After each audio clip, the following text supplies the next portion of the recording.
Preface. The Crowd, a Study of the Popular Mind. The following work is devoted to an account of the characteristics of crowds. The whole of the common characteristics with which heredity endows the individuals of a race constitute the genius of the race. When, however, a certain number of these individuals are gathered together in a crowd for purposes of action, observation proves that, from the mere fact of their being assembled, there result certain new psychological characteristics which are added to the racial characteristics and differ from them at times to a very considerable degree. Organized crowds have always played an important part in the life of peoples, but this part has never been of such moment as at present. The substitution of the unconscious action of crowds for the conscious activity of individuals is one of the principal characteristics of the present age. I have endeavored to examine the difficult problem presented by crowds in a purely scientific manner, that is, by making an effort to proceed with method and without being influenced by opinions, theories, and doctrines. This, I believe, is the only mode of arriving at the discovery of some few particles of truth, especially when dealing, as is the case here, with a question that is the subject of impassioned controversy. A man of science bent on verifying a phenomenon is not called upon to concern himself with the interests his verifications may hurt.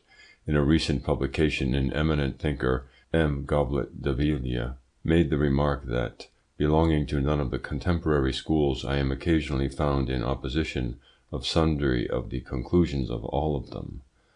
I hope this new work will merit a similar observation. To belong to a school is necessarily to espouse its prejudices and preconceived opinions. Still, I should explain to the reader why he will find me draw conclusions from my investigations which it might be thought at first sight they do not bear. Why, for instance, after noting the extreme mental inferiority of crowds, picked assemblies included, I yet affirm it would be dangerous to meddle with their organization, notwithstanding this inferiority.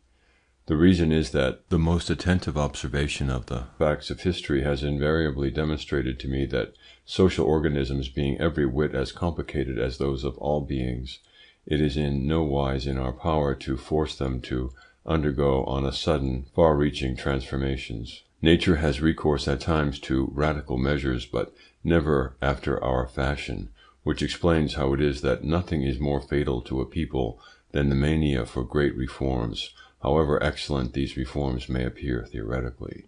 They would only be useful were it possible to change instantaneously the genius of nations. This power, however, is only possessed by time. Men are ruled by ideas, sentiments, and customs, matters which are of the essence of ourselves. Institutions and laws are the outward manifestation of our character, the expression of its needs. Being its outcome, institutions and laws cannot change this character. The study of social phenomena cannot be separated from that of the peoples among whom they have come into existence. From the philosophic point of view, these phenomena may have an absolute value. In practice, they have only a relative value. It is necessary, in consequence, when studying a social phenomenon, to consider it successively under two very different aspects. It will then be seen that the teachings of pure reason are very often contrary to those of practical reason. There are scarcely any data, even physical, to which this distinction is not applicable. From the point of view of absolute truth, a cube or a circle are invariable geometrical figures, rigorously defined by certain formulas. From the point of view of the impression they make on our eye, these geometrical figures may assume very varied shapes. By perspective, the cube may be transformed into a pyramid or a square, the circle into an ellipse or a straight line. Moreover, the consideration of these fictitious shapes is far more important than that of the real shapes, for it is they and they alone that we see and that can be reproduced by photography or in pictures. In certain cases there is more truth in the unreal than in the real. To present objects with their exact geometrical forms would be to distort nature and render it unrecognizable. If we imagine a world whose inhabitants could only copy or photograph objects but were unable to touch them, it would be very difficult for such persons to attain to an exact idea of their form. Moreover, the knowledge of this form, accessible only to a small number of learned men, would present but a very minor interest. The philosopher who studies social phenomena should bear in mind that, side by side with their theoretical value, they possess of practical value, and that this latter, so far as the evolution of civilization is concerned, is alone of importance. The recognition of this fact should render him very circumspect with regard to the conclusions that logic would seem at first to enforce upon him. There are other motives that dictate to him a like reserve. The complexity of social facts is such that it is impossible to grasp them as a whole and to foresee the effects of their reciprocal influence. It seems too that behind the visible facts are hidden at times thousands of invisible causes. Visible social phenomena appear to be the result of an immense unconscious working that as a rule is beyond the reach of our analysis. Perceptible phenomena may be compared to the waves which are the expression of the surface of the ocean, of deep-lying disturbances of which we know nothing, so far as the majority of their acts are considered. Crowds display a singularly inferior mentality, yet there are other acts in which they appear to be guided by those mysterious forces which the ancients denominated destiny, nature, or providence, which we call the voices of the dead, and whose power it is impossible to overlook, although we ignore their presence. It would seem at times as if there were latent forces in the inner being of nations which serve to guide them. What, for instance, can be more complicated, more logical, more marvellous than a language? Yet whence can this admirably organized production have arisen, except it be the outcome of the unconscious genius of crowds? The most learned academics, the most esteemed grammarians, can do no more than note down the laws that govern languages. They would be utterly incapable of creating them. Even with respect to the ideas of great men, are we certain that they are exclusively the offspring of their brains? No doubt such ideas are always created by solitary minds, but is it not the genius of crowds that has furnished the thousands of grains of dust, forming the soil in which they have sprung up? Crowds doubtless are always unconscious, but this very unconsciousness is perhaps one of the secrets of their strength. In the natural world, beings exclusively governed by instinct accomplish acts whose marvellous complexity astounds us. Reason is an attribute of humanity of too recent date, and still too imperfect to reveal to us the laws of the unconscious, and still more to take its place. The part played by the unconscious in all our acts is immense, and that played by reason very small. The unconscious acts like a force still unknown. If we wish, then, to remain within the narrow but safe limits within which science can attain to knowledge, and not to wander in the domain of vague conjecture and vain hypothesis, all we must do is simply to take note of such phenomena as are accessible to us, and confine ourselves to their consideration. Every conclusion drawn from our observation is, as a rule, premature, for behind the phenomena which we see clearly are other phenomena that we see indistinctly, and perhaps behind these latter yet others which we do not see at all. End of preface. Introduction. The era of crowds. The great upheavals which precede changes of civilization, such as the fall of the Roman Empire and the foundation of the Arabian Empire, seem at first sight determined more especially by political transformations, foreign invasion, or the overthrow of dynasties. But a more attentive study of these events shows that behind their apparent causes, the real cause is generally seen to be a profound modification in the ideas of the peoples. The true historical upheavals are not those which astonish us by their grandeur and violence. The only important changes whence the renewal of civilizations results affect ideas, conceptions, and beliefs. The memorable events of history are the visible effects of the invisible changes of human thought. The reason these great events are so rare is that there is nothing so stable in a race as the inherited groundwork of its thoughts. The present epoch is one of these critical moments in which the thought of mankind is undergoing a process of transformation. Two fundamental factors are at the base of this transformation. The first is the destruction of those religious, political, and social beliefs in which all the elements of our civilization are rooted. The second is the creation of entirely new conditions of existence and thought as the result of modern scientific and industrial discoveries. The ideas of the past, although half destroyed, being still very powerful, and the ideas which are to replace them being still in process of formation, the modern age represents a period of transition and anarchy. It is not easy to say as yet what will one day be evolved from this necessarily somewhat chaotic period.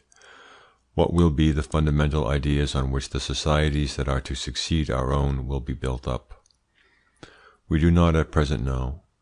Still, it is already clear that on whatever lines the societies of the future are organized, they will have to count with a new power, with the last surviving sovereign force of modern times, the power of crowds.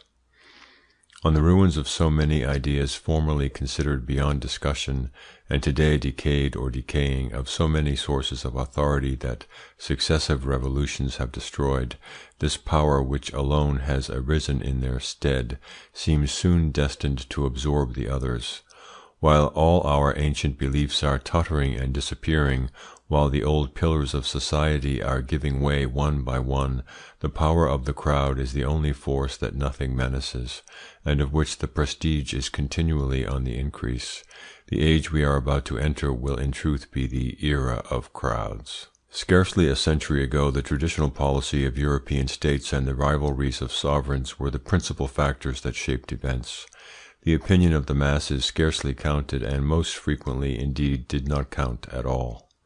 Today it is the traditions which used to obtain in politics and the individual tendencies and rivalries of rulers which do not count, while on the contrary the voice of the masses has become preponderant. It is this voice that dictates their conduct to kings, whose endeavour is to take note of its utterances. The destinies of nations are elaborated at present in the heart of the masses and no longer in the councils of princes.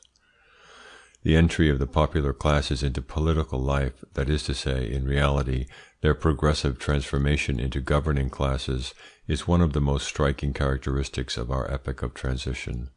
The introduction of universal suffrage, which exercised for a long time but little influence, is not, as might be thought, the distinguishing feature of this transference of political power. The progressive growth of the power of the masses took place at first by the propagation of certain ideas which have slowly implanted themselves in men's minds, and afterwards by the gradual association of individuals bent on bringing about the realization of theoretical conceptions. It is by association that crowds have come to procure ideas with respect to their interests which are very clearly defined, if not particularly just, and have arrived at a consciousness of their strength.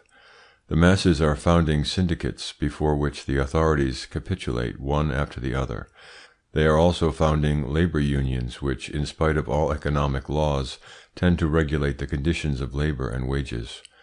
They return to assemblies in which the government is vested, representatives utterly lacking initiative and independence, and reduced most often to nothing else than the spokesmen of the committees that have chosen them.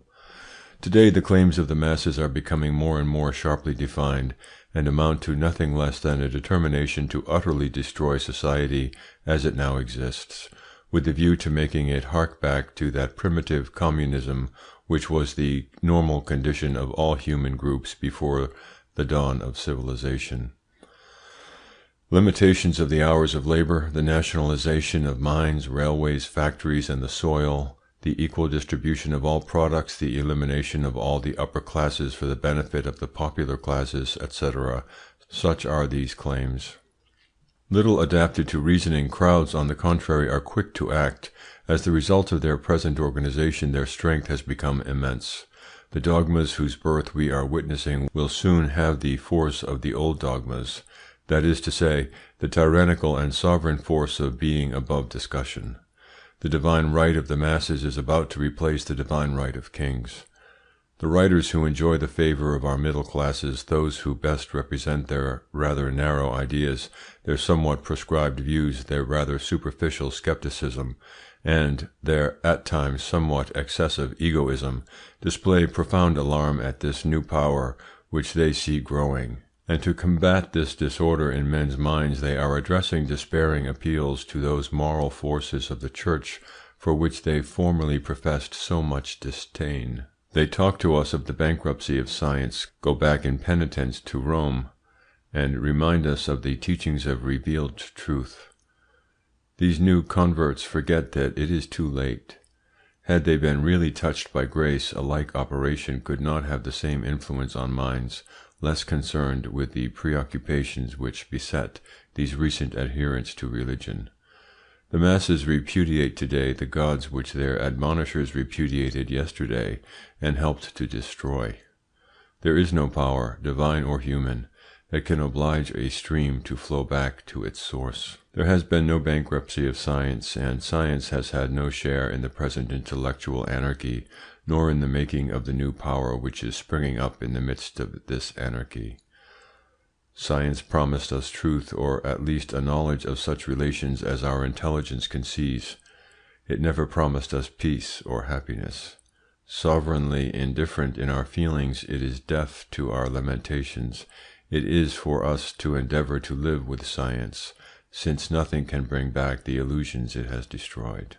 Universal symptoms, visible in all nations, show us the rapid growth of the power of crowds, and do not admit of our supposing that it is destined to cease growing at an early date. Whatever fate it may reserve for us, we shall have to submit to it. All reasoning against it is a mere vain war of words. Certainly it is possible that the advent of power of the masses marks one of the last stages of Western civilization, a complete return to those periods of confused anarchy which seem always destined to precede the birth of every new society. But may this result be prevented? Up to now, these thoroughgoing destructions of a worn-out civilization have constituted the most obvious task of the masses. It is not indeed today merely that this can be traced. History tells us that from the moment when the moral forces on which a civilization rested have lost their strength, its final dissolution is brought about by those unconscious and brutal crowds known, justifiably enough, as barbarians. Civilizations as yet have only been created and directed by a small intellectual aristocracy, never by crowds. Crowds are only powerful for destruction. Their rule is always tantamount to a barbarian phase. A civilization involves fixed rules, discipline, a passing from the instinctive to the rational state, forethought for the future, an elevated degree of culture, all of them conditions that crowds, left to themselves, have invariably shown themselves incapable of realizing. In consequence of the purely destructive nature of their power, crowds act like those microbes which hasten the dissolution of enfeebled or dead bodies. When the structure of a civilization is rotten, it is always the masses that bring about its downfall. It is at such a juncture that their chief mission is plainly visible, and that for a while the philosophy of number seems the only philosophy of history. Is the same fate in store for our civilization? There is ground to fear that this is the case, but we are not as yet in a position to be certain of it. However this may be, we are bound to resign ourselves to the reign of the masses, since want of foresight has in succession overthrown all the barriers that might have kept the crowd in check. We have a very slight knowledge of these crowds, which are beginning to be the object of so much discussion. Professional students of psychology, having lived far from them, have always ignored them, and when, as of late, they have turned their attention in this direction, it has only been to consider the crimes crowds are capable of committing. Without a doubt criminal crowds exist, but virtuous and heroic crowds, and crowds of many other kinds, are also to be met with. The crimes of crowds only constitute a particular phase of their psychology. The mental constitution of crowds is not to be learnt merely by a study of their crimes any more than that of an individual by a mere description of his vices.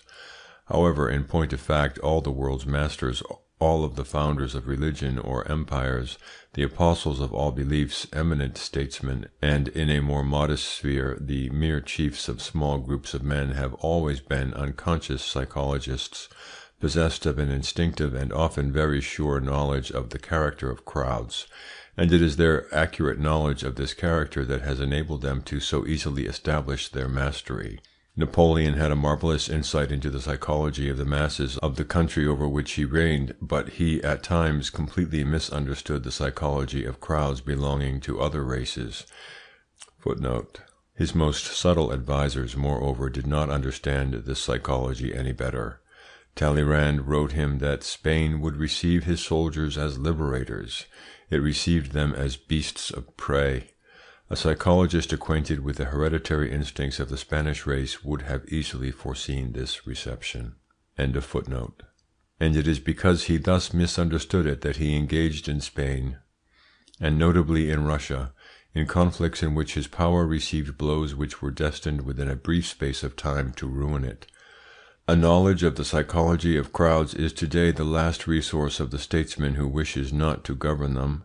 That is becoming a very difficult matter, but at any rate not to be too much governed by them. It is only by obtaining some sort of insight into the psychology of crowds that it can be understood how slight is the action upon them of laws and institutions, how powerless they are to hold any opinions other than those which are imposed upon them, and that it is not with rules based on theories of pure equity that they are to be led, but by seeking what produces an impression on them, and what seduces them. For instance, should a legislator, wishing to impose a new tax, choose that which would be theoretically the most just? By no means. In practice the most unjust may be the best for the masses. Should it at the same time be the least obvious and apparently the least burdensome, it will be the most easily tolerated. It is for this reason that an indirect tax, however exorbitant it be, will always be accepted by the crowd, because being paid daily in fractions of a farthing on objects of consumption, it will not interfere with the habits of the crowd, and will pass unperceived. Replace it by a proportional tax on wages or income of any other kind, to be paid in a lump sum, and were this new imposition theoretically 10 times less burdensome than the other, it would give rise to unanimous protest. This arises from the fact that a sum relatively high, which will appear immense, and will in consequence strike the imagination, has been substituted for the unperceived fractions of a farthing. The new tax would only appear light had it been saved farthing by farthing, but this economic proceeding involves an amount of foresight of which the masses are incapable. The example which precedes is of the simplest. Its appositeness will be easily perceived. It did not escape the attention of such a psychologist as Napoleon, but our modern legislators, ignorant as they are of the characteristics of a crowd, are unable to appreciate it. Experience has not taught them as yet to a sufficient degree that men never shape their conduct upon the teaching of pure reason. Many other practical applications might be made of the psychology of crowds.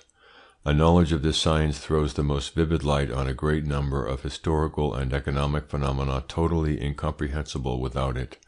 I shall have occasion to show that the reason why the most remarkable of modern historians, Taine, has at times so imperfectly understood the events of the great French Revolution is that it never occurred to him to study the genius of crowds.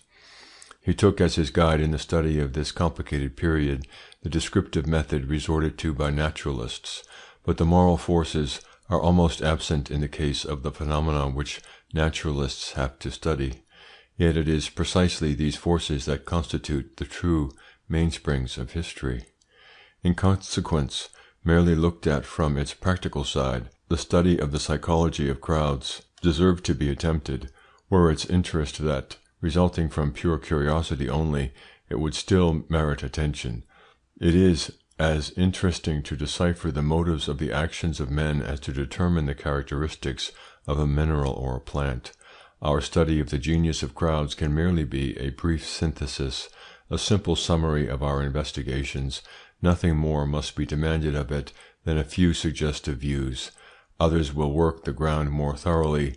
Today we only touch the surface of a still almost virgin soil. End of introduction. Book 1, Chapter 1 of The Crowd. The Mind of Crowds. General Characteristics of Crowds. Psychological Law of their Mental Unity. What constitutes a crowd from the psychological point of view? A numerically strong agglomeration of individuals does not suffice to form a crowd. Special characteristics of psychological crowds: the turning in a fixed direction of the ideas and sentiments of individuals composing such a crowd, and the disappearance of their personality. The crowd is always dominated by considerations of which it is unconscious: the disappearance of brain activity and the predominance of medullary activity, the lowering of the intelligence and the complete transformation of the sentiments, The transformed sentiments may be better or worse than those of the individuals of which the crowd is composed. A crowd is as easily heroic as criminal. In its ordinary sense, the word crowd means a gathering of individuals of whatever nationality, profession, or sex, and whatever be the chances that have brought them together. From the psychological point of view, the expression crowd assumes quite a different signification. Under certain given circumstances, and only under those circumstances, an agglomeration of men presents new characteristics very different from those of the individuals composing it. The sentiments and ideas of all the persons in the gathering take one and the same direction, and their conscious personality vanishes. A collective mind is formed, doubtless transitory, but presenting very clearly defined characteristics. The gathering has thus become what, in the absence of a better expression, I will call an organized crowd, or, if the term is considered preferable, a psychological crowd. It forms a single being and is subjected to the law of the mental unity of crowds. It is evident that it is not by the mere fact of a number of individuals finding themselves accidentally side by side that they acquire the character of an organized crowd. 1,000 individuals accidentally gathered in a public place without any determined object in no way constitute a crowd from the psychological point of view. To acquire the special characteristics of such a crowd, the influence is necessary of certain predisposing causes, of which we shall have to determine the nature. The disappearance of conscious personality and the turning of feelings and thoughts in a definite direction, which are the primary characteristics of a crowd about to become organized, do not always involve the simultaneous presence of a number of individuals on one spot. Thousands of isolated individuals may acquire at certain moments, and under the influence of certain violent emotions, such, for example, as a great national event, the characteristics of a psychological crowd. It will be sufficient in that case that a mere chance should bring them together for their acts to at once assume the characteristics peculiar to the acts of a crowd. At certain moments 6 men might constitute a psychological crowd, which may not happen in the case of hundreds of men gathered together by accident. On the other hand, an entire nation, though there may be no visible agglomeration, may become a crowd under the action of certain influences. A psychological crowd once constituted, it acquires certain provisional but determinable general characteristics. To these general characteristics there are adjoined particular characteristics which vary according to the elements of which the crowd is composed, and may modify its mental constitution. Psychological crowds, then, are susceptible of classification, and when we come to occupy ourselves with this matter, we shall see that a heterogeneous crowd, that is, a crowd composed of dissimilar elements, presents certain characteristics in common with homogeneous crowds, that is, with crowds composed of elements more or less akin, sex, castes, and classes, and side by side with these common characteristics, particularities which permit of the two kinds of crowds being differentiated. But before occupying ourselves with the different categories of crowds, we must first of all examine the characteristics common to them all. We shall set to work like the naturalist, who begins by describing the general characteristics common to all the members of a family, before concerning himself with the particular characteristics which allow the differentiation of the genera and species that the family includes. It is not easy to describe the mind of crowds with exactness, because its organization varies not only according to race and composition, but also according to the nature and intensity of the exciting causes to which crowds are subjected. The same difficulty, however, presents itself in the psychological study of an individual. It is only in novels that individuals are found to traverse their whole life with an unvarying character. It is only the uniformity of the environment that creates the apparent uniformity of characters. I have shown elsewhere that all mental constitutions contain possibilities of character which may be manifested in consequence of a sudden change of environment. This explains how it was that among the most savage members of the French Convention were to be found inoffensive citizens who, under ordinary circumstances, would have been peaceable notaries or virtuous magistrates. The storm past, they resumed their normal character of quiet, law-abiding citizens. Napoleon found amongst them his most docile servants. It being impossible to study here all the successive degrees of organization of crowds, we shall concern ourselves more specifically with such crowds as have attained to the phase of complete organization. In this way we shall see what crowds may become, but not what they invariably are. It is only in this advanced phase of organization that certain new and special characteristics are superposed on the unvarying and dominant character of the race. Then takes place that turning already alluded to of all the feelings and thoughts of the collectivity in an identical direction. It is only under such circumstances, too, that what I have called above the psychological law of the mental unity of crowds comes into play. Among the psychological characteristics of crowds, there are some that they may present in common with isolated individuals, and others, on the contrary, which are absolutely peculiar to them, and are only to be met with in collectivities. It is these special characteristics that we shall study, first of all, in order to show their importance.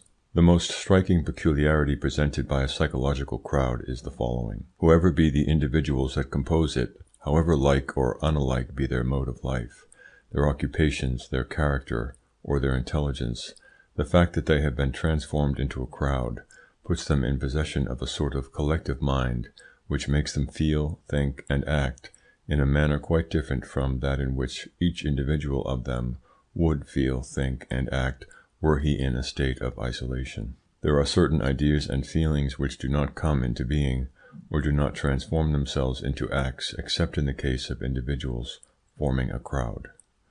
The psychological crowd is a provisional being formed of heterogeneous elements which for a moment are combined, exactly as the cells which constitute a living body form by their reunion a new being which displays characteristics very different from those possessed by each of the cells singly.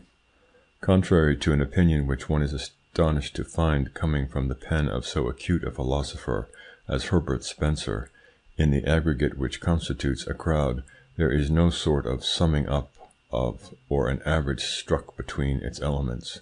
What really takes place is a combination followed by the creation of new characteristics, just as in chemistry certain elements, when brought into contact, bases and acids for example, combine to form a new body possessing properties quite different from those of the bodies that have served to form it.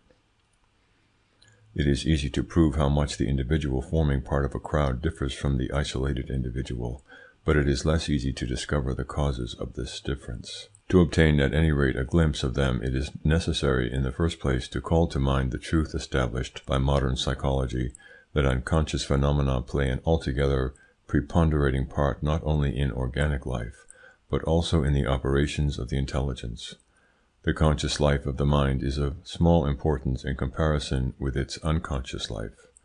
The most subtle analyst, the most acute observer, is scarcely successful in discovering more than a very small number of the unconscious motives that determine his conduct. Our conscious acts are the outcome of an unconscious substratum created in the mind in the main by hereditary influences. This substratum consists of the innumerable common characteristics handed down from generation to generation, which constitute the genius of a race. Behind the avowed causes of our acts there undoubtedly lie secret causes that we do not avow, but behind these secret causes there are many other more secret still which we ourselves ignore.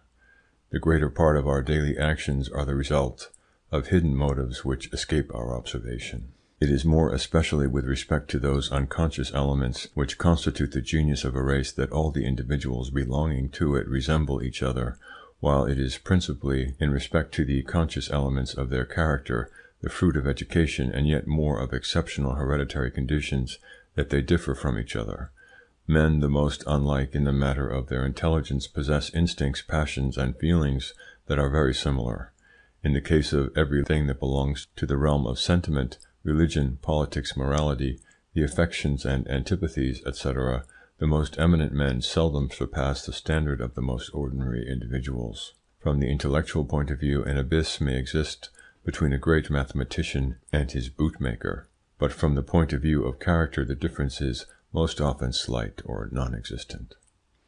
It is precisely these general qualities of character, governed by forces of which we are unconscious, and possessed by the majority of the normal individuals of a race in much the same degree, it is precisely these qualities, I say, that in crowds become common property. In the collective mind, the intellectual aptitudes of the individuals, and in consequence their individuality, are weakened. The heterogeneous is swamped by the homogeneous, and the unconscious qualities obtain the upper hand. This very fact that crowds possess in common ordinary qualities explains why they can never accomplish acts demanding a high degree of intelligence. The decisions affecting matters of general interest come to by an assembly of men of distinction. But specialists in different walks of life are not sensibly superior to the decisions that would be adopted by a gathering of imbeciles. The truth is, they can only bring to bear in common on the work in hand those mediocre qualities which are the birthright of every average individual. In crowds it is stupidity and not mother wit that is accumulated. It is not all the world, as is so often repeated, that has more wit than Voltaire, but assuredly Voltaire that has more wit than all the world, if by all the world crowds are to be understood. If the individuals of a crowd confined themselves to putting in common the ordinary qualities of which each of them has his share, there would merely result the striking of an average, and not, as we have said is actually the case, the creation of new characteristics. How is it that these new characteristics are created? This is what we are now to investigate. Different causes determine the appearance of these characteristics peculiar to crowds, and not possessed by isolated individuals. The first is that the individual forming part of a crowd acquires solely from numerical considerations a sentiment of invincible power which allows him to yield to instincts which, had he been alone, he would perforce have kept under restraint. He will be the less disposed to check himself from the consideration that, a crowd being anonymous, and in consequence irresponsible, the sentiment of responsibility which always controls individuals disappears entirely. The second cause, which is contagion, also intervenes to determine the manifestation in crowds of their special characteristics, and at the same time the trend they are to take. Contagion is a phenomenon of which it is easy to establish the presence, but that is not easy to explain. It must be classed among the phenomenon of a hypnotic order, which we shall shortly study. In a crowd every sentiment and act is contagious, and contagious to such a degree that an individual readily sacrifices his personal interest to the collective interest. This is an aptitude very contrary to his nature, and of which a man is scarcely capable, except when he makes part of a crowd. A third cause, and by far the most important, determines in the individuals of a crowd special characteristics which are quite contrary at times to those presented by the isolated individual. I allude to their suggestibility, of which, moreover, the contagion mentioned above is neither more nor less than an effect. To understand this phenomenon, it is necessary to bear in mind certain recent physiological discoveries. We know today that by various processes an individual may be brought into such a condition that, having entirely lost his conscious personality, he obeys all the suggestions of the operator who has deprived him of it, and commits acts in utter contradiction with his character and habits. The most careful observations seem to prove that an individual immerged for some length of time in a crowd in action soon finds himself, either in consequence of the magnetic influence given out by the crowd, or from some other cause of which we are ignorant, in a special state, which much resembles the state of fascination in which the hypnotized individual finds himself in the hands of the hypnotizer. The activity of the brain being paralyzed in the case of the hypnotized subject, the latter becomes the slave of all the unconscious activities of his spinal cord, which the hypnotizer directs at will. The conscious personality has entirely vanished. Will and discernment are lost.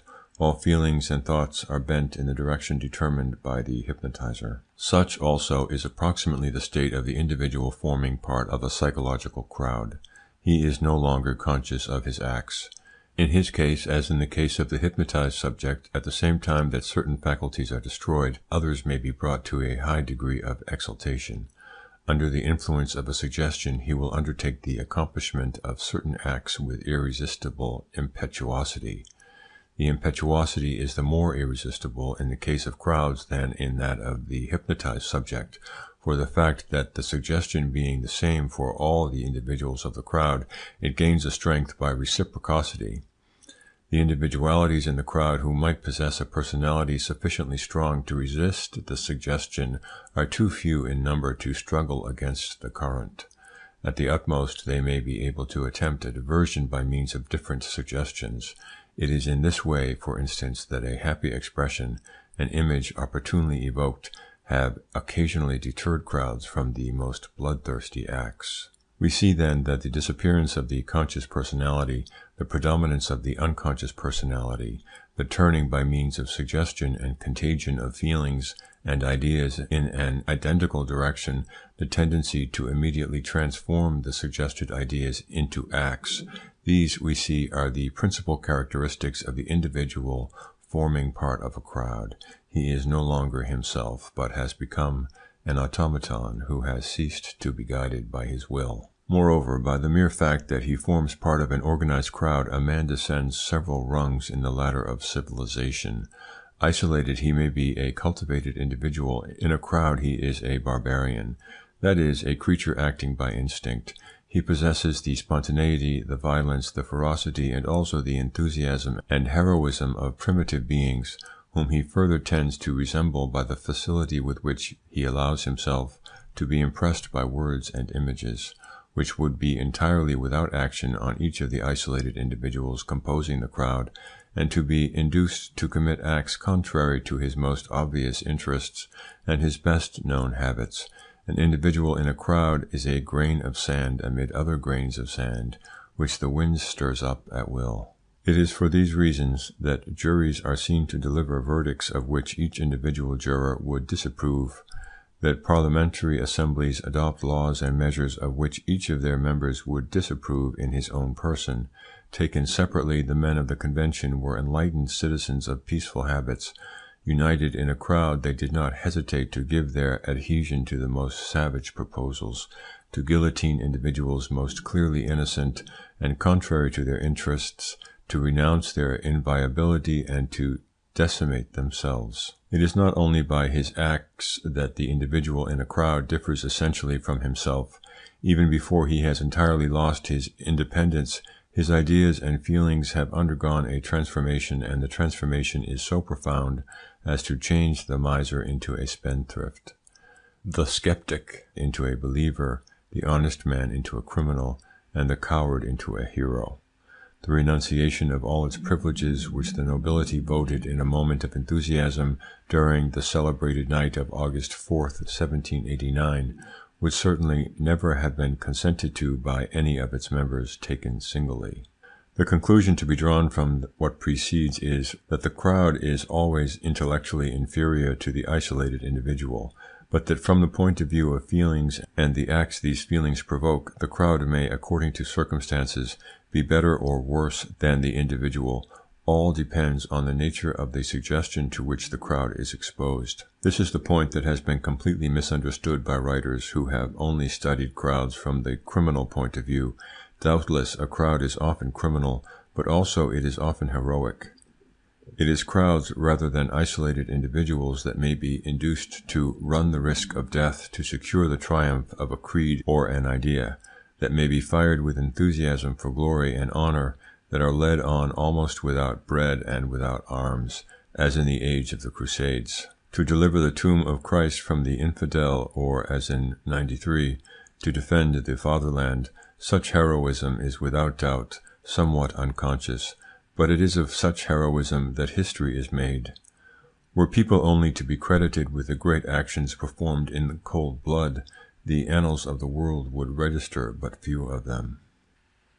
End of Book 1, Chapter 1. Book 1, Chapter 2. The Sentiments and Morality of Crowds. Impulsiveness, mobility, and irritability of crowds. The crowd is at the mercy of all exterior exciting causes, and reflects their incessant variations. The impulses which the crowd obeys are so imperious as to annihilate the feeling of personal interest. Premeditation is absent from crowds. Racial influence. 2. Crowds are credulous and readily influenced by suggestion. The obedience of crowds to suggestions. The images evoked in the mind of crowds are accepted by them as realities. Why these images are identical for all the individuals composing a crowd. The equality of the educated and the ignorant man in a crowd.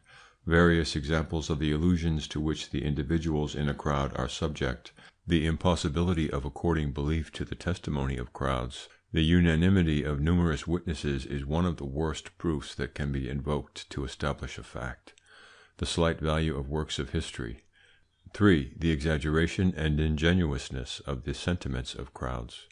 Crowds do not admit doubt or uncertainty, and always go to extremes. Their sentiments are always excessive. 4. The intolerance, dictatorialness, and conservatism of crowds. The reasons of these sentiments, the servility of crowds in the face of a strong authority, the momentary revolutionary instincts of crowds do not prevent them from being extremely conservative. Crowds instinctively hostile to changes and progress. 5. The morality of crowds. The morality of crowds according to the suggestions under which they act may be much lower or much higher than that of the individuals composing them. Explanation and examples. Crowds rarely guided by those considerations of interest which are most often the exclusive motives of the isolated individual, the moralizing role of crowds. Having indicated in a general way the principal characteristics of crowds, it remains to study these characteristics in detail. It will be remarked that among the special characteristics of crowds there are several, such as impulsiveness, irritability, incapacity to reason, the absence of judgment, and the critical spirit, the exaggeration of the sentiments, and others besides, which are almost always observed in beings belonging to inferior forms of evolution. In women, savages, and children, for instance. However, I merely indicate this analogy in passing. Its demonstration is outside the scope of this work. It would moreover be useless for persons acquainted with the psychology of primitive beings, and would scarcely carry conviction to those in ignorance of this matter. I now proceed to the successive consideration of the different characteristics that may be observed in the majority of crowds. 1. Impulsiveness, mobility, and irritability of crowds. When studying the fundamental characteristics of a crowd, we stated that it is guided almost exclusively by unconscious motives. Its acts are far more under the influence of the spinal cord than of the brain. In this respect, a crowd is closely akin to quite primitive beings. The acts performed may be perfect so far as their execution is concerned, but as they are not directed by the brain, the individual conducts himself according as the exciting causes to which he is submitted may happen to decide. A crowd is at the mercy of all external exciting causes and reflects their incessant variations. It is the slave of the impulses which it receives. The isolated individual may be submitted to the same exciting causes as the man in a crowd, but as his brain shows him the inadvisability of yielding to them, he refrains from yielding. This truth may be physiologically expressed by saying that the isolated individual possesses the capacity of dominating his reflex actions, while a crowd is devoid of this capacity. The varying impulses to which crowds obey may be, according to their exciting causes, generous or cruel, heroic or cowardly, but they will always be so imperious that the interest of the individual, even the interest of self-preservation, will not dominate them. The exciting causes that may act on crowds being so varied, and crowds always obeying them, crowds are in consequence extremely mobile. This explains how it is that we see them pass in a moment from the most bloodthirsty ferocity to the most extreme generosity and heroism. A crowd may easily enact the part of an executioner, but not less easily that of a martyr. It is crowds that have furnished the torrents of blood requisite for the triumph of every belief. It is not necessary to go back to the heroic ages to see what crowds are capable of in this latter direction. They are never sparing of their life in an insurrection, and not long since a general General Bollinger, becoming suddenly popular, might easily have found 100,000 men ready to sacrifice their lives for his cause had he demanded it. Any display of premeditation by crowds is in consequence of the question. They may be animated in succession by the most contrary sentiments, but they will always be under the influence of the exciting causes of the moment. They are like the leaves which a tempest whirls up and scatters in every direction and then allows to fall. When studying later on certain revolutionary crowds, we shall give some examples of the variability of their sentiments. The mobility of crowds renders them very difficult to govern, especially when a measure of public authority has fallen into their hands.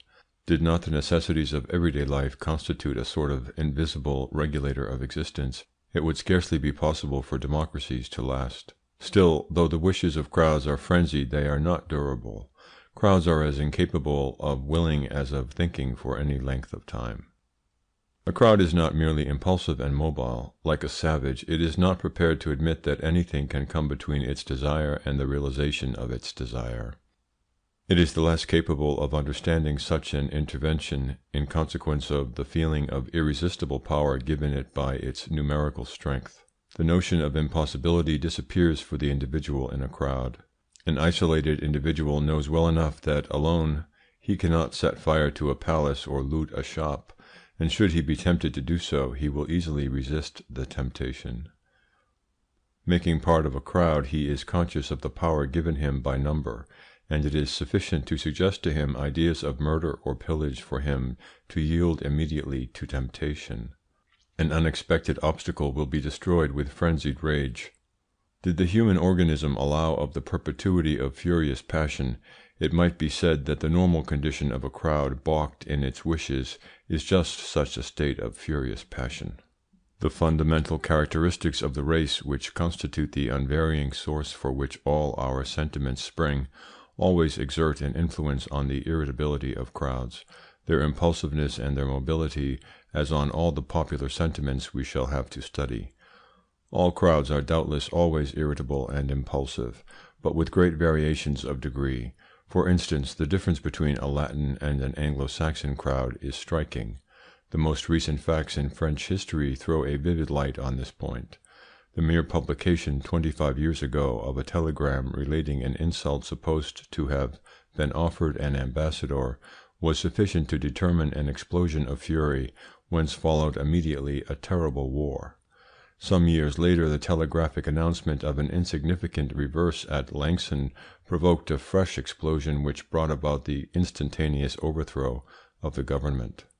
At the same moment a much more serious reverse undergone by the English expedition to Khartoum produced only a slight emotion in England, and no ministry was overturned. Crowds are everywhere distinguished by feminine characteristics, but Latin crowds are the most feminine of all. Whoever trusts in them may rapidly attain a lofty destiny, but to do so is to be perpetually skirting the brink of a Tarpeian rock, with the certainty of one day being precipitated from it. 2. The suggestibility and credulity of crowds. When defining crowds, we said that one of their general characteristics was an excessive suggestibility, and we have shown to what an extent suggestions are contagious in every human agglomeration, a fact which explains the rapid turning of the sentiments of a crowd in a definite direction. However indifferent it may be supposed, a crowd as a rule is in a state of expectant attention, which renders suggestion easy. The first suggestion formulated which arises implants itself immediately by a process of contagion in the brains of all assembled, and the identical bent of the sentiments of the crowd is immediately an accomplished fact. As is the case with all persons under the influence of suggestion, the idea which has entered the brain tends to transform itself into an act. Whether the act is that of setting fire to a palace or involves self-sacrifice, a crowd lends itself to it with equal facility.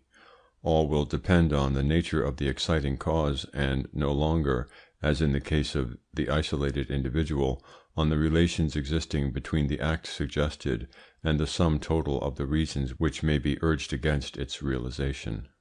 In consequence, a crowd perpetually hovering on the borderland of unconsciousness, readily yielding to all suggestions, having all the violence of feeling peculiar to beings who cannot appeal to the influence of reason, deprived of all critical faculty, cannot be otherwise than excessively credulous. The improbable does not exist for a crowd, and it is necessary to bear this circumstance well in mind to understand the facility with which are created and propagated the most improbable legends and stories. Persons who went through the siege of Paris saw numerous examples of this credulity of crowds. A candle alight in an upper story was immediately looked upon as a signal given the besieger, although it was evident after a moment of reflection that it was utterly impossible to catch sight of the light of the candle at a distance of several miles. The creation of the legends which so easily obtain circulation in crowds is not solely the consequence of their extreme credulity. It is also the result of the prodigious perversions that events undergo in the imagination of a throng. The simplest event that comes under the observation of a crowd is soon totally transformed. A crowd thinks in images, and the image itself immediately calls up a series of other images, having no logical connection with the first. We can easily conceive this state by thinking of the fantastic succession of ideas to which we are sometimes led by calling up in our minds any fact. Our reason shows us the incoherence there is in these images, but a crowd is almost blind to this truth and confuses with the real event what the deforming action of its imagination has superimposed thereon. A crowd scarcely distinguishes between the subjective and the objective. It accepts as real the images evoked in its mind, though they most often have only a very distant relation with the observed fact. The ways in which a crowd perverts any event of which it is a witness ought, it would seem, to be innumerable and unlike each other, since the individuals composing the gathering are of very different temperaments, but this is not the case. As the result of contagion, the perversions are of the same kind and take the same shape in the case of all the assembled individuals. The first perversion of the truth effected by one of the individuals of the gathering is the starting point of the contagious suggestion. Before St. George appeared on the walls of Jerusalem to all the Crusaders, he was certainly perceived in the first instance by one of those present. By dint of suggestion and contagion, the miracle signalized by a single person was immediately accepted by all. Such is always the mechanism of the collective hallucinations so frequent in history, hallucinations which seem to have all the recognized characteristics of authenticity, since they are phenomena observed by thousands of persons. To combat what precedes, the mental quality of the individuals composing a crowd must not be brought into consideration. This quality is without importance. From the moment that they form part of a crowd, the learned man and the ignoramus are equally incapable of observation. This thesis may seem paradoxical. To demonstrate it beyond doubt it would be necessary to investigate a great number of historical facts, and several volumes would be insufficient for the purpose. Still, as I do not wish to leave the reader under the impression of unproved assertions, I shall give him some examples taken at hazard from the immense number of those that might be quoted. The following fact is one of the most typical, because chosen from among collective hallucinations of which a crowd is the victim, in which are to be found individuals of every kind, from the most ignorant to the most highly educated. It is related incidentally by Julian Felix, a naval lieutenant, in his book on Sea Currents, and has been previously cited by the Revue Scientifique. The frigate the Belle Poule was cruising in the open sea for the purpose of finding the cruiser Le Berceau, from which she had been separated by a violent storm. It was broad daylight and in full sunshine. Suddenly the watch signalled a disabled vessel. The crew looked in the direction signalled, and everyone, officers and sailors, clearly perceived a raft covered with men towed by boats which were displaying signals of distress. Yet this was nothing more than a collective hallucination. Admiral Desfosses lowered a boat to go to the rescue of the wrecked sailors. On nearing the object sighted, the sailors and officers on board the boat saw masses of men in motion, stretching out their hands, and heard the dull and confused noise of a great number of voices. When the object was reached, those in the boat found themselves simply and solely in the presence of a few branches of trees, covered with leaves, that had been swept out from the neighbouring coast. Before evidence so palpable, the hallucination vanished. The mechanism of a collective hallucination of the kind we have explained is clearly seen at work in this example. On the one hand we have a crowd in a state of expectant attention, on the other a suggestion made by the watch signalling a disabled vessel at sea, a suggestion which, by a process of contagion, was accepted by all those present, both officers and sailors. It is not necessary that a crowd should be numerous for the faculty of seeing what is taking place before its eyes to be destroyed and for the real facts to be replaced by hallucinations unrelated to them. As soon as a few individuals are gathered together, they constitute a crowd, and, though they should be distinguished men of learning, they assume all the characteristics of crowds with regard to matters outside their specialty. The faculty of observation and the critical spirit possessed by each of them individually at once disappears. An ingenious psychologist, Mr. Davy, supplies us with a very curious example in point, recently cited in the Annales des Sciences Physiques, and deserving of relation here. Mr. Davy, having convoked a gathering of distinguished observers, among them one of the most prominent of English scientific men, Mr. Wallace, executed in their presence, and after having allowed them to examine the objects and to place seals where they wished, all the regulation spiritualistic phenomena, the materialization of spirits, writing on slates, etc., having subsequently obtained from these distinguished observers written reports admitting that the phenomena observed could only have been obtained by supernatural means, he revealed to them that they were the result of very simple tricks. The most astonishing feature of Monsieur Davy's investigation, writes the author of this account, is not the marvellousness of the tricks themselves, but the extreme weakness of the reports made with respect to them by the non-initiated witnesses. It is clear then, he says, that witnesses even in number may give circumstantial relations which are completely erroneous, but whose result is that if their descriptions are accepted as exact, the phenomena they describe are inexplicable by trickery. The methods invented by Mr. Davy were so simple that one is astonished that he should have had the boldness to employ them. But he had such a power over the mind of the crowd that he could persuade it that it saw what it did not see. Here, as always, we have the power of the hypnotizer over the hypnotized.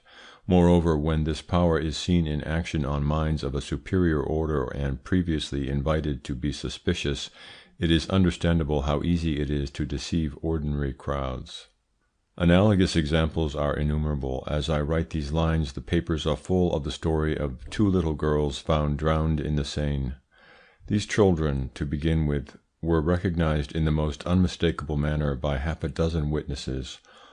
All the affirmations were in such entire concordance that no doubt remained in the mind of the juge d'instruction. He had the certificate of death drawn up, but just as the burial of the children was to have been proceeded with, a mere chance brought about the discovery that the supposed victims were alive and had, moreover, but a remote resemblance to the drowned girls. As in several of the examples previously cited, the affirmation of the first witness, himself a victim of illusion, had sufficed to influence the other witnesses. In parallel cases, the starting point of the suggestion is always the illusion produced in an individual by more or less vague reminiscences, contagion following as the result of the affirmation of this initial illusion. If the first observer be very impressionable, it will often be sufficient that the corpse he believes he recognizes should present, apart from all real resemblance, some peculiarity, a scar, or some detail of toilet which may evoke the idea of another person. The idea evoked may then become the nucleus of a sort of crystallization which invades the understanding and paralyzes all critical faculty. What the observer then sees is no longer the object itself, but the image evoked in his mind. In this way are to be explained erroneous recognitions of the dead bodies of children by their own mother, as occurred in the following case, already old, but which has been recently recalled by the newspapers. In it are to be traced precisely the two kinds of suggestion of which I have just pointed out the mechanism. The child was recognized by another child who was mistaken. The series of unwarranted recognitions then began. An extraordinary thing occurred. The day after a schoolboy had recognized the corpse of a woman, exclaimed, "Good heavens, it is my child!" She was taken up to the corpse. She examined the clothing and noted a scar on the forehead. "It is certainly," she said, "my son who disappeared last July. He has been stolen from me and murdered." The woman was concierge in the Rue de Four. Her name was Chavandrette. Her brother-in-law was summoned, and when questioned, he said, "That is the little Filbert. Several persons living in the street recognized the child found at La Villette as Filbert Chauvandret, among them being the boy's schoolmaster, who based his opinion on a medal worn by the lad. Nevertheless, the neighbours, the brother-in-law, the schoolmaster, and the mother were mistaken. 6 weeks later the identity of the child was established. The boy belonging to Bordeaux had been murdered there and brought by a carrying company to Paris. Footnote: Leclerc, April 21st, 1895. End of footnote. It will be remarked that these recognitions are most often made by women and children, that is to say, by precisely the most impressionable persons. They show us at the same time what is the worth in law courts of such witnesses.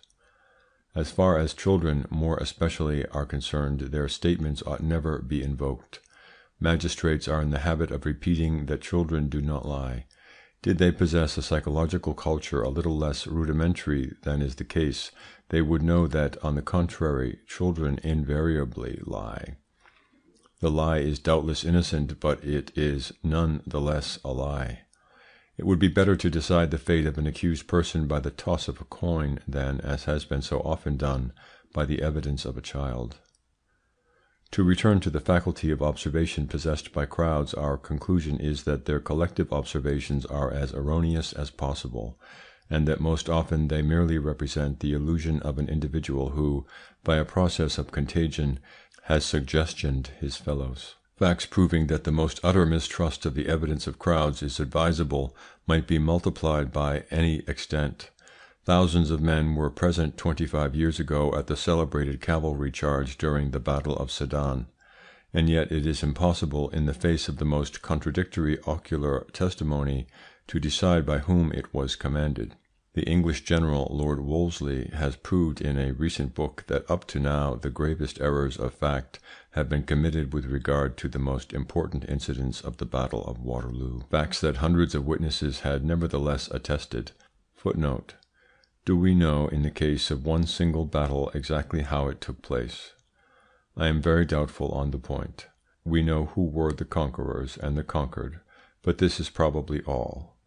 What M. de Harcourt has said with respect to the battle of Solferino, which he witnessed and in which he was personally engaged, may be applied to all battles.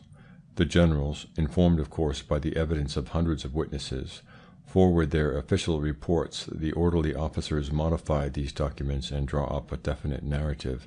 The chief of the staff raises objections and rewrites the whole on a fresh basis. It is carried to the marshal, who exclaims, "You are entirely in error," and he substitutes a fresh edition. Scarcely anything remains of the original report. M. de Harcourt relates this fact as proof of the impossibility of establishing the truth in connection with the most striking, the best observed events. End of footnote. Such facts show us what is the value of the testimony of crowds. Treatises on logic include the unanimity of numerous witnesses in the category of the strongest proofs that can be invoked in support of the exactness of a fact. Yet what we know of the psychology of crowds shows that treatises on logic need on this point to be rewritten. The events with regard to which there exists the most doubt are certainly those which have been observed by the greatest number of persons.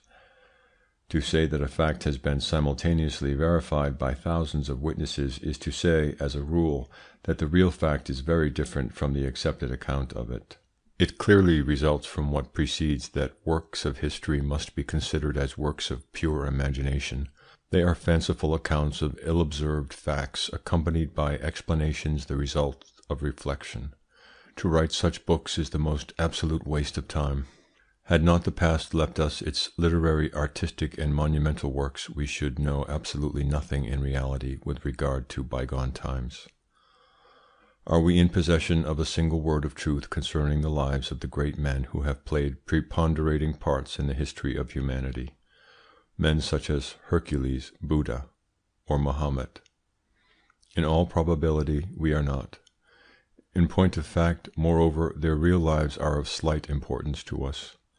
Our interest is to know what our great men were as they are presented by popular legend. It is legendary heroes, and not for a moment real heroes, who have impressed the minds of crowds. Unfortunately, legends, even although they have been definitely put on record by books, have in themselves no stability.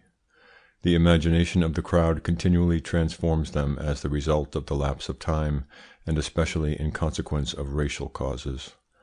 There is a great gulf fixed between the sanguinary Jehovah of the Old Testament and the God of love of Saint Therese, and the Buddha, worshipped in China, has no traits in common with that venerated in India.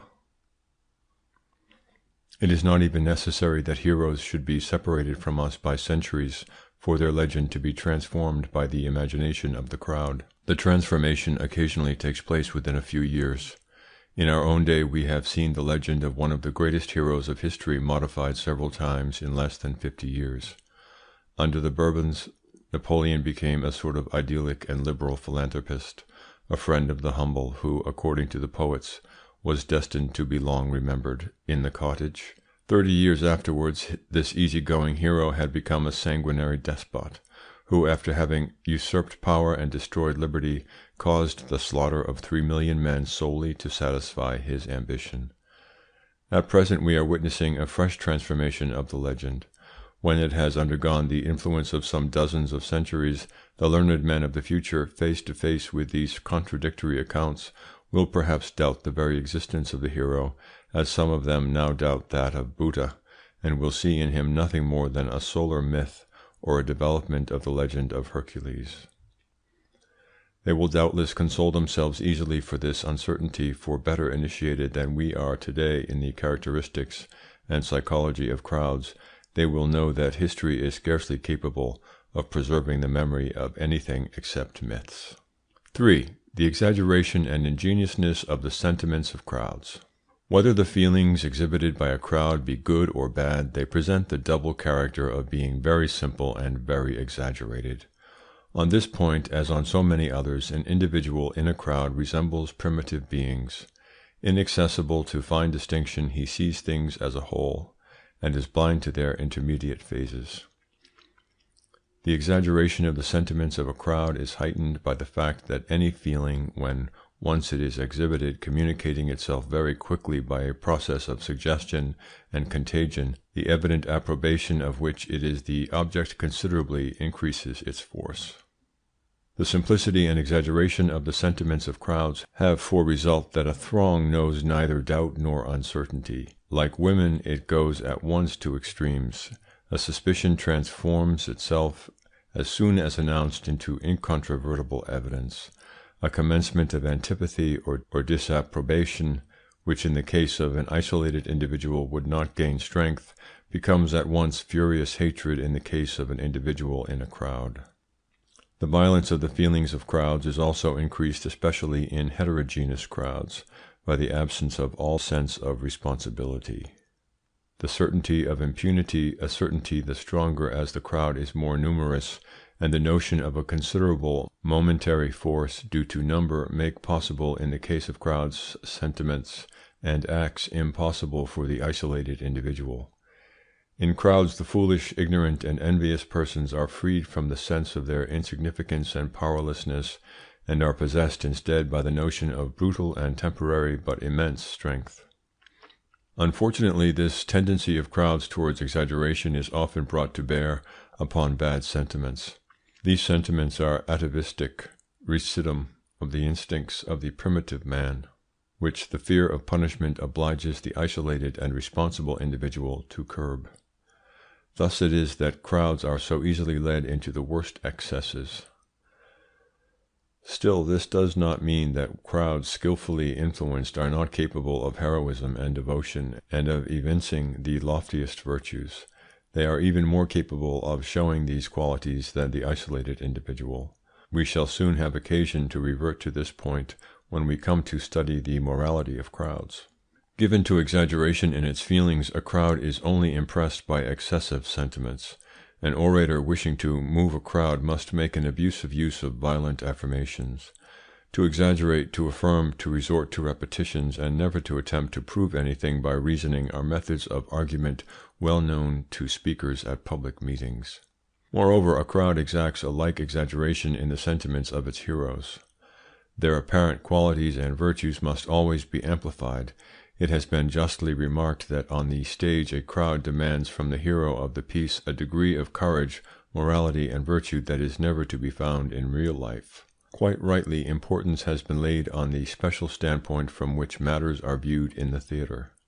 Such a standpoint exists, no doubt, but its rules, for the most part, have nothing to do with common sense and logic. The art of appealing to crowds is no doubt of an inferior order, but it demands quite special aptitudes. It is often impossible on reading plays to explain their success. Managers of theatres, when accepting pieces, are themselves as a rule very uncertain of their success, because to judge the matter it would be necessary that they should be able to transform themselves into a crowd. Footnote: it is understandable for this reason why it sometimes happens that pieces refused by all theatrical managers obtain a prodigious success when by a stroke of chance they are put on the stage.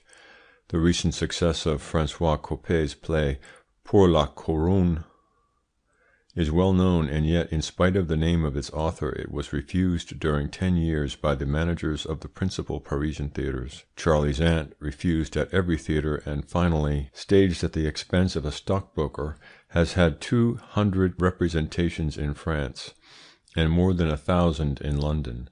Without the explanation given above of the impossibility for theatrical managers to mentally substitute themselves for a crowd, such mistakes in judgment on the part of competent individuals who are most interested not to commit such grave blunders would be inexplicable.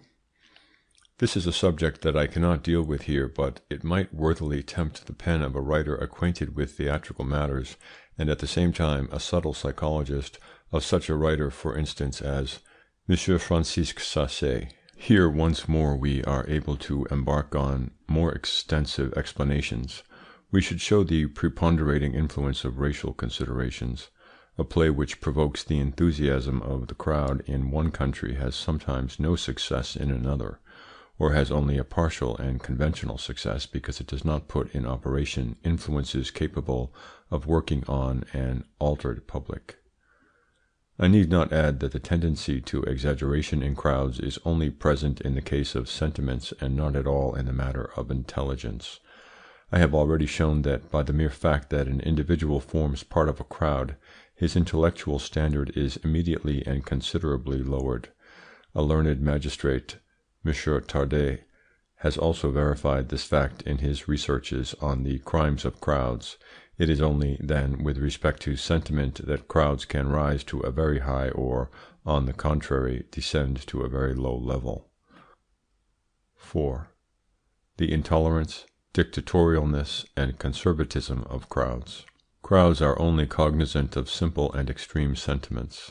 The opinions, ideas, and beliefs suggested to them are accepted or rejected as a whole, and considered as absolute truths or as not less absolute errors. This is always the case with beliefs induced by a process of suggestion instead of engendered by reasoning. Every one is aware of the intolerance that accompanies religious beliefs and of the despotic empire they exercise on men's minds. Being in doubt as to what constitutes truth or error, and having on the other hand a clear notion of its strength, a crowd is as disposed to give authoritative effect to its inspirations as it is intolerant. An individual may accept contradiction and discussion, a crowd will never do so. At public meetings the slightest contradiction on the part of an orator is immediately received with howls of fury and violent invective, soon followed by blows and expulsion should the orator stick to his point.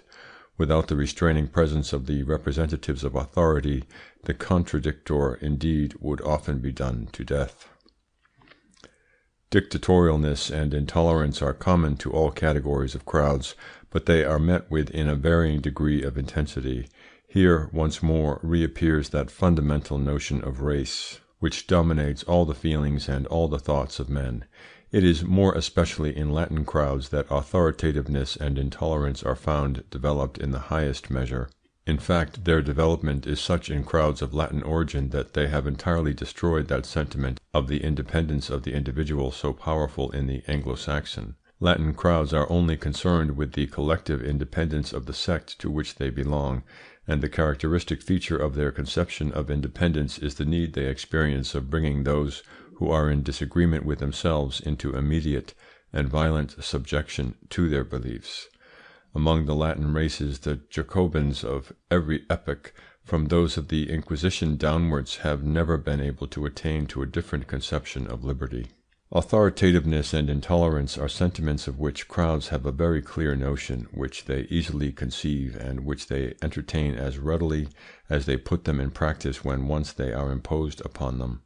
Crowds exhibit a docile respect for force and are but slightly impressed by kindness, which for them is scarcely other than a form of weakness. Their sympathies have never been bestowed on easy-going masters, but on tyrants who vigorously oppressed them. It is to these latter that they always erect the loftiest statues. It is true that they willingly trample on the despot whom they have stripped of his power, but it is because, having lost his strength, he has resumed his place among the feeble, who are to be despised because they are not to be feared. The type of hero dear to crowds will always have the semblance of a Caesar. His insignia attracts them, his authority overawes them, and his sword instills them with fear. A crowd is always ready to revolt against a feeble and to bow down servilely before a strong authority.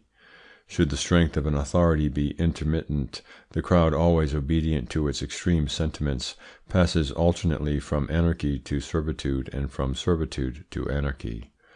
However, to believe in the predominance among crowds of revolutionary instincts would be to entirely misconstrue their psychology. It is merely their tendency to violence that deceives us on this point. Their rebellious and destructive outbursts are always very transitory. Crowds are too much governed by unconscious considerations, and too much subject in consequence to secular hereditary influences, not to be extremely conservative. Abandoned to themselves, they soon weary of disorder, and instinctively turn to servitude. It was the proudest and most untractable of the Jacobins who acclaimed Bonaparte with greatest energy when he suppressed all liberty and made his hand of iron severely felt. It is difficult to understand history, and popular revolutions in particular, if one does not take sufficiently into account the profoundly conservative instincts of crowds. They may be desirous, it is true, of changing the names of their institutions, and to obtain these changes they accomplish at times even violent revolutions, but the essence of these institutions is too much the expression of the hereditary needs of the race for them not invariably to abide by it. Their incessant mobility only exerts its influence on quite superficial matters. In fact, they possess conservative instincts as indestructible as those of all primitive beings. Their fetish-like respect for all traditions is absolute. Their unconscious horror of all novelty capable of changing the essential conditions of their existence is very deeply rooted.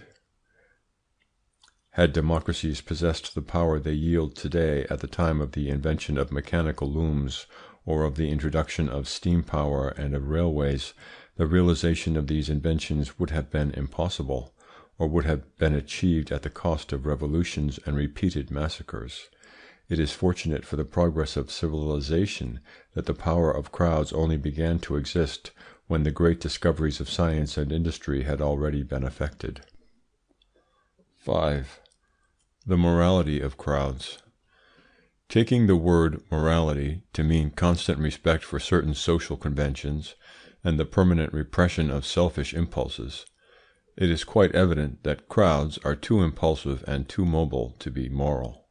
If, however, we include in the term morality the transitory display of certain qualities such as abnegation, self-sacrifice, disinterestedness, devotion, and the need of equity, we may say, on the contrary, that crowds may exhibit at times a very lofty morality. The few psychologists who have studied crowds have only considered them from the point of view of their criminal acts, and noticing how frequent these acts are, they have come to the conclusion that the moral standard of crowds is very low. Doubtless this is often the case, but why? Simply because our savage destructive instincts are the inheritance left dormant in all of us from the primitive ages. In the life of the isolated individual it would be dangerous for him to gratify these instincts, while his absorption in an irresponsible crowd, in which in consequence he is assured of impunity, gives him entire liberty to follow them. Being unable in the ordinary course of events to exercise these destructive instincts on our fellow men, we confine ourselves to exercising them on animals. The passion so widespread for the chase and the acts of ferocity of crowds proceed from one and the same source. A crowd which slowly slaughters a defenceless victim displays a very cowardly ferocity, but for the philosopher the ferocity is very closely related to that of the huntsmen who gather in dozens for the pleasure of taking part in the pursuit and killing of a luckless stag by their hounds. A crowd may be guilty of murder, incendiarism, and every kind of crime, but it is also capable of very lofty acts of devotion, sacrifice, and disinterestedness, of acts much loftier indeed than those of which the isolated individual is capable. Appeals to sentiments of glory, honour, and patriotism are particularly likely to influence the individual forming part of a crowd, and often to the extent of obtaining from him the sacrifice of his life. History is rich in examples analogous to those furnished by the Crusaders and the Volunteers of 1793. Collectivities alone are capable of great disinterestedness and great devotion. How numerous are the crowds that have heroically faced death for beliefs, ideas, and phrases that they scarcely understood. The crowds that go on strike do so far more in obedience to an order than to obtain an increase of the slender salary with which they make shift. Personal interest is very rarely a powerful motive force with crowds, while it is almost the exclusive motive of the conduct of the isolated individual. It is assuredly not self-interest that has guided crowds in so many wars, incomprehensible as a rule to their intelligence, wars in which they have allowed themselves to be massacred as easily as the larks hypnotized by the mirror of the hunter. Even in the case of absolute scoundrels, it often happens that the mere fact of their being in a crowd endows them for the moment with very strict principles of morality. Taine calls attention to the fact that the perpetrators of the September massacres deposited on the table of the committees the pocketbooks and jewels they had found on their victims, and with which they could easily have been able to make away. The howling, swarming, ragged crowd which invaded the Tuileries during the Revolution of 1848 did not lay hands on any of the objects that excited its astonishment, and one of which would have meant bread for many days. This moralization of the individual by the crowd is not certainly a constant rule, but it is a rule frequently observed. It is even observed in circumstances much less grave than those I have just cited. I have remarked that in the theatre a crowd exacts from the hero of the piece exaggerated virtues, and it is a commonplace observation that an assembly, even though composed of inferior elements, shows itself as a rule very prudish. The debauché, the centeneur, the rough, often break out into murmurs at a slightly risqué scene or expression, though they be very harmless in comparison with their customary conversation. If, then, crowds often abandon themselves to low instincts, they also set the example at times of acts of lofty morality. If disinterestedness, resignation, and absolute devotion to a real or chimerical ideal are moral values, it may be said that crowds often possess these virtues to a degree rarely attained by the wisest philosophers. Doubtless they practice them unconsciously, but that is of small import. We should not complain too much that crowds are more especially guided by unconscious considerations, and are not given to reasoning. Had they, in certain cases, reasoned and consulted their immediate interests, it is possible that no civilization would have grown up on our planet, and humanity would have had no history. End of Book 1, Chapter 2. Book 1, Chapter 3 of The Crowd. The Ideas, Reasoning, Power, and Imagination of Crowds. 1. The ideas of crowds, fundamental and accessory ideas. How contradictory ideas may exist simultaneously. The transformation that must be undergone by lofty ideas before they are accessible to crowds. The social influence of ideas is independent of the degree of truth they may contain. 2. The reasoning power of crowds. Crowds are not to be influenced by reasoning. The reasoning of crowds is always of very inferior order. There is only the appearance of analogy or succession in the ideas they associate. 3. The imagination of crowds. Strength of the imagination of crowds. Crowds think in images, and these images succeed each other without any connecting link. Crowds are especially impressed by the marvelous.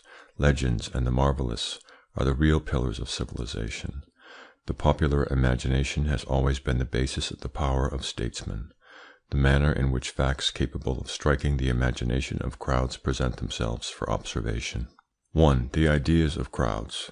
When studying in a preceding work the part played by ideas in the evolution of nations, we showed that every civilization is the outcome of a small number of fundamental ideas that are very rarely renewed.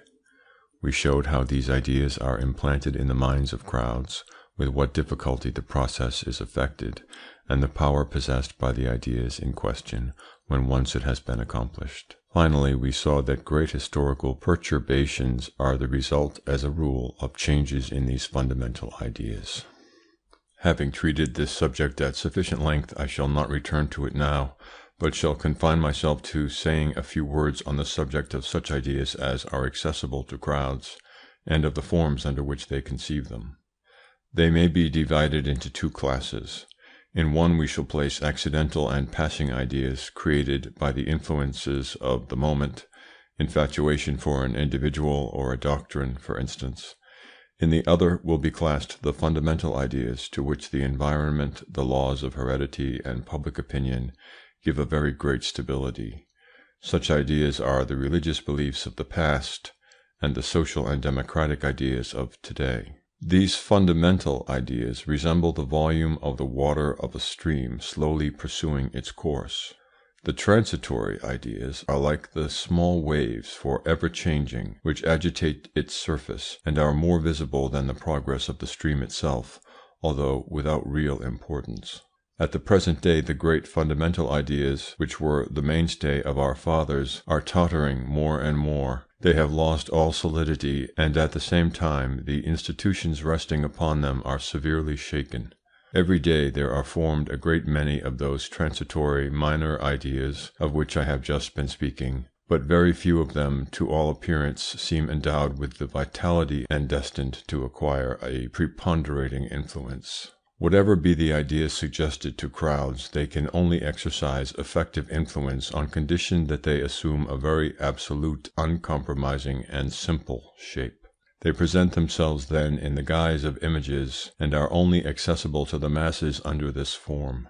These image-like ideas are not connected by any logical bond of analogy or succession, and may take each other's place, like the slides of a magic lantern, which the operator withdraws from the groove in which they were placed one above the other. This explains how it is that the most contradictory ideas may be seen to be simultaneously current in crowds. According to the chances of the moment, a crowd will come under the influence of one of the various ideas stored up in its understanding, and is capable in consequence of committing the most dissimilar acts. Its complete lack of the critical spirit does not allow of its perceiving these contradictions. This phenomenon is not peculiar to crowds. It is to be observed in many isolated individuals, not only among primitive beings, but in the case of all those, the fervent sectaries of the religious faith, for instance, who by one side or another of their intelligence are akin to primitive beings. I have observed its presence to a curious extent in the case of educated Hindus brought up at our European universities, and having taken their degree. A number of Western ideas had been superposed on their unchangeable and fundamental hereditary or social ideas. According to the chances of the moment, the one or the other set of ideas showed themselves, each with their special accompaniment of acts or utterances, the same individual presenting in this way the most flagrant contradictions. These contradictions are more apparent than real, for it is only hereditary ideas that have sufficient influence over the isolated individual to become motives of conduct. It is only when, as the result of the intermingling of different races, a man is placed between different hereditary tendencies, that his acts from one moment to another may be really entirely contradictory. It would be useless to insist here on these phenomena, although their psychological importance is capital. I am of opinion that at least 10 years of travel and observation would be necessary to arrive at a comprehension of them.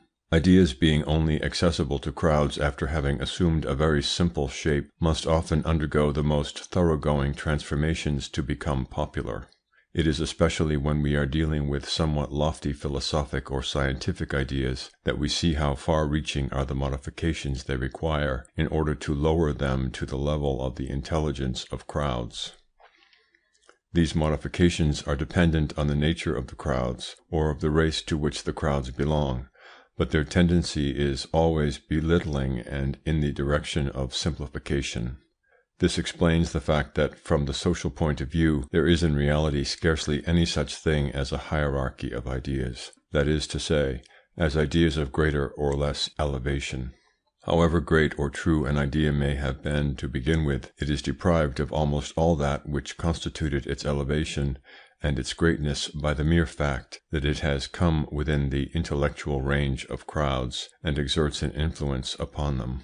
Moreover, from the social point of view, the hierarchical value of an idea, its intrinsic worth, is without importance. The necessary point to consider is the effects it produces.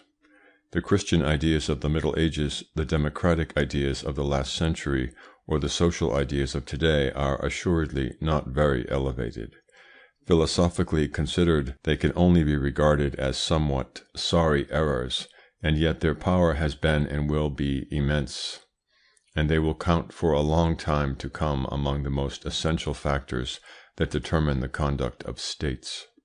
Even when an idea has undergone the transformations which render it accessible to crowds, it only exerts influence when by various processes, which we shall examine elsewhere, it has entered the domain of the unconscious, when indeed it has become a sentiment for which much time is required. For it must not be supposed that merely because the justness of an idea has been proved it can be productive of effective action even on cultivated minds. This fact may be quickly appreciated by noting how slight is the influence of the clearest demonstration on the majority of men. Evidence, if it be very plain, may be accepted by an educated person, but the convert will be quickly brought back by his unconscious self to his original conceptions. See him again after the lapse of a few days, and he will put forward afresh his old arguments in exactly the same terms. He is in reality under the influence of anterior ideas that have become sentiments, and it is such ideas alone that influence the more recondite motives of our acts and utterances. It cannot be otherwise in the case of crowds. When by various processes an idea has ended by penetrating into the minds of crowds, it possesses an irresistible power and brings about a series of effects, opposition to which is bootless. The philosophical ideas which resulted in the French Revolution took nearly a century to implant themselves in the mind of the crowd. Their irresistible force, when once they had taken root, is known. The striving of an entire nation towards the conquest of social equality and the realization of abstract rights and ideal liberties caused the tottering of all thrones and profoundly disturbed the Western world. During 20 years the nations were engaged in internecine conflict, and Europe witnessed hecatombs that would have terrified Genghis Khan and Tamerlane. The world had never seen on such a scale what may result from the promulgation of an idea. A long time is necessary for ideas to establish themselves in the minds of crowds, but just as long a time is needed for them to be eradicated. For this reason crowds, as far as ideas are concerned, are always several generations behind learned men and philosophers. All statesmen are well aware today of the admixture of error contained in the fundamental ideas I referred to a short while back, but as the influence of these ideas is still very powerful, they are obliged to govern in accordance with principles in the truth of which they have ceased to believe. 2. The reasoning power of crowds. It cannot absolutely be said that crowds do not reason and are not to be influenced by reasoning. However, the arguments they employ, and those which are capable of influencing them, are, from a logical point of view, of such an inferior kind that it is only by way of analogy that they can be described as reasoning. The inferior reasoning of crowds is based, just as is reasoning of a high order, on the association of ideas, but between the ideas associated by crowds there are only apparent bonds of analogy or succession. The mode of reasoning of crowds resembles that of the Eskimo who, knowing from experience that ice, a transparent body, melts in the mouth, concludes that glass, also a transparent body, should also melt in the mouth, or that of the savage who imagines that by eating the heart of a courageous foe he acquires his bravery, or of the workman who, having been exploited by one employer of labour, immediately concludes that all employers exploit their men. The characteristics of the reasoning of crowds are the association of dissimilar things possessing a merely apparent connection between each other, and the immediate generalization of particular cases. It is arguments of this kind that are always presented to crowds by those who know how to manage them. They are the only arguments by which crowds are to be influenced. A chain of logical argumentation is totally incomprehensible to crowds, and for this reason it is permissible to say that they do not reason, or that they reason falsely, and are not to be influenced by reasoning. Astonishment is felt at times on reading certain speeches at their weakness, and yet they had an enormous influence on the crowds which listened to them, but it is forgotten that they were intended to persuade collectivities and not to be read by philosophers. An orator in intimate communication with a crowd can evoke images by which it will be seduced. If he is successful, his object has been attained, and 20 volumes of harangues, always the outcome of reflection, are not worth the few phrases which appealed to the brains it was required to convince. It would be superfluous to add that the powerlessness of crowds to reason aright prevents them displaying any trace of the critical spirit, prevents them, that is, from being capable of discerning truth from error, or of forming a precise judgment on any matter. Judgments accepted by crowds are merely judgments forced upon them, and never judgments adopted after discussion. In regard to this matter, the individuals who do not rise above the level of a crowd are numerous. The ease with which certain opinions obtain general acceptance results more especially from the impossibility experienced by the majority of men of forming an opinion peculiar to themselves and based on reasoning of their own. 3. The imagination of crowds. Just as is the case with respect to persons in whom the reasoning power is absent, the figurative imagination of crowds is very powerful, very active, and very susceptible of being keenly impressed. The images evoked in their mind by a personage, an event, an accident, are almost as lifelike as the reality. Crowds are to some extent in the position of the sleeper whose reason, suspended for the time being, allows the arousing in his mind of images of extreme intensity, which would quickly be dissipated could they be submitted to the action of reflection. Crowds, being incapable both of reflection and of reasoning, are devoid of the notion of improbability, and it is to be noted that in a general way it is the most improbable things that are the most striking. This is why it happens that it is always the marvellous and legendary side of events that more specifically strike crowds. When a civilization is analysed, it is seen that in reality it is the marvellous and the legendary that are its true supports. Appearances have always played a much more important part than reality in history, where the unreal is always of greater moment than the real. Crowds, being only capable of thinking in images, are only to be impressed by images. It is only images that terrify or attract them and become motives of action. For this reason, theatrical representations in which the image is shown in its most clearly visible shape always have an enormous influence on crowds. Bread and spectacular shows constituted for the plebeians of ancient Rome the ideal of happiness, and they asked for nothing more. Throughout the successive ages this ideal has scarcely varied. Nothing has a greater effect on the imagination of crowds of every category than theatrical representations. The entire audience experiences at the same time the same emotions, and if these emotions are not at once transformed into acts, it is because the most unconscious spectator cannot ignore that he is the victim of illusions, and that he has laughed or wept over imaginary adventures. Sometimes, however, the sentiments suggested by the images are so strong that they tend, like habitual suggestions, to transform themselves into acts. The story has often been told of the manager of a popular theatre who, in consequence of his only playing sombre dramas, was obliged to have the actor who took the part of the traitor protected on his leaving the theatre, to defend him against the violence of the spectators, indignant at the crimes, imaginary though they were, which the traitor had committed. We have here, in my opinion, one of the most remarkable indications of the mental state of crowds, especially of the facility with which they are suggestioned. The unreal has almost as much influence on them as the real. They have an evident tendency not to distinguish between the two. The power of conquerors and the strength of states is based on the popular imagination. It is more particularly by working upon this imagination that crowds are led.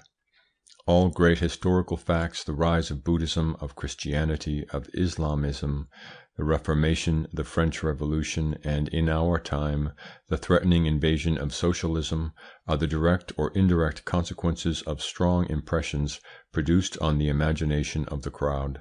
Moreover, all the great statesmen of every age and every country, including the most absolute despots, have regarded the popular imagination as the basis of their power, and they have never attempted to govern in opposition to it. It was by becoming a Catholic, said Napoleon to the Council of State, that I terminated the Vendine War. By becoming a Mussulman that I obtained a footing in Egypt. By becoming an Ultramontane that I won over the Italian priests. And had I to govern a nation of Jews, I would rebuild Solomon's temple. Never perhaps since Alexander and Caesar has any great man better understood how the imagination of the crowd should be impressed. His constant preoccupation was to strike it. He bore it in mind in his victories, in his harangues, in his speeches, in all his acts. On his deathbed it was still in his thoughts. How is the imagination of crowds to be impressed? We shall soon see. Let us confine ourselves for the moment to saying that the feat is never to be achieved by attempting to work upon the intelligence or reasoning faculty, that is to say, by way of demonstration. It was not by means of cunning rhetoric that Antony succeeded in making the populace rise against the murderers of Caesar. It was by reading his will to the multitude and pointing to his corpse. Whatever strikes the imagination of crowds presents itself under the shape of a startling and very clear image, freed from all accessory explanation, or merely having as accompaniment a few marvellous or mysterious facts. Examples in point are a great victory, a great miracle, a great crime, or a great hope. Things must be laid before the crowd as a whole, and their genesis must never be indicated. 100 petty crimes or petty accidents will not strike the imagination of crowds in the least, whereas a single great crime or a single great accident will profoundly impress them, even though the results be infinitely less disastrous than those of the 100 small accidents put together. The epidemic of influenza, which caused the death but a few years ago of 5,000 persons in Paris alone, made very little impression on the popular imagination. The reason was that this veritable hecatomb was not embodied in any visible image, but was only learnt from statistical information furnished weekly. An accident which should have caused the death of only 500 instead of 5,000 persons, but on the same day and in public, as the outcome of an accident appealing strongly to the eye, by the fall, for instance, of the Eiffel Tower, would have produced, on the contrary, an immense impression on the imagination of the crowd. The probable loss of a transatlantic steamer that was supposed in the absence of news to have gone down in the mid-ocean profoundly impressed the imagination of the crowd for a whole week. Yet official statistics show that 850 sailing vessels and 203 steamers were lost in the year 1894 alone. The crowd, however, was never for a moment concerned by these successive losses, much more important though they were as far as regards the destruction of life and property than the loss of the Atlantic liner in question could possibly have been. It is not then the facts in themselves that strike the popular imagination, but the way in which they take place and are brought under notice. It is necessary that by their condensation, if I may thus express myself, they should produce a startling image which fills and besets the mind. To know the art of impressing the imagination of crowds is to know at the same time the art of governing them. End of section 4. Book 1, Chapter 4 of The Crowd. A religious shape assumed by all the convictions of crowds. What is meant by the religious sentiment? It is independent of the worship of a divinity. Its characteristics, the strength of convictions assuming a religious shape. Various examples. Popular gods have never disappeared. New forms under which they are revived. Religious forms of atheism. Importance of these notions from the historical point of view. The Reformation, St. Bartholomew, the Terror, and all analogous events are the result of the religious sentiments of crowds, and not of the will of isolated individuals. We have shown that crowds do not reason, that they accept or reject ideas as a whole, that they tolerate neither discussion nor contradiction, and that the suggestions brought to bear on them invade the entire field of their understanding, and tend at once to transform themselves into acts. We have shown that crowds suitably influenced are ready to sacrifice themselves for the ideal with which they have been inspired. We have also seen that they only entertain violent and extreme sentiments, that in their case sympathy quickly becomes adoration, and antipathy, almost as soon as it is aroused, is transformed into hatred. These general indications furnish us already with a presentiment of the nature of the convictions of crowds. When these convictions are closely examined, whether at epochs marked by fervent religious faith or by great political upheavals such as those of the last century, it is apparent that they always assume a peculiar form which I cannot better define than by giving it the name of a religious sentiment.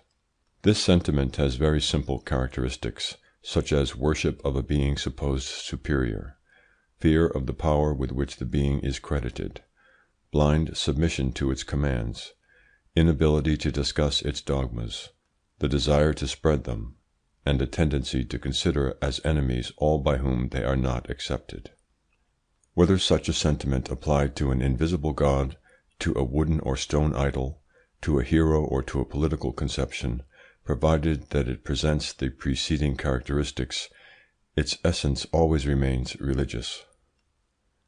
The supernatural and the miraculous are found to be present to the same extent. Crowds unconsciously accord a mysterious power to the political formula of the victorious leader that for the moment arouses their enthusiasm. A person is not religious solely when he worships a divinity, but when he puts all the resources of his mind, the complete submission of his will, and the whole-souled ardour of fanaticism at the service of a cause or an individual, who becomes the goal and guide of his thoughts and actions. Intolerance and fanaticism are the necessary accompaniments of the religious sentiment. They are inevitably displayed by those who believe themselves in the possession of the secret of earthly and eternal happiness. These two characteristics are to be found in all men grouped together, when they are inspired by a conviction of any kind. The Jacobins of the Reign of Terror were at bottom as religious as the Catholics of the Inquisition, and their cruel ardour proceeded from the same source. The convictions of crowds assumed those characteristics of blind submission, fierce intolerance, and the need of violent propaganda which are inherent in the religious sentiment, and it is for this reason that it may be said that all their beliefs have a religious form. The hero acclaimed by a crowd is a veritable god for that crowd. Napoleon was such a god for 15 years, and a divinity never had more fervent worshippers or sent men to their death with greater ease. The Christian and pagan gods never exercised a more absolute empire over the minds that had fallen under their sway. All founders of religious or political creeds have established them solely because they were successful in inspiring crowds with those fanatical sentiments which have as result that men find their happiness in worship and obedience, and are ready to lay down their lives for their idol. This has been the case at all epochs.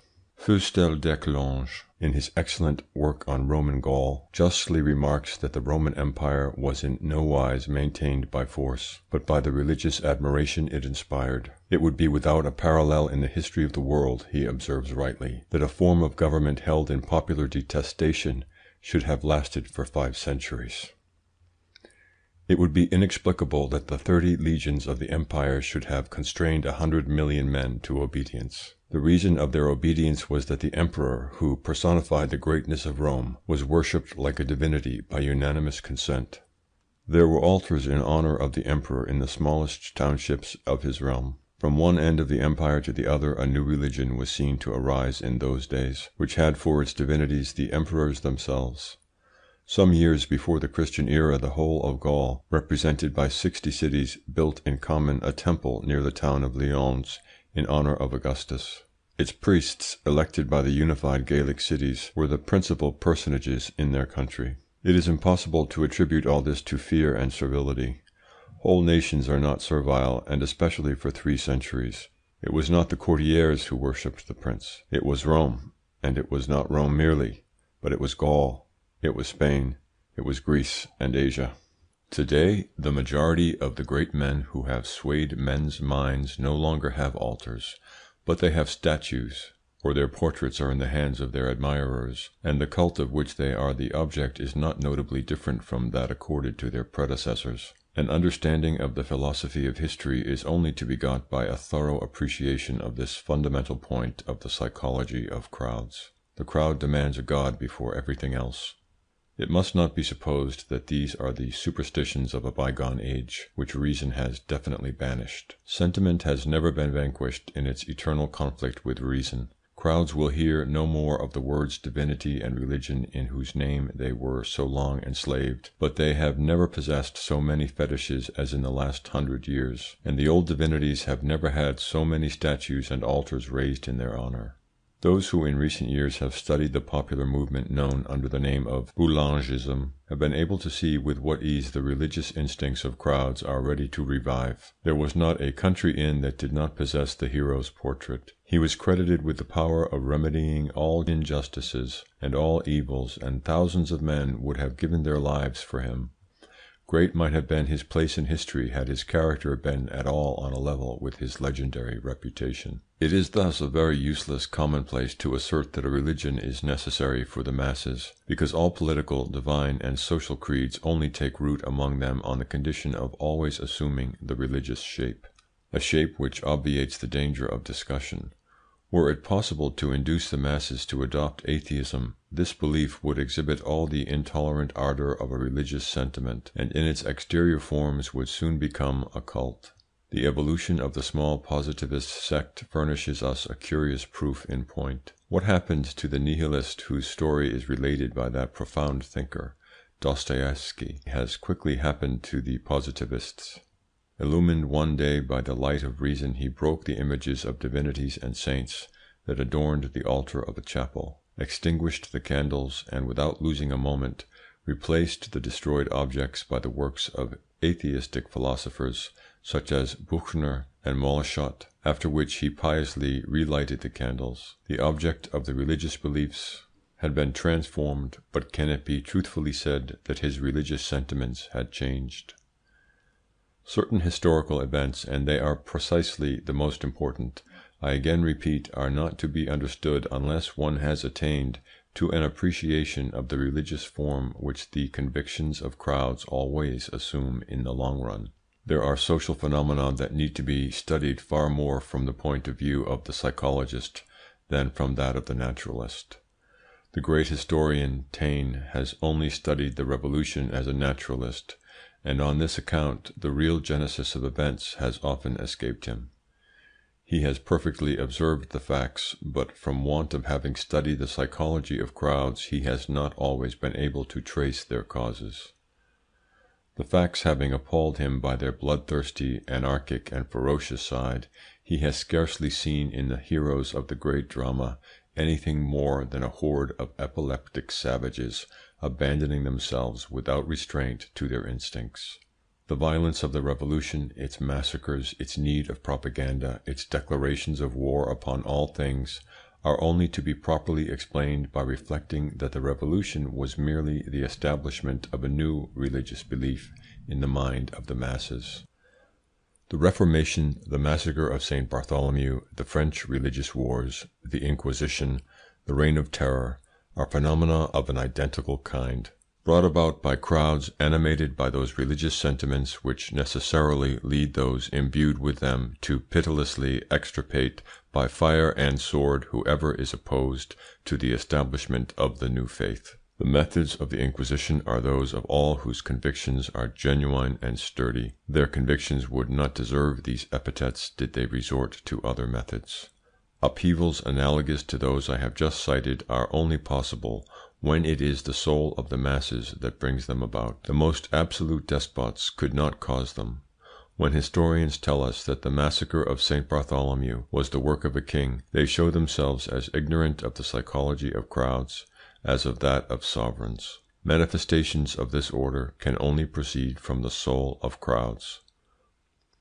The most absolute power of the most despotic monarch can scarcely do more than hasten or retard the moment of their apparition. The massacre of St. Bartholomew or the religious wars were no more the work of kings than the reign of terror was the work of Robespierre, Danton, or Saint Just. At the bottom of such events is always to be found the working of the soul of the masses, and never the power of the potentates. End of section 5. Book 2. The Opinions and Beliefs of Crowds. Chapter 1. Remote Factors of the Opinions and Beliefs of Crowds. Preparatory factors of the beliefs of crowds. The origin of the beliefs of crowds is the consequence of a preliminary process of elaboration. Study of the different factors of these beliefs. 1. Race. The predominating influence it exercises. It represents the suggestions of ancestors. 2. Traditions. They are the synthesis of the soul of the race. Social importance of traditions. How, after having been necessary, they become harmful. Crowds are the most obstinate maintainers of traditional ideas. 3. Time. It prepares in succession the establishment of beliefs, and then their destruction. It is by the aid of this factor that order may proceed from chaos. 4. Political and social institutions. Erroneous idea of their part. Their influence extremely weak. They are effects, not causes. Nations are incapable of choosing what appear to them the best institutions. Institutions are labels which shelter the most dissimilar things under the same title. How institutions may come to be created. Certain institutions theoretically bad, such as centralization obligatory for certain nations. 5. Institutions and education. Falsity of prevalent ideas as to the influence of instruction on crowds. Statistical indications. Demoralizing effect of Latin system of education. Part instruction might play. Examples furnished by various peoples. Having studied the mental constitution of crowds and become acquainted with their modes of feeling, thinking, and reasoning, we shall now proceed to examine how their opinions and beliefs arise and become established. The factors which determine these opinions and beliefs are of two kinds: remote factors and immediate factors. The remote factors are those which render crowds capable of adopting certain convictions and absolutely refractory to the acceptance of others. These factors prepare the ground in which are suddenly seen to germinate certain new ideas whose force and consequences are a cause of astonishment, though they are only spontaneous in appearance. The outburst and putting in practice of certain ideas among crowds present at times a startling suddenness. This is only a superficial effect, behind which must be sought a preliminary and preparatory action of long duration. The immediate factors are those which, coming on the top of this long preparatory working, in whose absence they would remain without effect, serve as the source of active persuasion on crowds. That is, they are the factors which cause the idea to take shape and set it loose with all its consequences. The resolutions by which collectivities are suddenly carried away arise out of these immediate factors. It is due to them that a riot breaks out or a strike is decided upon, and to them that enormous majorities invest one man with power to overthrow a government.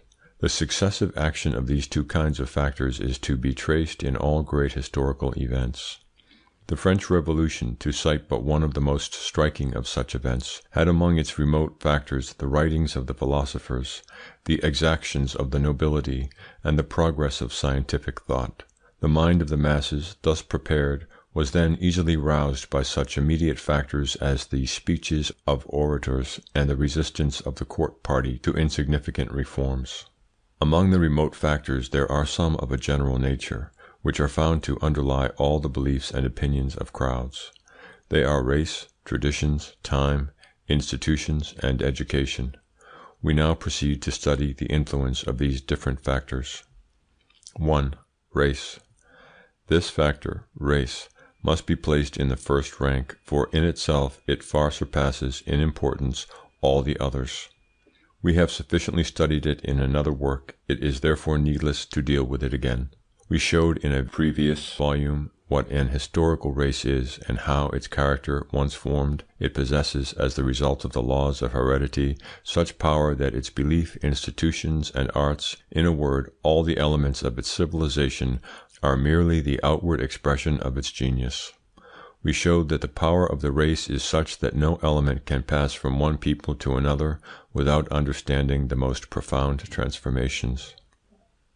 Footnote: the novelty of this proposition being still considerable, and history being quite unintelligible without it, I devoted 4 chapters to its demonstration in my last book, The Psychological Laws of the Evolution of Peoples. From it the reader will see that, in spite of fallacious appearances, neither language, religion, arts, or, in a word, any element of civilization can pass intact from one people to another.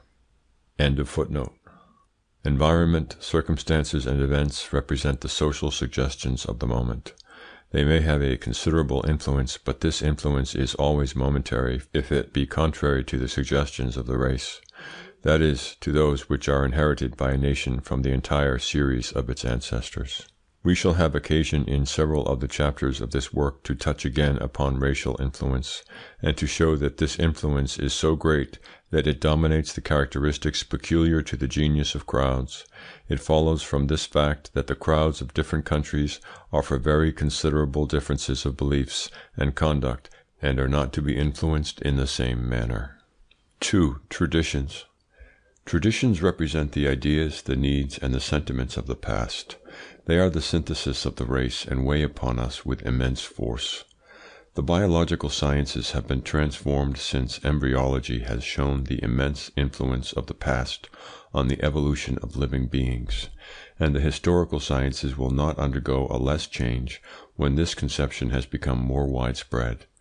As yet it is not sufficiently general, and many statesmen are still no further advanced than the theorists of the last century, who believed that a society could break off with its past and be entirely recast on lines suggested solely by the light of reason.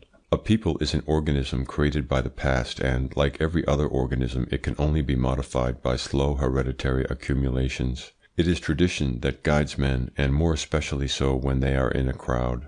The changes they can effect in their traditions with any ease merely bear, as I have often repeated, upon names and outward forms. This circumstance is not to be regretted. Neither a national genius nor civilization would be possible without traditions. In consequence, man's 2 great concerns, since he has existed, have been to create a network of traditions which he afterwards endeavours to destroy when their beneficial effects have worn themselves out. Civilization is impossible without traditions, and progress impossible without the destruction of those traditions. The difficulty, and it is an immense difficulty, is to find a proper equilibrium between stability and variability. Should a people allow its customs to become too firmly rooted, it can no longer change and becomes, like China, incapable of improvement.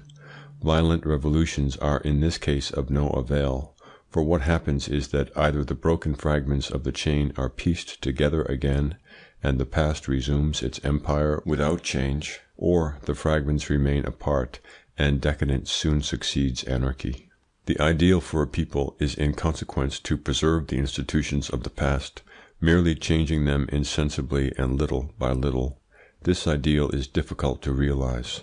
The Romans in ancient and the English in modern times are almost alone in having realized it. It is precisely crowds that cling the most tenaciously to traditional ideas and oppose their being changed with the most obstinacy.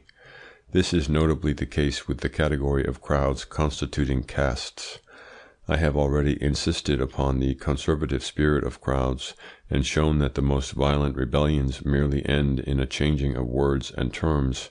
At the end of the last century, in the presence of destroyed churches, of priests expelled from the country or guillotined, It might have been thought that the old religious ideas had lost all their strength, and yet a few years had barely lapsed before the abolished system of public worship had to be re-established in deference to universal demands. Footnote: the report of the ex-conventionist Fourcroy, quoted by Taine, is very clear on this point. Quote, "What is everywhere seen with respect to the keeping of Sunday and attendance at the churches proves that the majority of Frenchmen desire to return to their old usages, and that it is no longer opportune to resist this natural tendency. The great majority of men stand in need of religion, public worship, and priests. It is an error of some modern philosophers, by which I myself have been led away, to believe in the possibility of instruction being so general as to destroy religious prejudices, which for a great number of unfortunate persons are a source of consolation. The mass of the people then must be allowed its priests, its altars, and its public worship." End of footnote. Blotted out for a moment, the old traditions had resumed their sway. No example could better display the power of tradition on the mind of crowds. The most redoubtable idols do not dwell in temples, nor the most despotic tyrants in palaces. Both the one and the other can be broken in an instant, but the invisible masters that reign in our innermost selves are safe from every effort at revolt, and only yield to the slow wearing away of centuries. 3. Time. In social as in biological problems, time is one of the most energetic factors. It is the sole real creator and the sole great destroyer. It is time that has made mountains with grains of sand and raised the obscure cell of geological eras to human dignity. The action of centuries is sufficient to transform any given phenomenon. It has been justly observed that an ant with enough time at its disposal could level Mont Blanc. A being possessed of the magical force of varying time at his will would have the power attributed by believers to God. In this place, however, we have only to concern ourselves with the influence of time on the genesis of the opinions of crowds. Its action from this point of view is still immense. Dependent upon it are the great forces such as race, which cannot form themselves without it. It causes the birth, the growth, and the death of all beliefs. It is by the aid of time that they acquire their strength, and also by its aid that they lose it. It is time, in particular, that prepares the opinions and beliefs of crowds, or at least the soil in which they will germinate. This is why certain ideas are realizable at one epoch and not at another. It is time that accumulates that immense detritus of beliefs and thoughts on which the ideas of a given period spring up. They do not grow at hazard, and by chance. The roots of each of them strike down into a long past. When they blossom, it is time that has prepared their blooming, and to arrive at a notion of their genesis, it is always back in the past that it is necessary to search. They are the daughters of the past and the mothers of the future, but throughout the slaves of time. Time, in consequence, is our veritable master, and it suffices to leave it free to act to see all things transformed. At the present day we are very uneasy with regard to the threatening aspirations of the masses and the destruction and upheavals foreboded thereby. Time, without other aid, will see to the restoration of equilibrium. No form of government, M. Lavis very properly writes, was founded in a day. Political and social organizations are works that demand centuries. The feudal system existed for centuries in a shapeless, chaotic state before it found its laws. Absolute monarchy also existed for centuries before arriving at regular methods of government, and these periods of expectancy were extremely troubled. 4. Political and social institutions.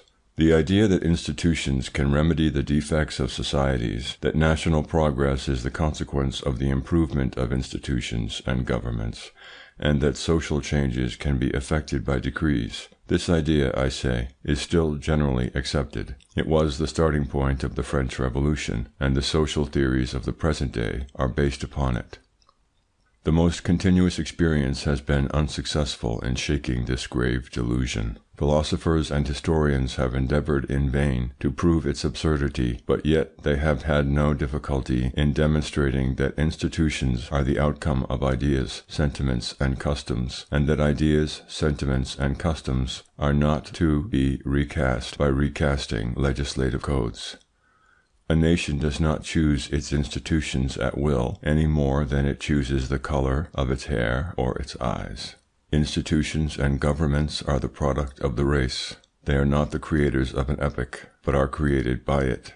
Peoples are not governed in accordance with their caprices of the moment, but as their character determines that they shall be governed. Centuries are required to form a political system, and centuries needed to change it. Institutions have no intrinsic virtue. In themselves they are neither good nor bad. Those which are good at a given moment for a given people may be harmful in the extreme for another nation. Moreover, it is in no way in the power of a people to really change its institutions. Undoubtedly, at the cost of violent revolutions, it can change their name, but in their essence they remain unmodified. The names are mere futile labels, with which an historian who goes to the bottom of things need scarcely concern himself. It is in this way, for instance, that England, the most advanced republicans, even of the United States, recognize this fact. The American magazine, The Forum, recently gave categorical expression to the opinion in terms which I reproduce here from the Review of Reviews for December 1894.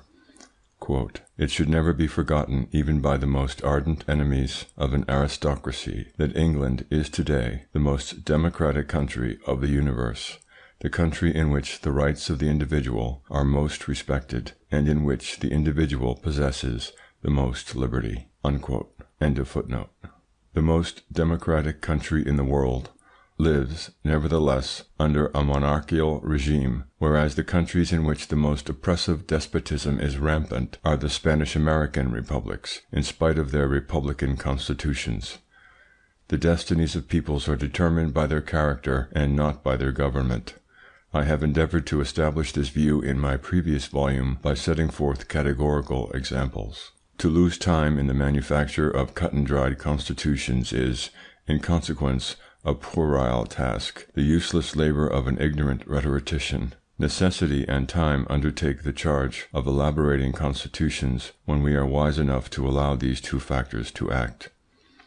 This is the plan the Anglo-Saxons have adopted, as their great historian Macaulay teaches us in a passage that the politicians of all Latin countries ought to learn by heart. After having shown all the good that can be accomplished by laws which appear from the point of view of pure reason a chaos of absurdities and contradictions, he compares the scores of constitutions that have been engulfed in the convulsions of the Latin peoples with that of England, and points out that the latter has only been very slowly changed part by part under the influence of immediate necessities and never of speculative reasoning. Quote, "To think nothing of symmetry and much of convenience, never to remove an anomaly merely because it is an anomaly, never to innovate except when some grievance is felt, never to innovate except so far as to get rid of the grievance, never to lay down any proposition of wider extent than the particular case for which it is necessary to provide. These are the rules which have, from the age of John to the age of Victoria, generally guided the deliberations of our 250 parliaments." Unquote. It would be necessary to take one by one the laws and institutions of each people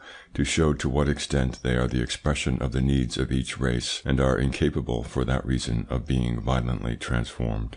It is impossible, for instance, to indulge in philosophical dissertations on the advantages and disadvantages of centralization, but when we see a people composed of very different races devote 1,000 years of efforts to attaining to this centralization, when we observe that a great revolution, having for object the destruction of all the institutions of the past, has been forced to respect this centralization, and has even strengthened it, under these circumstances we should admit that it is the outcome of imperious needs, that it is a condition of the existence of the nation in question, and we should pity the poor mental range of politicians who talk of destroying it. Could they by chance succeed in this attempt, their success would at once be the signal for a frightful civil war. Footnote. If a comparison be made between the profound religious and political dissensions which separate the various parties in France, and are more especially the result of social questions, and the separatist tendencies which were manifested at the time of the Revolution, and began to again display themselves towards the close of the Franco-German War, it will be seen that the different races represented in France are still far from being completely blended. The vigorous centralization of the Revolution and the creation of artificial departments destined to bring about the fusion of the ancient provinces was certainly its most useful work. Were it possible to bring about the decentralization which is today preoccupying minds lacking in foresight, the achievement would promptly have for consequence the most sanguinary disorders. To overlook this fact is to leave out of account the entire history of France. Which, moreover, would immediately bring back a new system of centralization much more oppressive than the old. The conclusion to be drawn from what precedes is that it is not in institutions that the means is to be sought of profoundly influencing the genius of the masses. When we see certain countries, such as the United States, reach a high degree of prosperity under democratic institutions, while others, such as the Spanish-American republics, are found existing in a pitiable state of anarchy under absolutely similar institutions, we should admit that these institutions are as foreign to the greatness of the one as to the decadence of the others.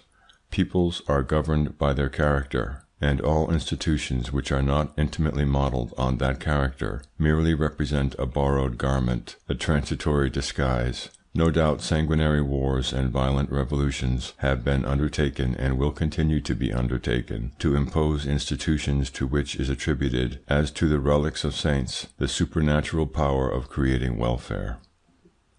It may be said then, in one sense, that institutions react on the mind of the crowd, inasmuch as they engender such upheavals.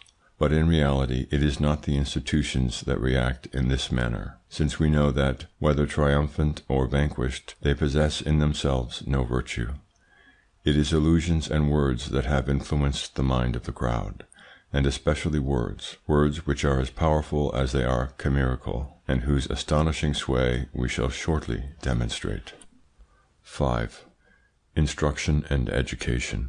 Foremost among the dominant ideas of the present epoch is to be found the notion that instruction is capable of considerably changing men, and has for its unfailing consequence to improve them and even to make them equal.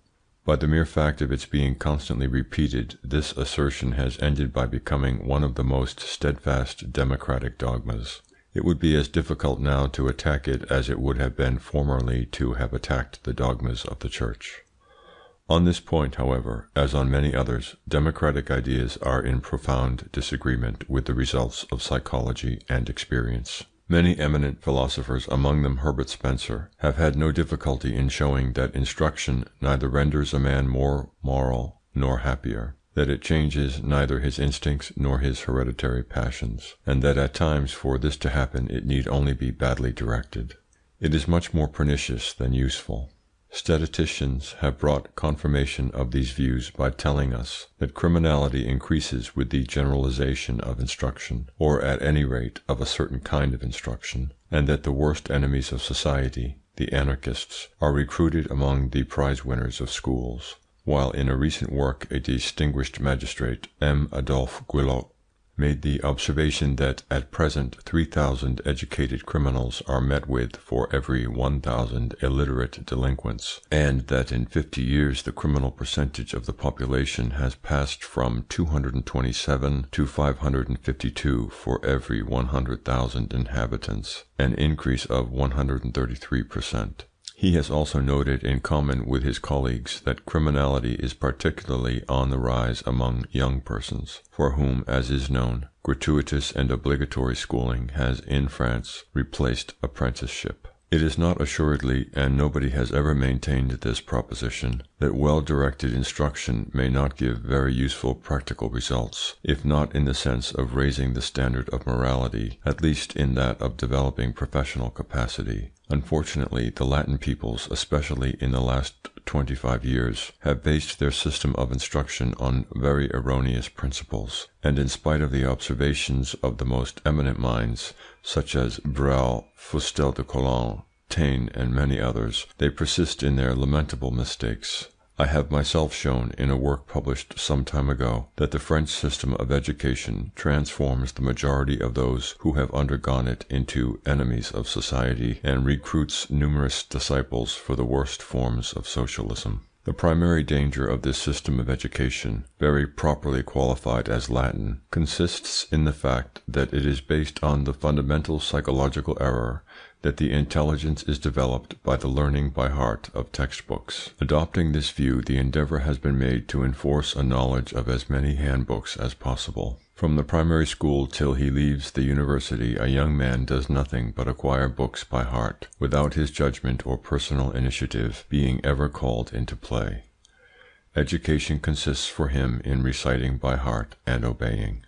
Quote, learning lessons, knowing by heart a grammar or a compendium, repeating well and imitating well, that, unquote, writes a former Minister of Public Instruction, M. Jules Simon, quote, is a ludicrous form of education whose every effort is an act of faith, tacitly admitting the infallibility of the master, and whose only results are a belittling of ourselves and a rendering of us impotent, unquote.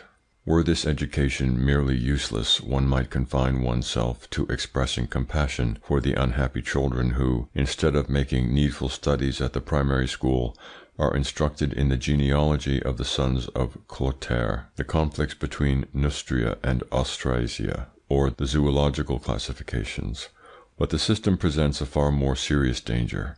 It gives those who have been submitted to it a violent dislike to the state of life in which they were born, and an intense desire to escape from it. The working man no longer wishes to remain a working man, or the peasant to continue a peasant, while the most humble members of the middle classes admit of no possible career for their sons except that of state-paid functionaries.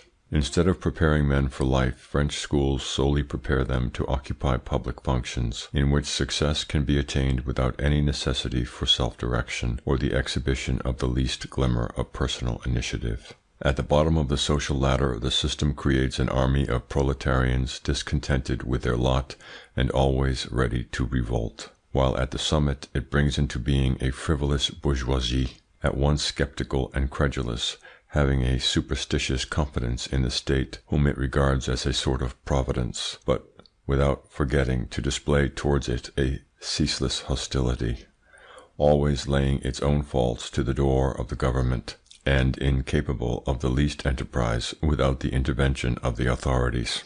The state, which manufactures by dint of textbooks all these persons possessing diplomas, can only utilize a small number of them, and is forced to leave the others without employment. It is obliged in consequence to resign itself to feeding the first mentioned and to having the others as its enemies. From the top to the bottom of the social pyramid, from the humblest clerk to the professor and the prefect, the immense mass of persons boasting diplomas besiege the professions, while a businessman has the greatest difficulty in finding an agent to represent him in the colonies. Thousands of candidates solicit the most modest official posts. There are 20,000 schoolmasters and mistresses without employment. In the department of the Seine alone, all of them persons who, disdaining the fields or the workshops, look to the state for their livelihood. The number of the chosen being restricted, that of the discontented is perforce immense. The latter are ready for any revolution, whoever be its chiefs and whatever the goal they aim at.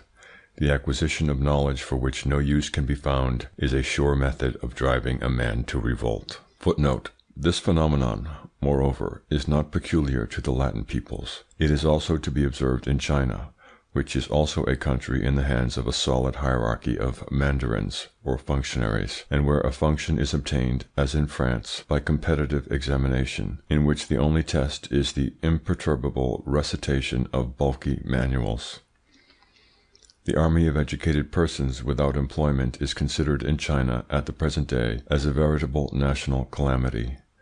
It is the same in India, where, since the English have opened schools, not for educating purposes, as is the case in England itself, but simply to furnish the indigenous inhabitants with instruction, there has been formed a special class of educated persons, the Baboos, who, when they do not obtain employment, become the irreconcilable enemies of the English rule. In the case of all the Baboos, whether provided with employment or not, the first effect of their instruction has been to lower their standard of morality. This is a fact on which I have insisted at length in my book, The Civilizations of India, a fact, too, which has been observed by all authors who have visited the great peninsula. End of footnote. It is evidently too late to retrace our steps. Experience alone, that supreme educator of peoples, will be at pains to show us our mistake.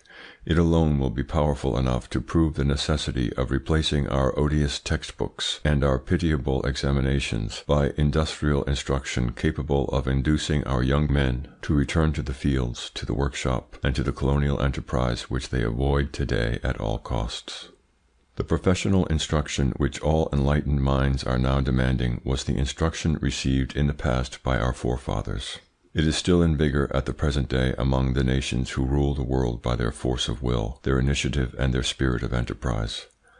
In a series of remarkable pages, whose principal passages I reproduce further on, a great thinker, M. Taine, has clearly shown that our former system of education was approximately that in vogue today in England and America, and in a remarkable parallel between the Latin and Anglo-Saxon systems, he has plainly pointed out the consequences of the two methods.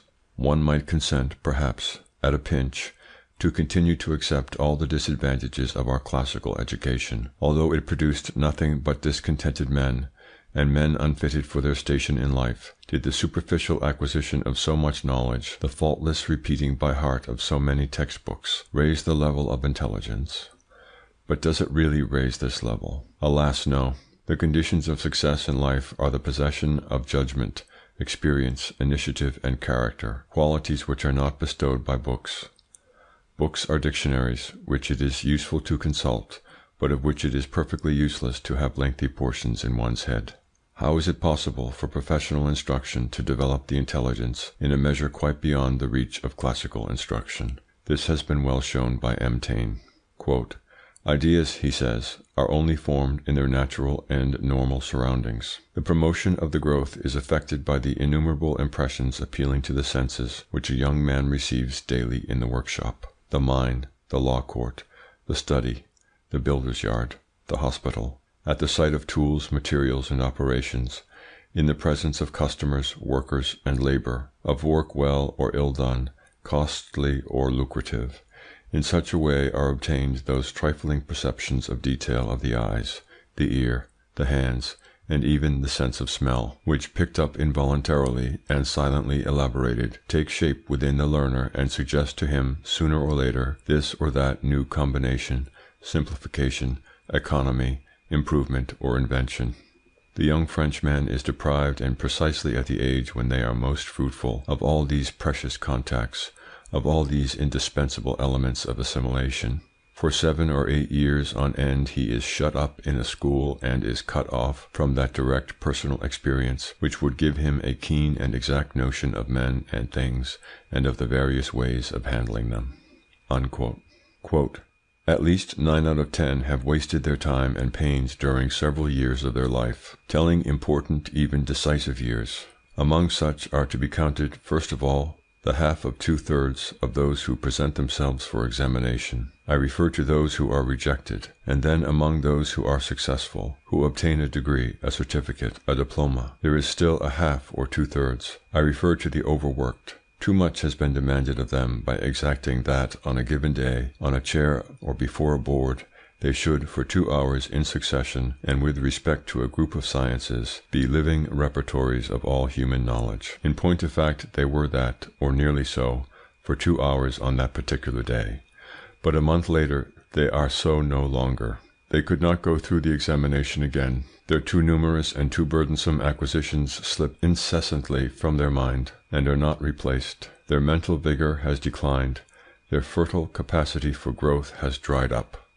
The fully developed man appears, and he is often a used-up man, settled down, married, resigned to turning in a circle, and indefinitely in the same circle. He shuts himself up in his confined function, which he fulfills adequately, but nothing more. Such is the average yield. Assuredly, the receipts do not balance the expenditure. In England or America, where, as in France previous to 1789, the contrary proceeding is adopted, the outcome obtained is equal or superior." Unquote. The illustrious psychologist subsequently shows us the difference between our system and that of the Anglo-Saxons. The latter do not possess our innumerable special schools. With them, instruction is not based on book learning, but on object lessons. The engineer, for example, is trained in a workshop, and never at a school, a method which allows of each individual reaching the level his intelligence permits of.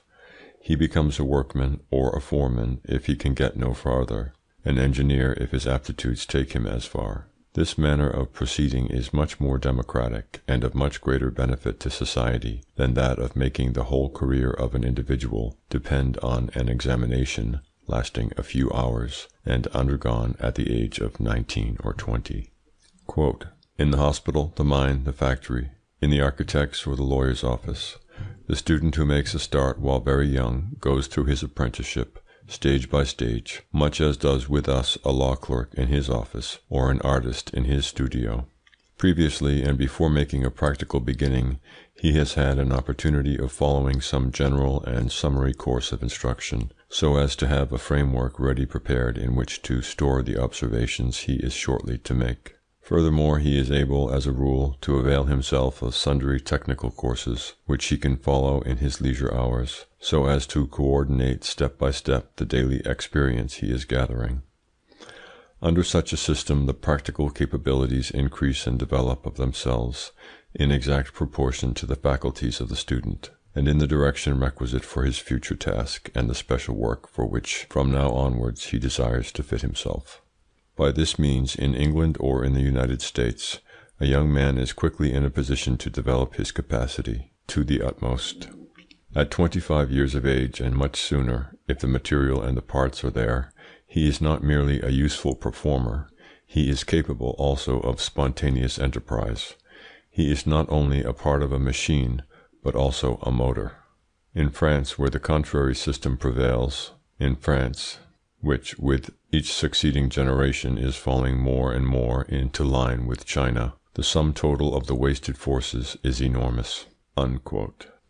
The great philosopher arrives at the following conclusion with respect to the growing incongruity between our Latin system of education and the requirements of practical life.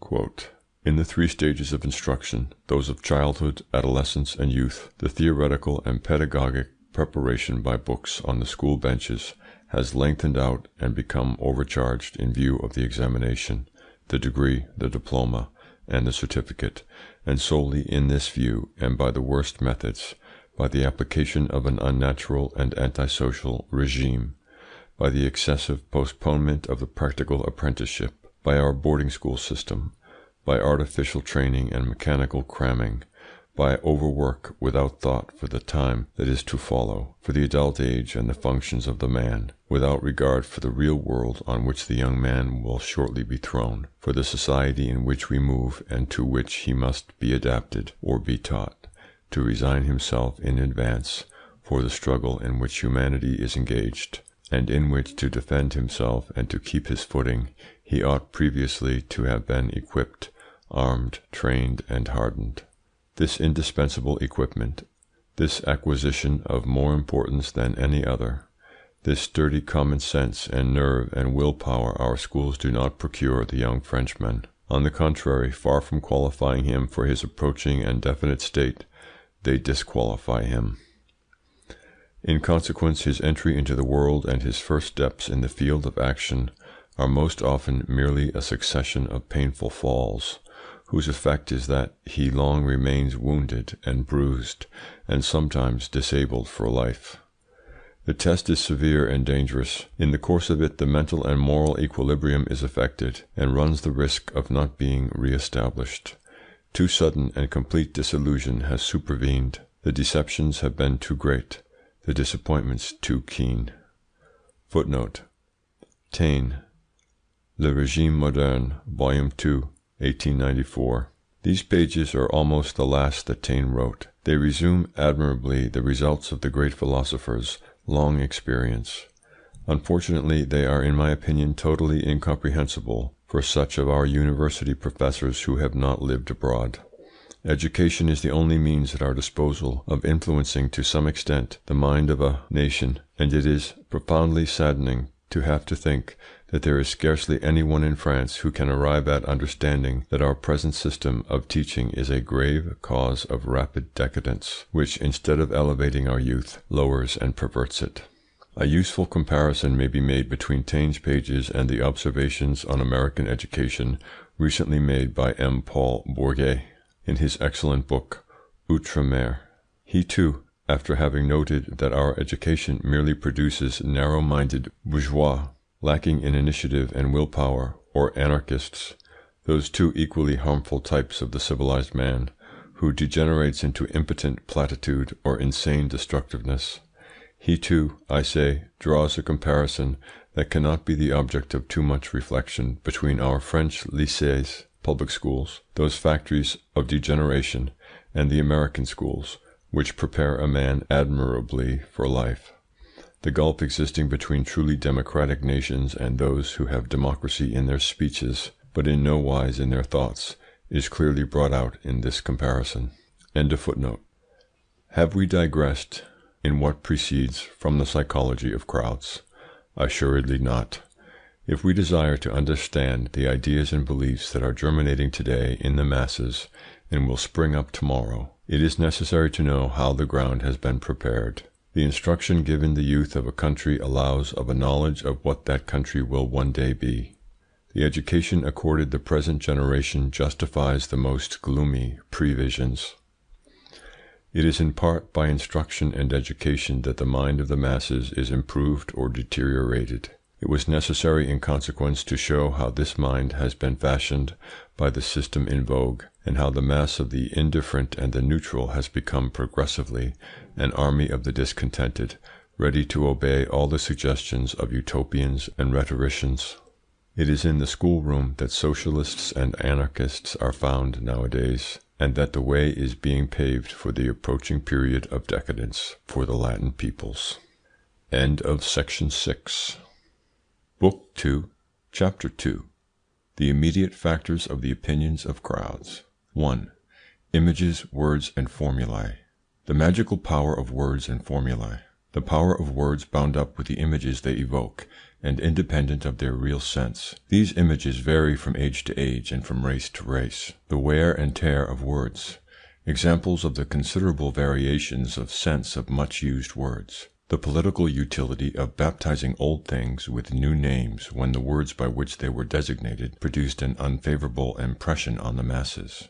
Variations of the sense of words in consequence of race differences. The different meanings of the word democracy in Europe and America.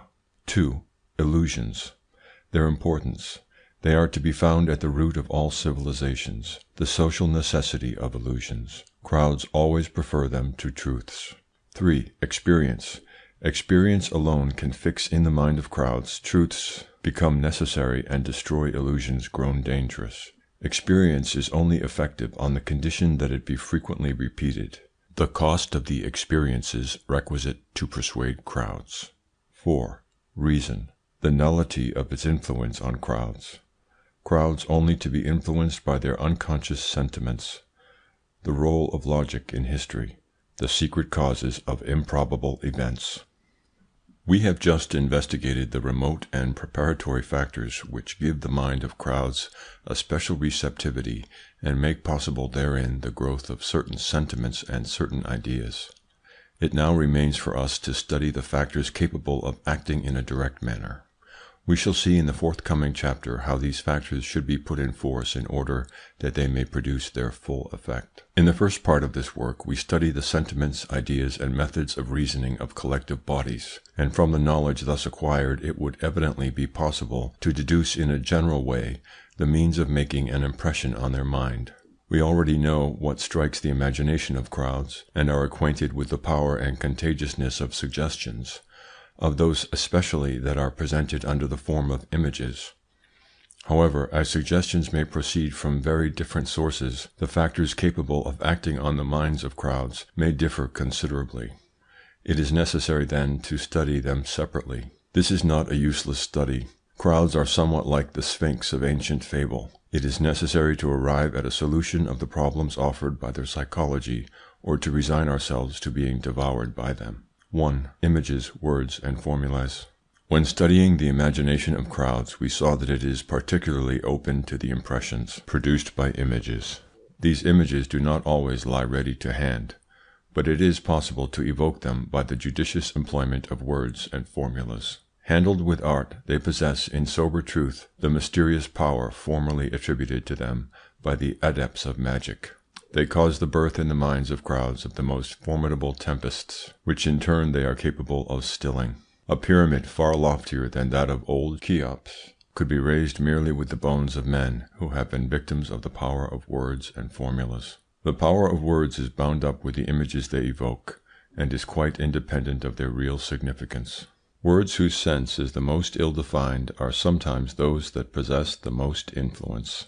Such, for example, are the terms democracy, socialism, equality, liberty, etc., whose meaning is so vague that bulky volumes do not suffice to precisely fix it. Yet it is certain that a truly magical power is attached to those short syllables, as if they contained the solution of all problems.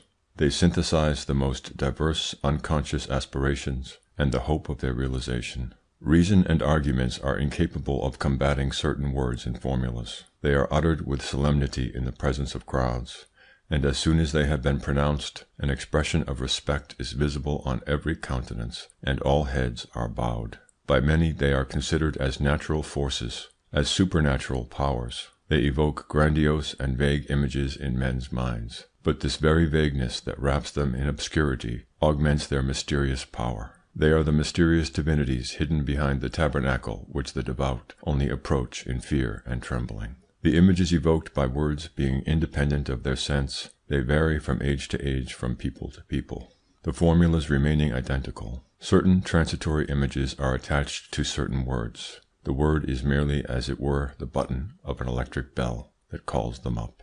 All words and all formulas do not possess the power of evoking images, while there are some which have once had this power, but lose it in the course of use, and cease to waken any response in the mind. They then become vain sounds, whose principal utility is to relieve the person who employs them of the obligation of thinking. Armed with a small stock of formulas and commonplaces learnt while we are young, we possess all that is needed to traverse life without the tiring necessity of having to reflect on anything whatever. If any particular language be studied, it is seen that the words of which it is composed change rather slowly in the course of ages, while the images these words evoke, or the meaning attached to them, changes ceaselessly. This is the reason why in another work I have arrived at the conclusion that the absolute translation of a language, especially of a dead language, is totally impossible. What do we do in reality when we substitute a French for a Latin, Greek, or a Sanskrit expression, or even when we endeavour to understand a book written in our own tongue 2 or 3 centuries back? We merely put the images and ideas with which modern life has endowed our intelligence in the place of absolutely distinct notions and images which ancient life had brought into being in the mind of races submitted to conditions of existence having no analogy with our own. When the men of the Revolution imagined they were copying the Greeks and Romans, what were they doing except giving to ancient words a sense the latter had never had? What resemblance can possibly exist between the institutions of the Greeks and those designated today by corresponding words? A republic at that epoch was an essentially aristocratic institution, formed of a reunion of petty despots ruling over a crowd of slaves, kept in the most absolute subjection. These communal aristocracies, based on slavery, could not have existed for a moment without it. The word liberty, again, what significance could it have in any way resembling that we attribute to it today at a period when the possibility of the liberty of thought was not even suspected, and when there was no greater and more exceptional crime than that of discussing the gods, the laws and the customs of the city? What did such a word as fatherland signify to an Athenian or Spartan, unless it were the cult of Athens or Sparta, and in no wise that of Greece, composed of rival cities always at war with each other? What meaning had the same word fatherland among the ancient Gauls, divided into rival tribes and races, and possessing different languages and religions, and who were easily vanquished by Caesar because he always found allies among them? It was Rome that made a country of Gaul by endowing it with political and religious unity. Without going back so far, scarcely 2 centuries ago, is it to be believed that this same notion of a fatherland was conceived to have the same meaning as at present by French princes like the great Condé, who allied themselves with the foreigner against their sovereign? And yet again the same word had it not a sense very different from the modern for the French royalist emigrants, who thought they obeyed the laws of honour in fighting against France, and who from their point of view did indeed obey them, since the feudal law bound the vassal to the lord and not to the soil, so that where the sovereign was, there was the true fatherland. Numerous are the words whose meaning has thus profoundly changed from age to age, words which we can only arrive at understanding in the sense in which they were formerly understood after a long effort. It has been said with truth that much study is necessary merely to arrive at conceiving what was signified to our great grandfathers by such words as the king and the royal family. What then is likely to be the case with terms still more complex? Words then have only mobile and transitory significations, which change from age to age and people to people, and when we desire to exert an influence by their means on the crowd, what it is requisite to know is the meaning given them by the crowd at a given moment, and not the meaning which they formerly had or may yet have for individuals of a different mental constitution. Thus, when crowds have come, as the result of political upheavals or changes of belief, to acquire a profound antipathy for the images evoked by certain words, the first duty of the true statesman is to change the words without, of course, laying hands on the things themselves, the latter being too intimately bound up with the inherited constitution to be transformed. The judicious Tocqueville long ago made the remark that the work of the consulate and the empire consisted more particularly in the clothing with new words of the greater part of the institutions of the past, that is to say, in replacing words evoking disagreeable images in the imagination of the crowd by other words of which the novelty prevented such evocations. The taille or tallage has become the land tax, the gabelle the tax on salt, the aides the indirect contributions and the consolidated duties, the tax on trade companies and guilds, the licence, etc. One of the most essential functions of statesmen consists, then, in baptizing with popular or, at any rate, in different words things the crowd cannot endure under their old names. The power of words is so great that it suffices to designate in well-chosen terms the most odious things to make them acceptable to crowds. Taine justly observes that it was by invoking liberty and fraternity, words very popular at the time, that the Jacobins were able, quote, to install a despotism worthy of Daume, a tribunal similar to that of the Inquisition, and to accomplish human hecatombs akin to those of ancient Mexico. Unquote. The art of those who govern, as is the case with the art of advocates, consists above all in the science of employing words. One of the greatest difficulties of this art is, that in one and the same society, the same words most often have very different meanings for the different social classes who employ in appearance the same words, but never speak the same language. In the preceding examples, it is especially time that has been made to intervene as the principal factor in the changing of the meaning of words. If, however, we also make race intervene, we shall then see that, at the same period, among peoples equally civilized but of different race, the same words very often correspond to extremely dissimilar ideas. It is impossible to understand these differences without having travelled much, and for this reason I shall not insist upon them. I shall confine myself to observing that it is precisely the words most often employed by the masses which among different peoples possesses the most different meanings. Such is the case, for instance, with the words democracy and socialism in such frequent use nowadays. In reality, they correspond to quite contrary ideas and images in the Latin and Anglo-Saxon mind. For the Latin peoples, the word democracy signifies more especially the subordination of the will and the initiative of the individual to the will and the initiative of the community represented by the state.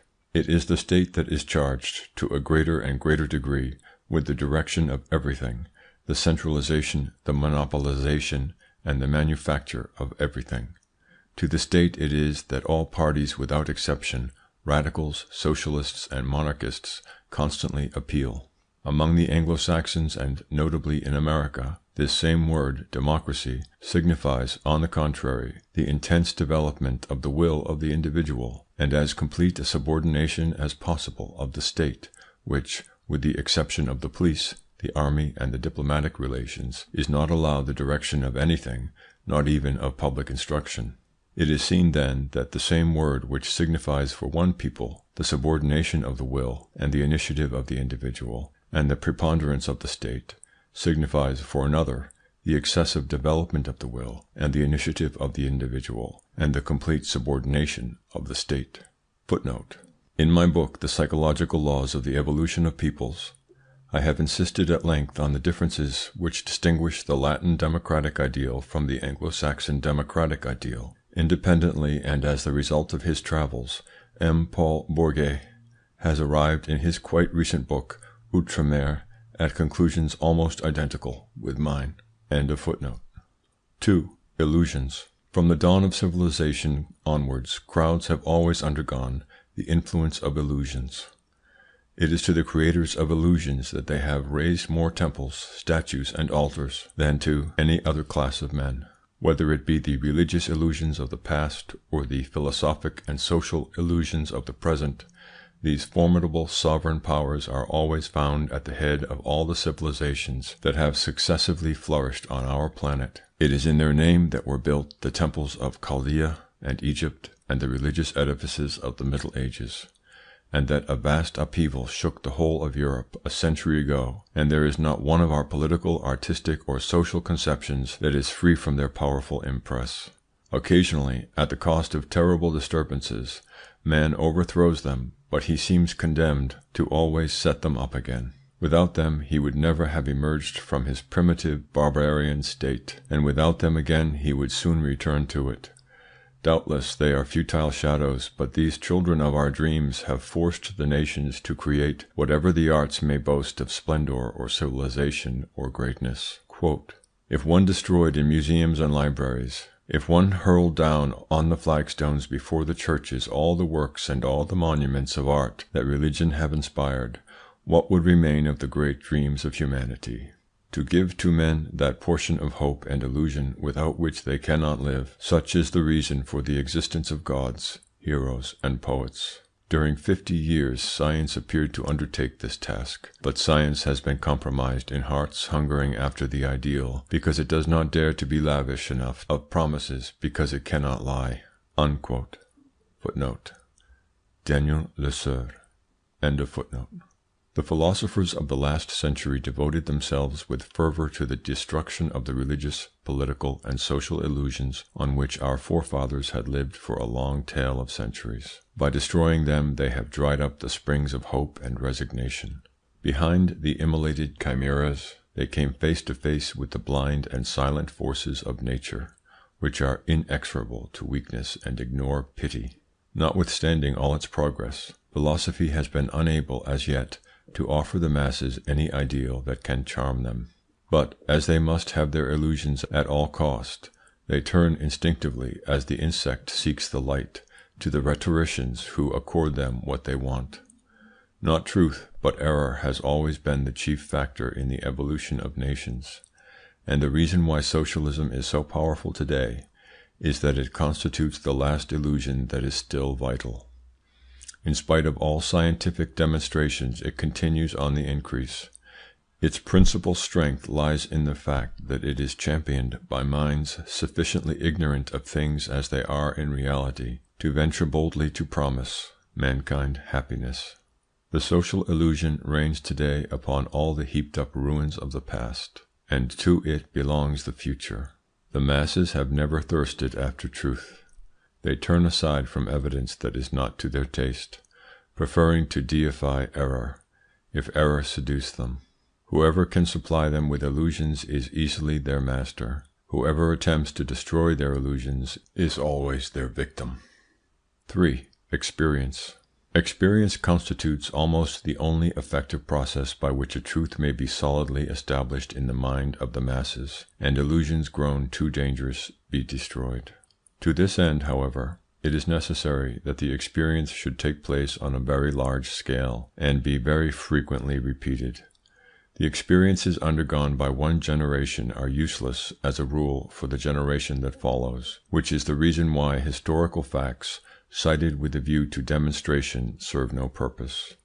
Their only utility is to prove to what an extent experiences need to be repeated from age to age to exert any influence, or to be successful in merely shaking an erroneous opinion when it is solidly implanted in the mind of the masses.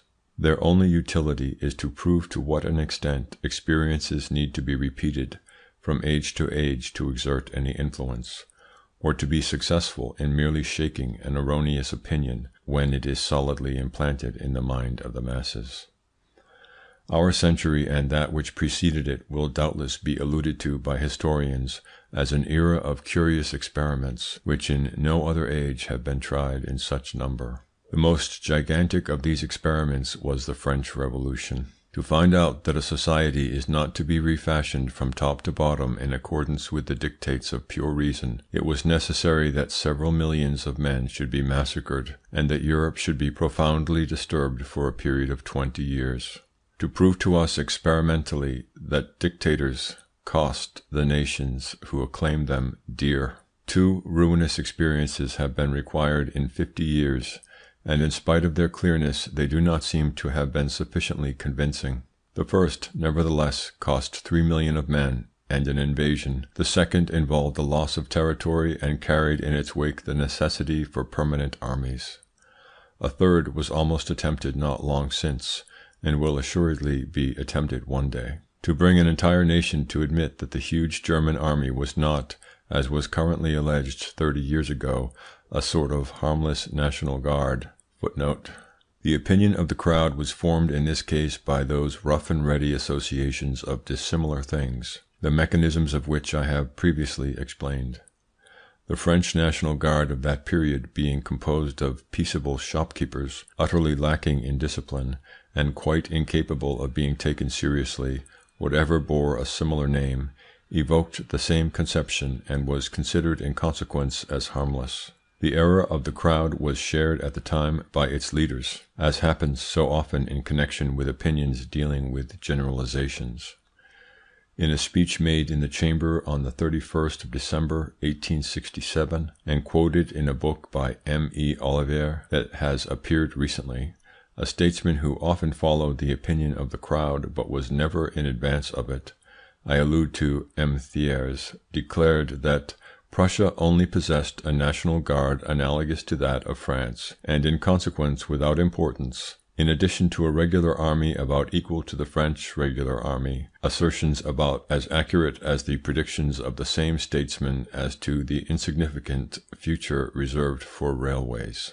The terrible war, which cost us so dear, had to take place, to bring about the recognition that protection ruins the nations who adopt it. At least 20 years of disastrous experience will be needful. These examples might be indefinitely multiplied. 4. Reason. In enumerating the factors capable of making an impression on the minds of crowds, all mention of reason might be dispensed with, were it not necessary to point out the negative value of its influence. We have already shown that crowds are not to be influenced by reasoning, and can only comprehend rough and ready associations of ideas. The orators who know how to make an impression upon them always appeal in consequence to their sentiments and never to their reason. The laws of logic have no action on crowds. My first observations with regard to the art of impressing crowds and touching the slight assistance to be derived in this connection from the rules of logic date back to the siege of Paris, to the day when I saw conducted to the Louvre, where the government was then sitting, Marshal V, whom a furious crowd asserted they had surprised in the act of taking the plans of the fortifications to sell them to the Prussians. A member of the government, G.P., a very celebrated orator, came out to harangue the crowd, which was demanding the immediate execution of the prisoner. I had expected that the speaker would point out the absurdity of the accusation by remarking that the accused marshal was positively one of those who had constructed the fortifications, the plan of which, moreover, was on sale at every bookseller's. To my immense stupefaction, I was very young then, the speech was on quite different lines. "Justice shall be done," exclaimed the orator, advancing towards the prisoner, "and pitiless justice. Let the government of the national defence conclude your inquiry. In the meantime we will keep the prisoner in custody." At once, calmed by this apparent concession, the crowd broke up, and a quarter of an hour later the marshal was able to return home. He would infallibly have been torn in pieces had the speaker treated the infuriated crowd to the logical arguments that my extreme youth induced me to consider as very convincing.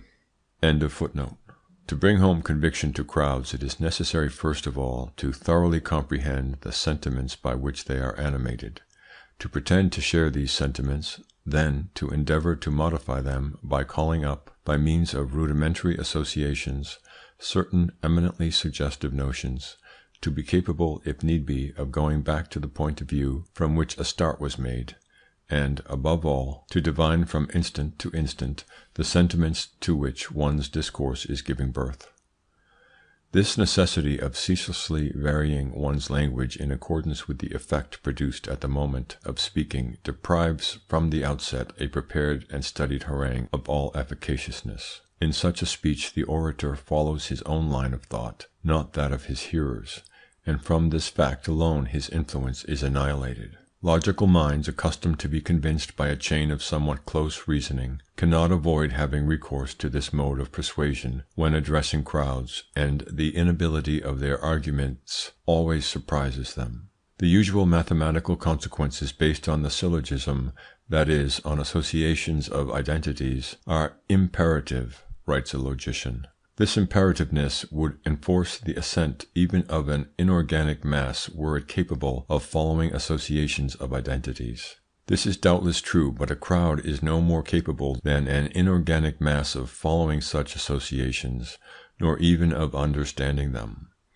If the attempt be made to convince by reasoning primitive minds, savages or children for instance, the slight value possessed by this method of arguing will be understood. It is not even necessary to descend so low as primitive beings to obtain an insight into the utter powerlessness of reasoning when it has to fight against sentiment. Let us merely call to mind how tenacious for centuries long have been religious superstitions in contradiction with the simplest logic. For nearly 2000 years the most luminous geniuses have bowed before their laws, and modern times have to be reached for their veracity to be merely contested. The Middle Ages and the Renaissance possessed many enlightened men, but not a single man who attained by reasoning to an appreciation of the childish side of his superstitions, or who promulgated even a slight doubt as to the misdeeds of the devil, or the necessity of burning sorcerers. Should it be regretted that crowds are never guided by reason? We would not venture to affirm it. Without a doubt, human reason would not have availed to spur humanity along the path of civilization with the ardour and hardihood its illusions have done. These illusions, the offspring of those unconscious forces by which we are led, were doubtless necessary. Every race carries in its mental constitution the laws of its destiny, and it is, perhaps, these laws that it obeys with a resistless impulse, even in the case of those of its impulses which apparently are the most unreasoned. It seems at times as if nations were submitted to secret forces, analogous to those which compel the acorn to transform itself into an oak, or a comet to follow its orbit. What little insight we can get into these forces must be sought for in the general course of the evolution of a people, and not in the isolated facts from which this evolution appears at times to proceed. Were these facts alone to be taken into consideration, history would seem to be the result of a series of improbable chances. It was improbable that a Galilean carpenter should become for 2000 years an all-powerful god in whose name the most important civilizations were founded. Improbable, too, that a few bands of Arabs emerging from their deserts should conquer the greater part of the old Greco-Roman world, and establish an empire greater than that of Alexander. Improbable, again, that in Europe, at an advanced period of its development, and when authority throughout it had been systematically hierarchized, An obscure lieutenant of artillery should have succeeded in reigning over a multitude of peoples and kings. Let us leave reason, then, to philosophers, and not insist too strongly on its intervention in the governing of men. It is not by reason, but most often in spite of it, that are created those sentiments that are the mainsprings of all civilization, sentiments such as honour, self-sacrifice, religious faith, patriotism, and the love of glory. End of section 7. Book 2, Chapter 3. The leaders of crowds and their means of persuasion. 1. The leaders of crowds. The instinctive need of all beings forming a crowd to obey a leader. The psychology of the leaders of crowds. They alone can endow crowds with faith and organize them. The leaders forcibly despotic. Classification of the leaders. The part played by the will. 2. The means of action of the leaders. Affirmation, repetition, contagion, the respective part of these different factors. The way in which contagion may spread from the lower to the upper classes in a society. A popular opinion soon becomes a general opinion. 3. Prestige. Definition of prestige and classification of its different kinds. Acquired prestige and personal prestige. Various examples. The way in which prestige is destroyed. We are now acquainted with the mental constitution of crowds, and we also know what are the motives capable of making an impression on their mind. It remains to investigate how these motives may be set in action, and by whom they may usefully be turned to practical account. 1. The leaders of crowds. As soon as a certain number of living beings are gathered together, whether they be animals or men, they place themselves instinctively under the authority of a chief. In the case of human crowds, the chief is often nothing more than a ringleader or agitator, but as such he plays a considerable part. His will is the nucleus around which the opinions of the crowd are grouped and attain to identity. He constitutes the first element towards the organization of heterogeneous crowds, and paves the way for their organization in sects. In the meantime he directs them. A crowd is a servile flock that is incapable of ever doing without a master. The leader has most often started as one of the led. He has himself been hypnotized by the idea, whose apostle he has since become. It has taken possession of him to such a degree that everything outside it vanishes, and that every contrary opinion appears to him an error or a superstition. An example in point is Robespierre, hypnotized by the philosophical ideas of Rousseau, and employing the methods of the Inquisition to propagate them. The leaders we speak of are more frequently men of action than thinkers. They are not gifted with keen foresight, nor could they be, as this quality generally conduces to doubt and inactivity. They are especially recruited from the ranks of those morbidly nervous, excitable, half-deranged persons who are bordering on madness. However absurd may be the idea they uphold or the goal they pursue, their convictions are so strong that all reasoning is lost upon them. Contempt and persecution do not affect them, or only serve to excite them the more. They sacrifice their personal interest, their family, everything.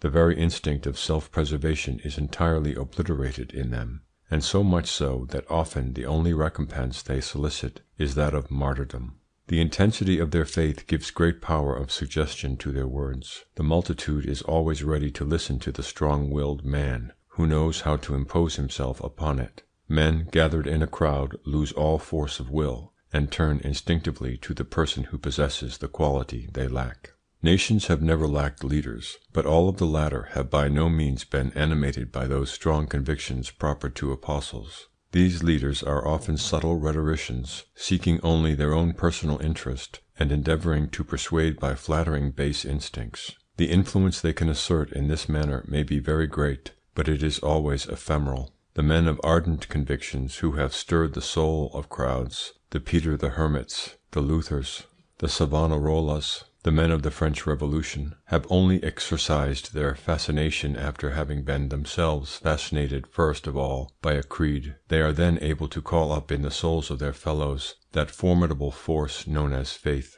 which renders a man the absolute slave of his dream.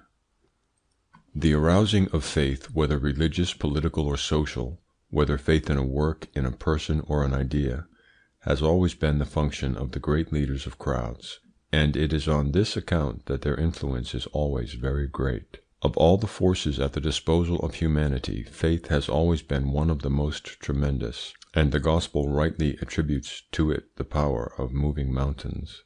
To endow a man with faith is to multiply his strength tenfold. The great events of history have been brought about by obscure believers who have had little beyond their faith in their favour. It is not by the aid of the learned or of philosophers, and still less of sceptics, that have been built up the great religions which have swayed the world, or the vast empires which have spread from one hemisphere to the other.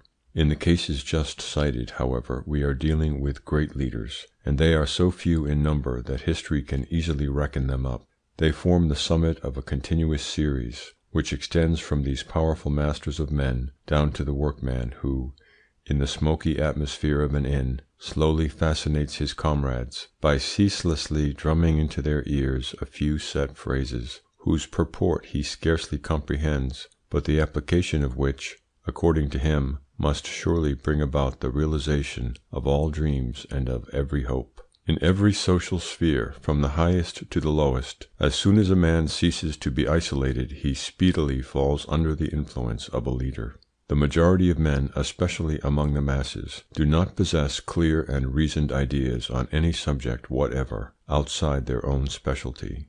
The leader serves them as guide. It is just possible that he may be replaced, though very inefficiently, by the periodical publications which manufacture opinions for their readers and supply them with ready-made phrases which dispense them of the trouble of reasoning. The leaders of crowds yield a very despotic authority, and this despotism indeed is a condition of their obtaining a following. It has often been remarked how easily they extort obedience, although without any means of backing up their authority, from the most turbulent section of the working classes.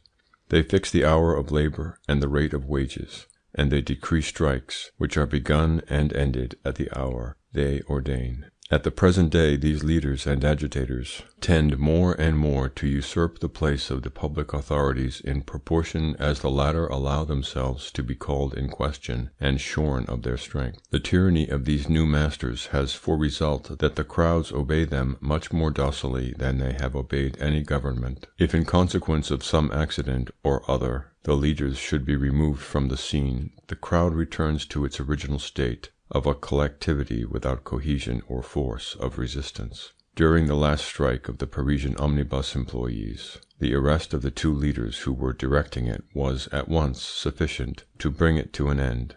It is the need not of liberty but of servitude that is always predominant in the soul of crowds. They are so bent on obedience that they instinctively submit to whoever declares himself their master. These ringleaders and agitators may be divided into two clearly defined classes. The one includes the men who are energetic and possess, but only intermittently, much strength of will. The other, the men, far rarer than the preceding, whose strength of will is enduring. The first mentioned are violent, brave, and audacious. They are more especially useful to direct a violent enterprise, suddenly decided on, to carry the masses with them in spite of danger, and to transform into heroes the men who but yesterday were recruits.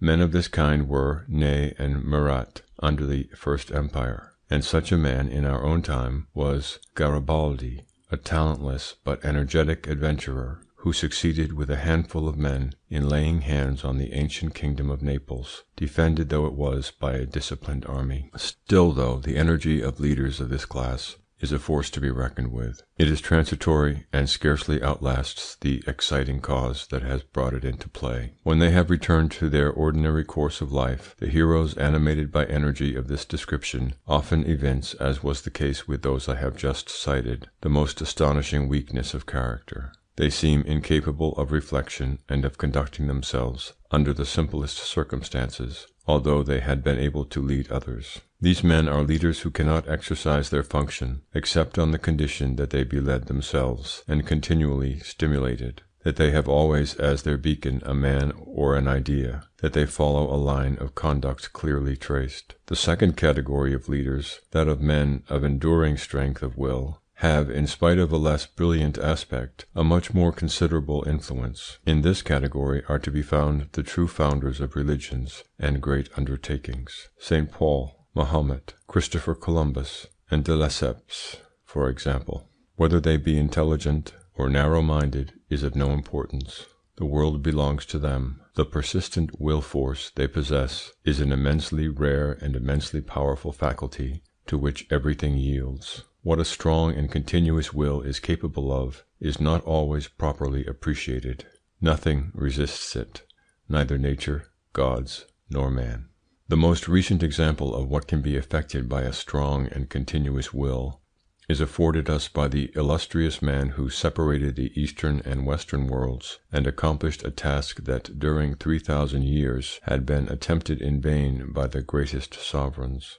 He failed later in an identical enterprise, but then had intervened old age, to which everything, even the will, succumbs. When it is desired to show what may be done by mere strength of will, all that is necessary is to relate in detail the history of the difficulties that had to be surmounted in connection with the cutting of the Suez Canal. An ocular witness, Dr. Cazales, has summed up in a few striking lines the entire story of this great work, recounted by its immortal author. Quote, "From day to day, episode by episode, he told the stupendous story of the canal. He told of all he had had to vanquish, of the impossible he had made possible, of all the opposition he encountered, of the coalition against him, and the disappointments, the reverses, the defeats, which had been unavailing to discourage or depress him.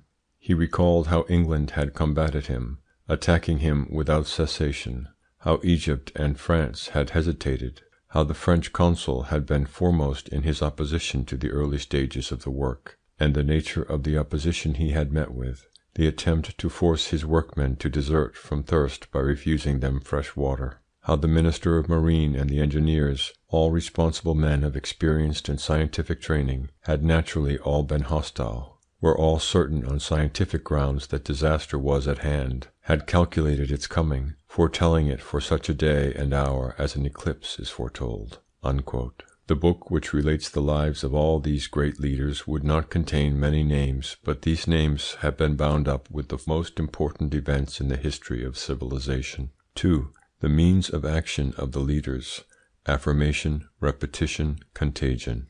When it is wanted to stir up a crowd for a short space of time, to induce it to commit an act of any nature, to pillage a palace, or to die in defence of a stronghold or a barricade, for instance, the crowd must be acted upon by rapid suggestion, among which example is the most powerful in its effect. To attain this end, however, it is necessary that the crowd should have been previously prepared by certain circumstances, and above all, that he who wishes to work upon it should possess the quality to be studied farther on, to which I give the name of prestige. When, however, it is proposed to imbue the mind of a crowd with ideas and beliefs, with modern social theories for instance, the leaders have recourse to different expedients. The principal of them are 3 in number and clearly defined: affirmation, repetition, and contagion. Their action is somewhat slow, but its effects, once produced, are very lasting. Affirmation, pure and simple, kept free of all reasoning and all proof, is one of the surest means of making an idea enter the mind of crowds. The conciser an affirmation is, the more destitute of every appearance of proof and demonstration, the more weight it carries. The religious books and the legal codes of all ages have always resorted to simple affirmation. Statesmen called upon to defend a political cause, and commercial men pushing the sale of their products by means of advertising, are acquainted with the value of affirmation. Affirmation, however, has no real influence unless it be constantly repeated, and so far as possible in the same terms. It was Napoleon, I believe, who said that there is only one figure in rhetoric of serious importance, namely repetition. The thing affirmed comes by repetition to fix itself in the mind in such a way that it is accepted in the end as a demonstrated truth. The influence of repetition on crowds is comprehensible when the power is seen which it exercises on the most enlightened minds. This power is due to the fact that the repeated statement is embedded in the long run in those profound regions of our unconscious selves in which the motives of our actions are forged. At the end of a certain time we have forgotten who is the author of the repeated assertion, and we finish by believing it. To this circumstance is due the astonishing power of advertisements. When we have read 100, 1,000 times that X's chocolate is the best, We imagine we have heard it said in many quarters, and we end by acquiring the certitude that such is the fact. When we have read 1,000 times that wise flour has cured the most illustrious persons of the most obstinate maladies, we are tempted at last to try it when suffering from an illness of a similar kind. If we always read in the same papers that A is an arrant scamp and B a most honest man, we finish by being convinced that this is the truth, unless, indeed, we are given to reading another paper of the contrary opinion, in which the two qualifications are reversed. Affirmation and repetition are alone powerful enough to combat each other. When an affirmation has been sufficiently repeated and there is unanimity in this repetition, as has occurred in the case of certain famous financial undertakings rich enough to purchase every assistance, what is called a current of opinion is formed, and the powerful mechanism of contagion intervenes. Ideas, sentiments, emotions, and beliefs possess in crowds a contagious power as intense as that of microbes. This phenomenon is very natural, since it is observed even in animals when they are together in number. Should a horse in a stable take to biting his manger, the other horses in the stable will imitate him. A panic that has seized on a few sheep will soon extend to the whole flock. In the case of men collected in a crowd, all emotions are very rapidly contagious, which explains the suddenness of panics. Brain disorders, like madness, are themselves contagious. The frequency of madness among doctors who are specialists for the mad is notorious. Indeed, forms of madness have recently been cited, agoraphobia for instance, which are communicable from men to animals. For individuals to succumb to contagion, their simultaneous presence on the same spot is not indispensable. The action of contagion may be felt from a distance under the influence of events which give all minds an individual trend and the characteristics peculiar to crowds. This is especially the case when men's minds have been prepared to undergo the influence in question by those remote factors of which I have made a study above. An example in point is the revolutionary movement of 1848, which, after breaking out in Paris, spread rapidly over a great part of Europe and shook a number of thrones. Imitation, to which so much influence is attributed in social phenomena, is in reality a mere effect of contagion. Having shown its influence elsewhere, I shall confine myself to reproducing what I said on the subject 15 years ago. My remarks have since been developed by other writers in recent publications. Quote, "Man, like animals, has a natural tendency to imitation. Imitation is a necessity for him, provided always that the imitation is quite easy. It is this necessity that makes the influence of what is called fashion so powerful. Whether in the matter of opinions, ideas, literary manifestations, or merely of dress, how many persons are bold enough to run counter to the fashion? It is by examples, not by arguments, that crowds are guided. At every period there exists a small number of individualities which react upon the remainder and are imitated by the unconscious mass. It is needful, however, that these individualities should not be in too pronounced disagreement with received ideas. Were they so, to imitate them would be too difficult, and their influence would be nil. For this very reason, men who are too superior to their epoch are generally without influence upon it. The line of separation is too strongly marked. For the same reason, too, Europeans, in spite of all the advantages of their civilization, have so insignificant an influence on Eastern people. They differ from them to too great an extent. Quote, "The dual action of the past and of the reciprocal imitation renders, in the long run, all the men of the same country and the same period so alike that even in the case of individuals who would seem destined to escape this double influence, such as philosophers, learned men, and men of letters, thought and style have a family air which enables the age to which they belong to be immediately recognized. It is not necessary to talk for long with an individual to attain to a thorough knowledge of what he reads, of his habitual occupations, and of the surroundings amid which he lives." Unquote. Footnote: Gustave Le Bon, Le Homme et les Sociétés, Volume 2, page 116, 1881. End of footnote. Contagion is so powerful that it forces upon individuals not only certain opinions, but certain modes of feeling as well. Contagion is the cause of the contempt in which, at a given period, certain works are held. The example of Tannhauser may be cited, which a few years later, for the same reason, are admired by those who were foremost in criticizing them. The opinions and beliefs of crowds are specially propagated by contagion, but never by reasoning. The conceptions at present rife among the working classes have been acquired at the public house as the result of affirmation, repetition, and contagion, and indeed the mode of creation of the beliefs of crowds of every age has scarcely been different. Renan justly institutes a comparison between the first founders of Christianity and, "the socialist working men spreading their ideas from public house to public house," while Voltaire had already observed in connection with the Christian religion that "for more than 100 years it was only embraced by the vilest riffraff." It will be noted that in cases analogous to those I have just cited, contagion, after having been at work among the popular classes, has spread to the higher classes of society. This is what we see happening at the present day with regard to the socialist doctrines which are beginning to be held by those who will yet be their first victims.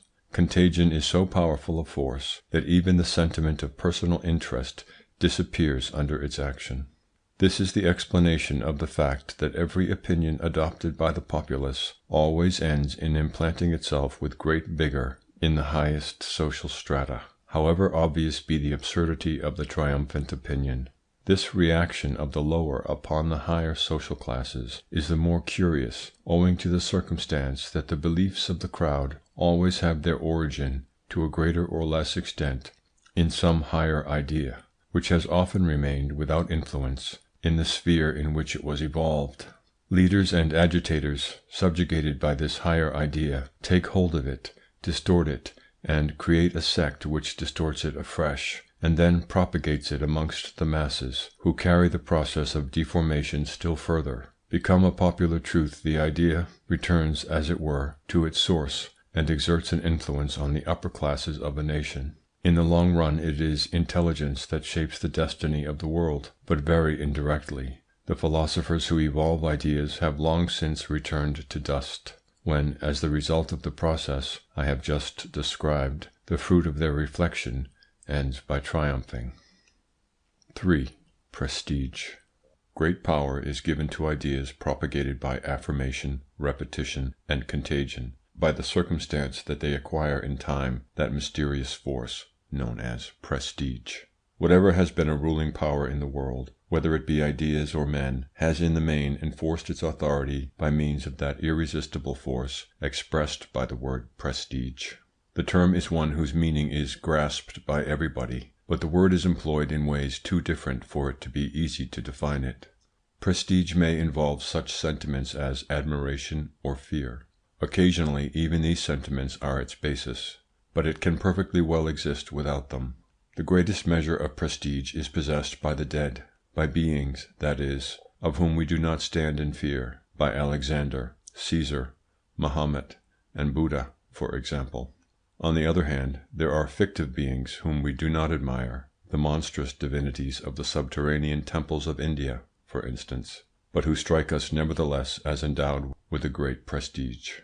Prestige in reality is a sort of domination exercised on our mind by an individual, a work, or an idea. This domination entirely paralyzes our critical faculty, and fills our soul with astonishment and respect. The sentiment provoked is inexplicable, like all sentiments, but it would appear to be of the same kind as the fascination to which a magnetized person is subjected. Prestige is the mainspring of all authority. Neither gods, kings, nor women have ever reigned without it. The various kinds of prestige may be grouped under two principal heads: acquired prestige and personal prestige. Acquired prestige is that resulting from name, fortune, and reputation. It may be independent of personal prestige. Personal prestige, on the contrary, is something essentially peculiar to the individual. It may coexist with reputation, glory, and fortune, or be strengthened by them, but it is perfectly capable of existing in their absence.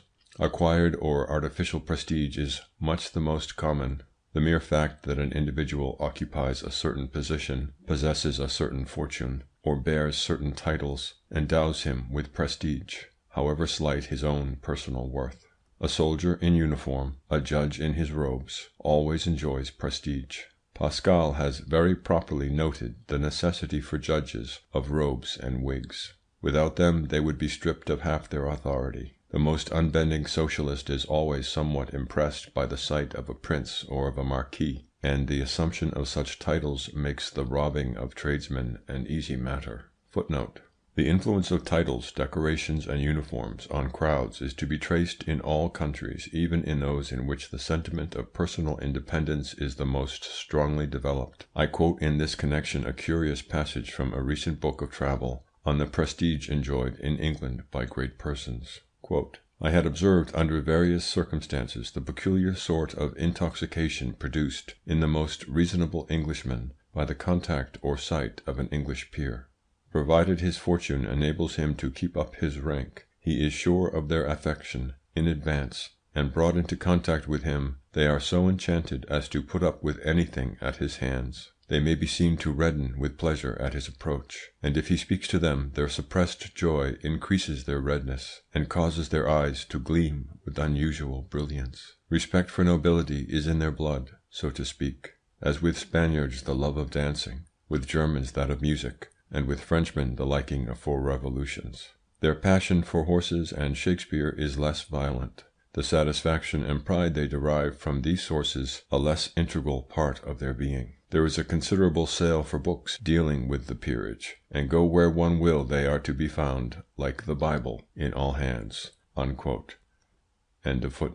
The prestige of which I have just spoken is exercised by persons. Side by side with it may be placed that exercised by opinions, literary and artistic works, etc.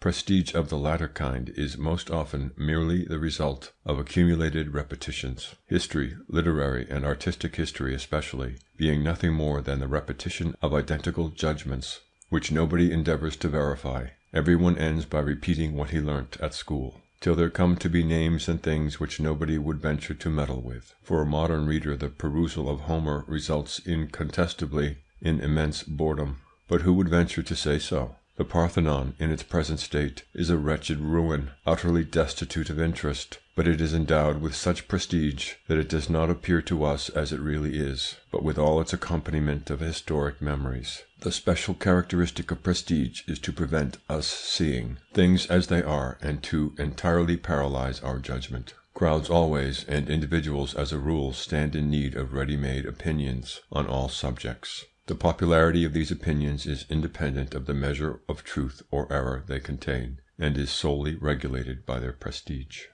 I now come to personal prestige. Its nature is very different from that of artificial or acquired prestige, with which I have just been concerned. It is a faculty independent of all titles, of all authority, and possessed by a small number of persons whom it enables to exercise a veritably magnetic fascination on those around them, although they are socially their equals and lack all ordinary means of domination. They force the acceptance of their ideas and sentiments on those about them, and they are obeyed as is the tamer of wild beasts by the animal that could easily devour them. The great leaders of crowds, such as Buddha, Jesus, Mahomet, Joan of Arc, and Napoleon, have possessed this form of prestige in a high degree, and to this endowment is more particularly due the position they attained. Gods, heroes, and dogmas win their way in the world of their own inward strength. They are not to be discussed. They disappear, indeed, as soon as discussed. The great personages I have just cited were in possession of their power of fascination long before they became illustrious, and would never have become so without it. It is evident, for instance, that Napoleon, at the zenith of his glory, enjoyed an immense prestige by the mere fact of his power. But he was already endowed in part with this prestige when he was without power and completely unknown. When an obscure general, he was sent, thanks to influential protection, to command the army of Italy. He found himself among rough generals, who were of a mind to give a hostile reception to the young intruder dispatched them by the Directory. From the very beginning, from the first interview, without the aid of speeches, gestures, or threats, at the first sight of the man who was to become great, they were vanquished. Taine furnishes a curious account of this interview, taken from contemporary memoirs.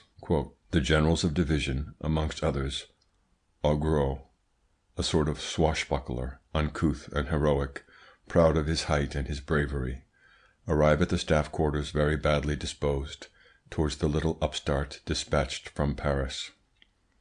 On the strength of the description of him that has been given them, Augereau is inclined to be insolent and insubordinate, a favourite of Barras, a general who owes his rank to the events of Vendémiaire, who has won his grade by street fighting, who is looked upon as bearish because he is always thinking in solitude, of poor aspect, and with the reputation of a mathematician and dreamer. They are introduced, and Bonaparte keeps them waiting. At last he appears, girt with his sword. He puts on his hat, explains the measures he has taken, gives his orders, and dismisses them. Augereau has remained silent. It is only when he is outside that he regains his self-possession, and is able to deliver himself of his customary oaths. He admits with Massena that this little devil of a general has inspired him with awe. He cannot understand the ascendancy by which, from the very first, he has felt himself overwhelmed."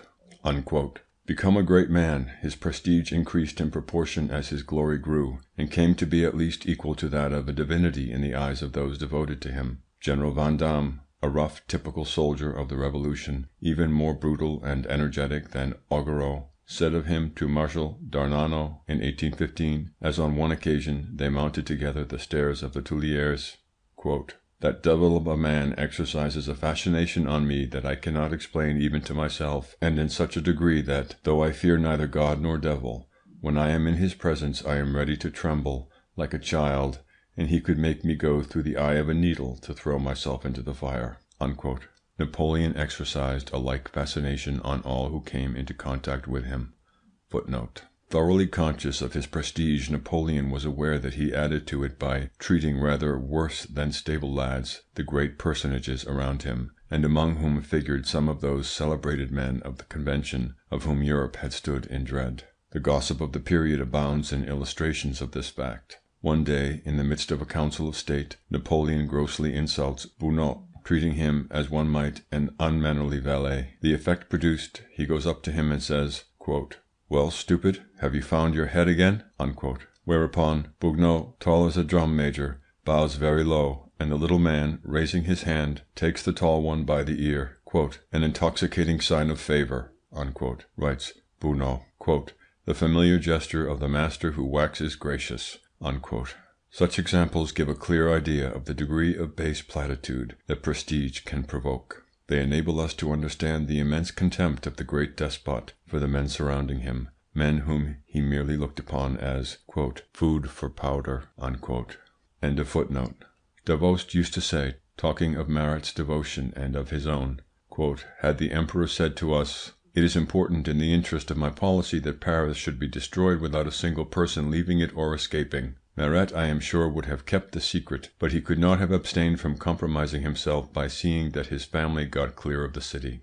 On the other hand, I, for fear of letting the truth leak out, would have let my wife and children stay." Unquote. It is necessary to bear in mind the astounding power exerted by fascination of this order, to understand that marvellous return from the Isle of Elba, that lightning-like conquest of France by an isolated man confronted by all the organized forces of a great country that might have been supposed weary of his tyranny. He had merely to cast a look at the generals sent to lay hands on him, and who had sworn to accomplish their mission. All of them submitted without discussion. Quote, "Napoleon," unquote, writes the English General Wolseley, quote, "lands in France almost alone, a fugitive from the small island of Elba, which was his kingdom, and succeeded in a few weeks, without bloodshed, in upsetting all organized authority in France under its legitimate king. Is it possible for the personal ascendancy of a man to affirm itself in a more astonishing manner? But from the beginning to the end of his campaign, which was his last, how remarkable too is the ascendancy he exercised over the Allies, obliging them to follow his initiative, and how near he came to crushing them." Unquote. His prestige outlived him and continued to grow. It is his prestige that made an emperor of his obscure nephew. How powerful is his memory still is seen in the resurrection of his legend in progress at the present day. Ill-treat men as you will, massacre them by millions, be the cause of invasion upon invasion, all is permitted you if you possess prestige in a sufficient degree and the talent necessary to uphold it. I have invoked, no doubt, in this case, a quite exceptional example of prestige. but one it was useful to cite to make clear the genesis of great religions, great doctrines, and great empires. Were it not for the power exerted on the crowd by prestige, such growths would be incomprehensible. Prestige, however, is not based solely on personal ascendancy, military glory, and religious terror. It may have a more modest origin and still be considerable. Our century furnishes several examples. One of the most striking ones that posterity will recall from age to age will be supplied by the history of the illustrious man who modified the face of the globe and the commercial relations of the nations by separating two continents. He succeeded in his enterprise owing to his immense strength of will, but also owing to the fascination he exercised on those surrounding him. To overcome the unanimous opposition he met with, he had only to show himself. He would speak briefly, and in face of the charm he exerted, his opponents became his friends. The English in particular strenuously opposed his scheme. He had only to put in an appearance in England to rally all suffrages.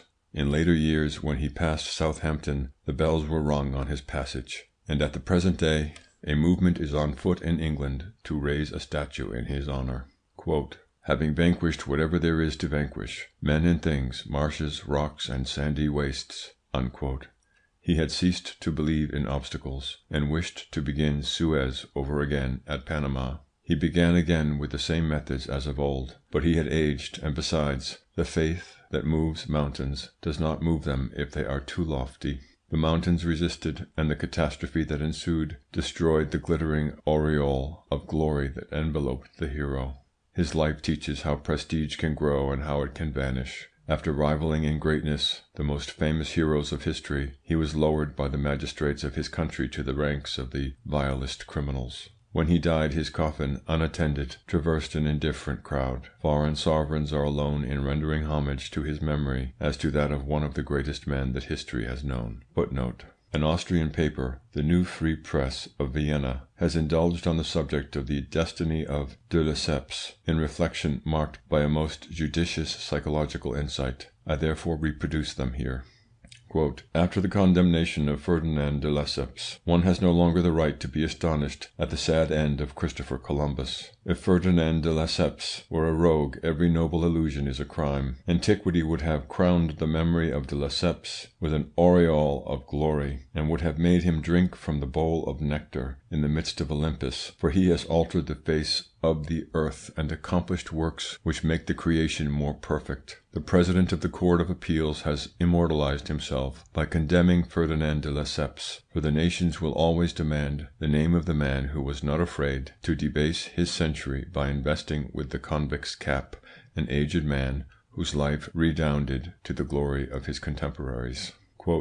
Let there be no more talk in the future of inflexible justice. There where reigns a bureaucratic hatred of audacious feats, the nations have need of audacious men who believe in themselves and overcome every obstacle without concern for their personal safety. Genius cannot be prudent. By dint of prudence it could never enlarge the sphere of human activity. Ferdinand de Lesseps has known the intoxication of triumph and the bitterness of disappointment. Suez and Panama. At this point the heart revolts at the morality of success. When de Lesseps had succeeded in joining two seas, princes and nations rendered him their homage. Today, when he meets with failure among the rocks of the Cordilleras, he is nothing but a vulgar rogue. In this result we see a war between the classes of society, the discontent of bureaucrats and employees, who take their revenge with the aid of the criminal code on those who would raise themselves above their fellows. Modern legislators are filled with embarrassment when confronted by the lofty ideas due to human genius. The public comprehends such ideas still less, and it is easy for an advocate general to prove that Stanley is a murderer and de Lesseps a deceiver." Still, the various examples that have just been cited represent extreme cases. To fix in detail the psychology of prestige, it would be necessary to place them at the extremity of a series which would range from the founders of religions and empires to the private individual who endeavours to dazzle his neighbours by a new coat or a decoration. Between the extreme limits of this series would find a place all the forms of prestige resulting from the different elements composing a civilization, science, arts, literature, etc. And it would be seen that prestige constitutes the fundamental element of persuasion. Consciously or not, the being, the idea, or the thing possessing prestige is immediately imitated in consequence of contagion, and forces an entire generation to adopt certain modes of feeling and of giving expression to its thought. This imitation, moreover, is as a rule unconscious, which accounts for the fact that it is perfect. The modern painters who copy the pale colouring and the stiff attitudes of some of the primitives are scarcely alive to the source of their inspiration. They believe in their own sincerity, whereas if an eminent master had not revived this form of art, people would have continued blind to all but its naive and inferior sides. Those artists who, after the manner of another illustrious master, inundate their canvases with violet shades, do not see in nature more violet than was detected there 50 years ago, but they are influenced, "suggestioned," by the personal and special impressions of a painter who, in spite of his eccentricity, was successful in acquiring great prestige. Similar examples might be brought forward in connection with all the elements of civilization. It is seen from what precedes that a number of factors may be concerned in the genesis of prestige. Among them success was always one of the most important. Every successful man, every idea that forces itself into recognition, ceases ipso facto to be called in question.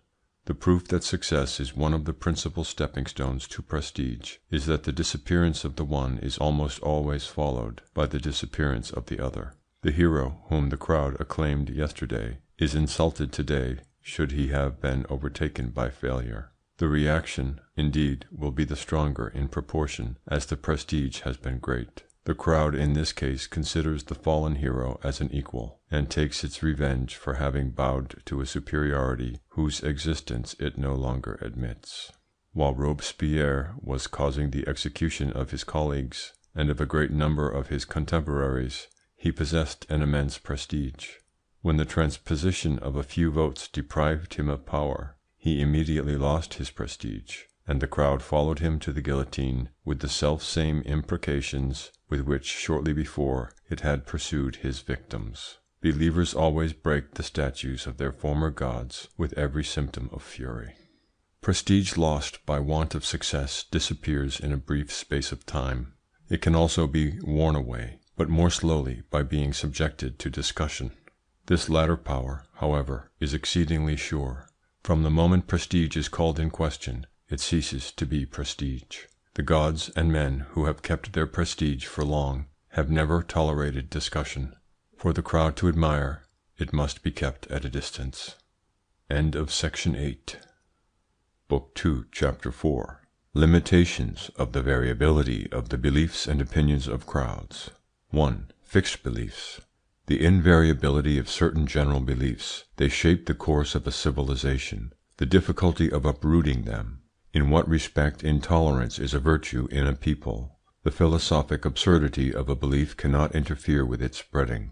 2. The changeable opinions of crowds. The extreme mobility of opinions which do not arise from general beliefs. Apparent variations of ideas and beliefs in less than a century. The real limits of these variations.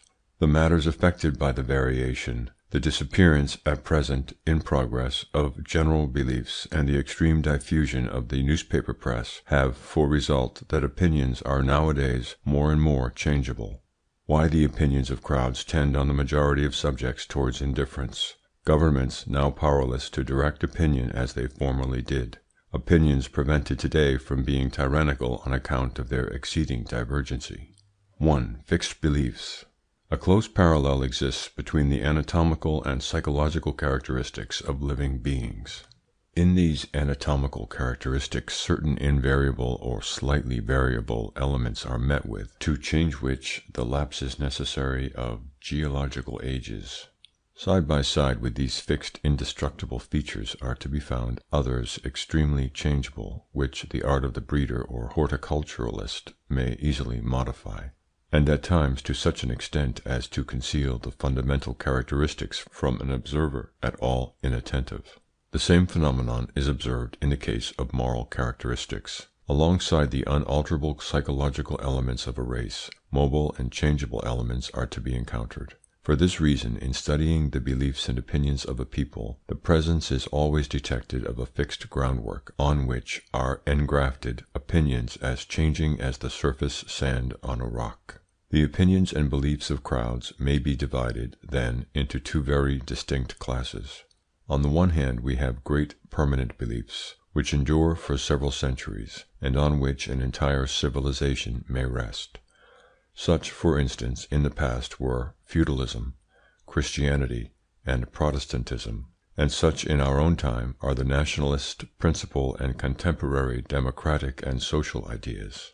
In the second place, there are the transitory, changing opinions, the outcome as a rule of general conceptions of which every age sees the birth and disappearance.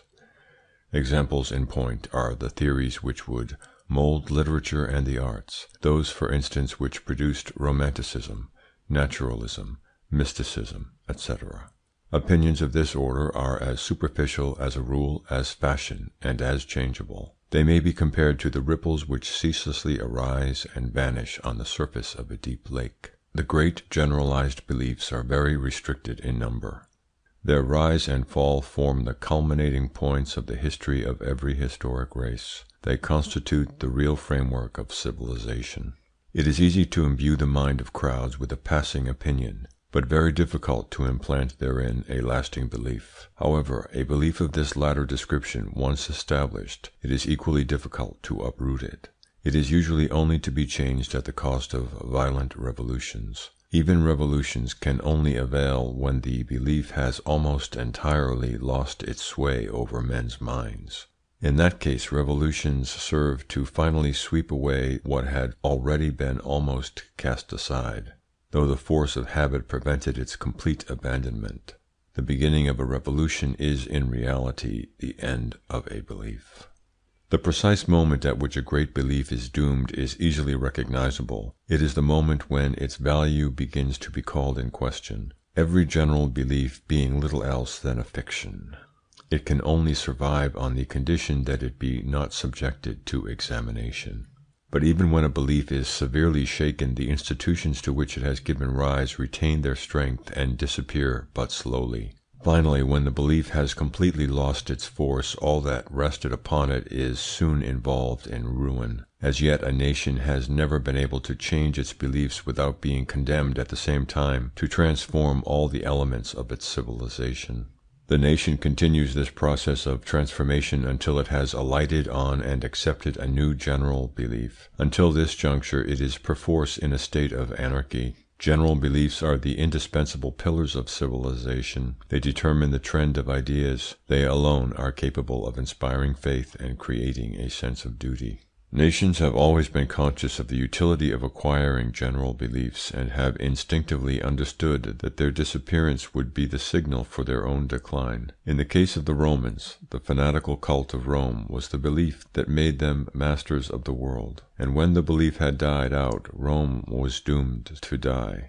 As for the barbarians who destroyed the Roman civilization, it was only when they had acquired certain commonly accepted beliefs that they attained a measure of cohesion and emerged from anarchy. Plainly, it is not for nothing that nations have always displayed intolerance in the defence of their opinions.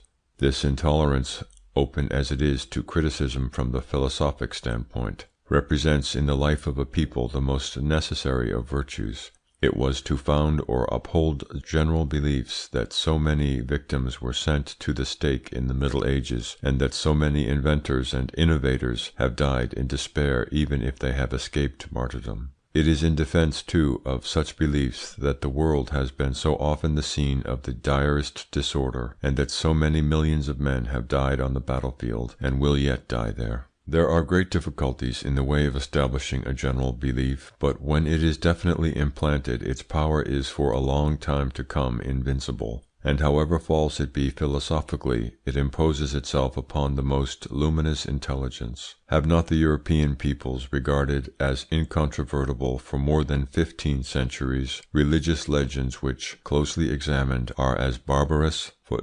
Barbarous philosophically speaking, I mean. In practice they have created an entirely new civilization, and for 15 centuries have given mankind a glimpse of those enchanted realms of generous dreams and of hope which he will know no more.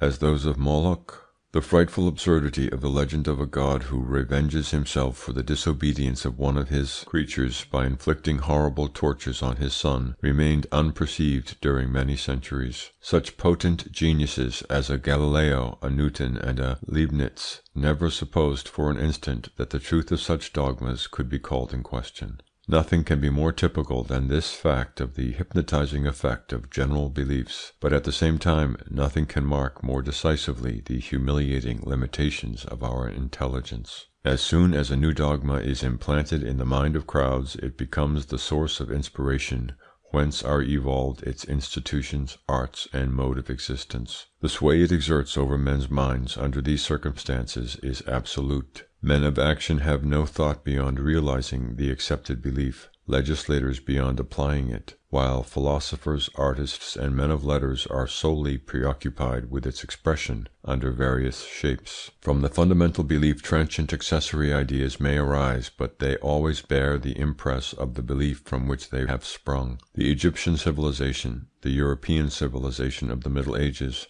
the Mussulman civilization of the Arabs are all the outcome of a small number of religious beliefs which have left their mark on the least important elements of these civilizations and allow of their immediate recognition.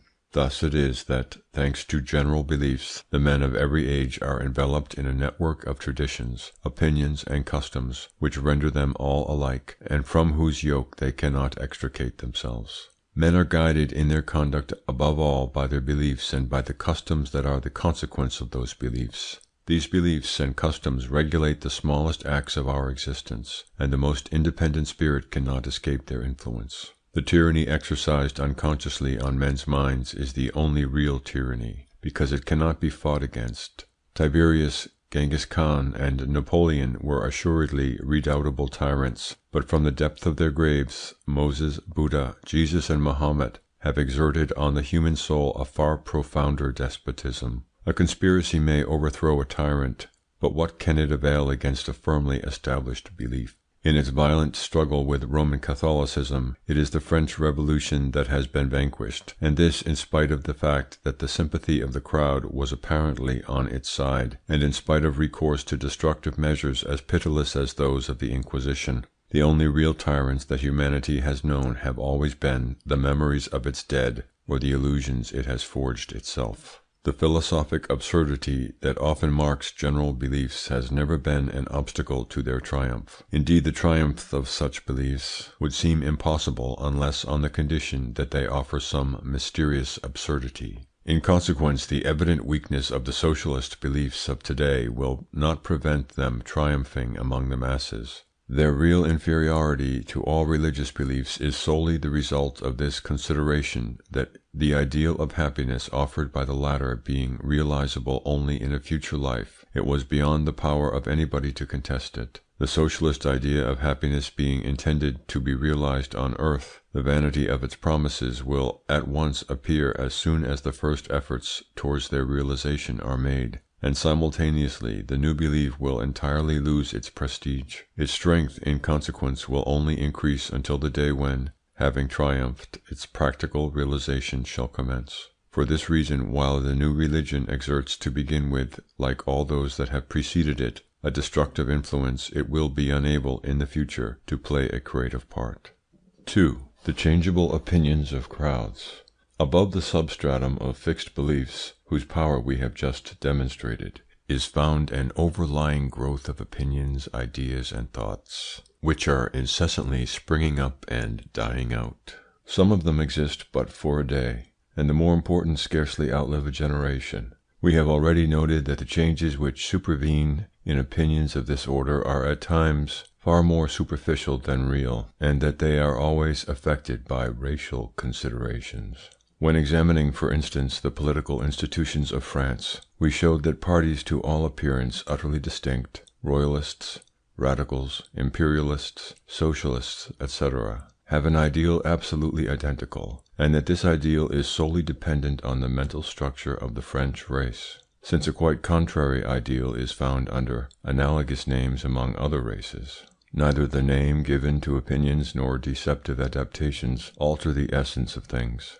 The men of the great Revolution, saturated with Latin literature, who, their eyes fixed on the Roman Republic, adopted its laws, its fasces, and its togas, did not become Romans because they were under the empire of a powerful historical suggestion. The task of the philosopher is to investigate what it is which subsists of ancient beliefs beneath their apparent changes, and to identify amid the moving flux of opinions the part determined by general beliefs and the genius of the race. In the absence of this philosophic test, it might be supposed that crowds change their political or religious beliefs frequently and at will. All history, whether political, religious, artistic, or literary, seems to prove that such is the case. As an example, let us take a very short period of French history, merely that from 1790 to 1820, a period of 30 years' duration, that of a generation.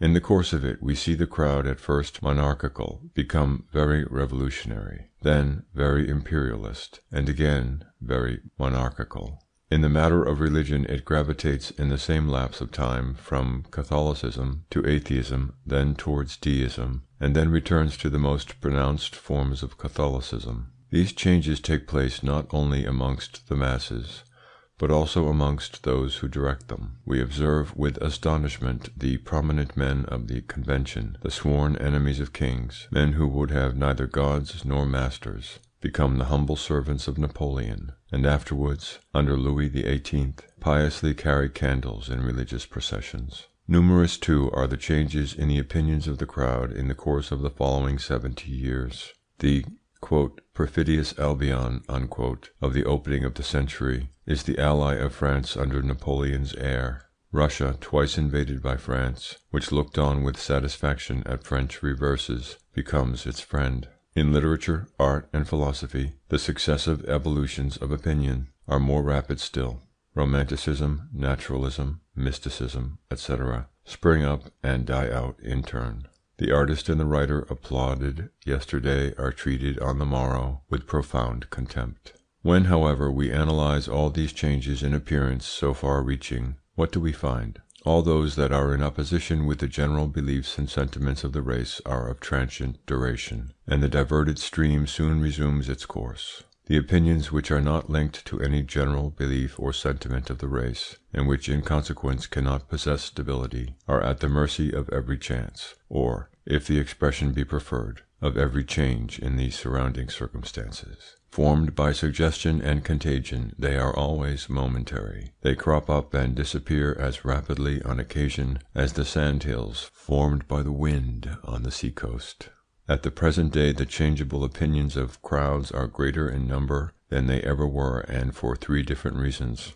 The first is that, as the old beliefs are losing their influence to a greater and greater extent, they are ceasing to shape the ephemeral opinions of the moment as they did in the past. The weakening of general beliefs clears the ground for a crop of haphazard opinions without a past or a future. The second reason is that, the power of crowds being on the increase, and this power being less and less counterbalanced, the extreme mobility of ideas, which we have seen to be a peculiarity of crowds, can manifest itself without let or hindrance. Finally, the third reason is the recent development of the newspaper press, by whose agency the most contrary opinions are being continually brought before the attention of crowds. The suggestions that might result from each individual opinion are soon destroyed by suggestions of an opposite character. The consequence is that no opinion succeeds in becoming widespread, and that the existence of all of them is ephemeral. An opinion nowadays dies out before it has found a sufficiently wide acceptance to become general. A phenomenon quite new in the world's history, and most characteristic of the present age, has resulted from these different causes. I allude to the powerlessness of governments to direct opinion. In the past, and in no very distant past, the action of governments and the influence of a few writers and a very small number of newspapers constituted the real reflectors of public opinion. Today the writers have lost all influence, and the newspapers only reflect opinion. As for statesmen, far from directing opinion, their only endeavour is to follow it. They have a dread of opinion, which amounts at times to terror, and causes them to adopt an utterly unstable line of conduct. The opinion of crowds tends, then, begun more and more to become the supreme guiding principle in politics. It goes so far today as to force on alliances, as has been seen recently in the case of the Franco-Russian alliance, which is solely the outcome of a popular movement. A curious symptom of the present time is to observe popes, kings, and emperors consent to be interviewed as a means of submitting their views on a given subject to the judgment of crowds. Formerly it might have been correct to say that politics were not a matter of sentiment. Can the same be said today, when politics are more and more swayed by the impulse of changeable crowds, who are uninfluenced by reason and can only be guided by sentiment? As to the press, which formerly directed opinion, it has had, like governments, to humble itself before the power of crowds. It yields, no doubt, a considerable influence, but only because it is exclusively the reflection of the opinions of crowds and of their incessant variations. Become a mere agency for the supply of information, the press has renounced all endeavour to enforce an idea or a doctrine. It follows all the changes of public thought, obliged to do so by the necessities of competition under pain of losing its readers. The old staid and influential organs of the past, such as the Constitutionnel, the Débats, or the Siècle, which were accepted as oracles by the preceding generation, have disappeared or have become typical modern papers, in which a maximum of news is sandwiched in between light articles, society gossip, and financial puffs. There can be no question today of a paper rich enough to allow its contributors to air their personal opinions, and such opinions would be of slight weight with readers who only ask to be kept informed or to be amused, and who suspect every affirmation of being prompted by motives of speculation. Even the critics have ceased to be able to assure the success of a book or a play. They are capable of doing harm, but not of doing a service. The papers are so conscious of the uselessness of everything, in the shape of criticism or personal opinion, that they have reached the point of suppressing literary criticism, confining themselves to citing the title of a book, and appending a "puff" of 2 or 3 lines. Footnote. These remarks refer to the French newspaper press.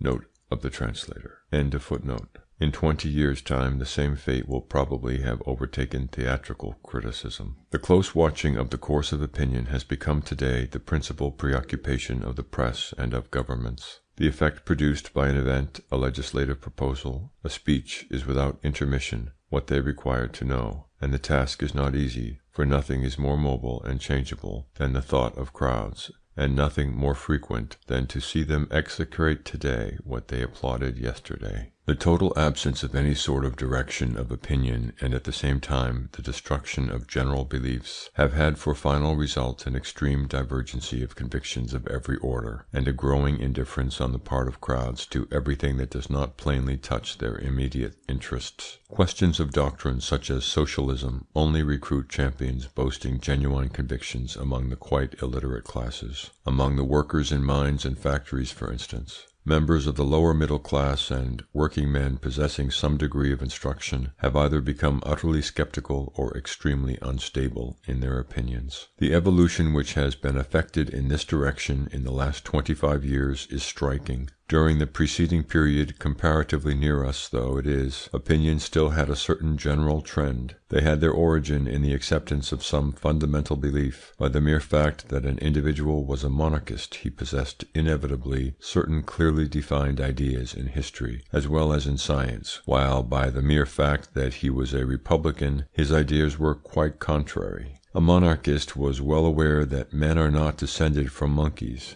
and a republican was not less well aware that such is in truth their descent. It was the duty of the monarchist to speak with horror, and of the republican to speak with veneration of the great revolution. There were certain names, such as those of Robespierre and Marat, that had to be uttered with an air of religious devotion, and other names, such as those of Caesar, Augustus, or Napoleon, that ought never to be mentioned unaccompanied by a torrent of invective. Even in the French Sorbonne, this ingenious fashion of conceiving history was general. Footnote. There are pages in the books of the French official professors of history that are very curious from this point of view. They prove too how little the critical spirit is developed by the system of university education in vogue in France. I cite as an example the following extracts from the "French Revolution" of M. Rambaud, professor of history at the Sorbonne. Quote, "The taking of the Bastille was a culminating event in the history not only of France,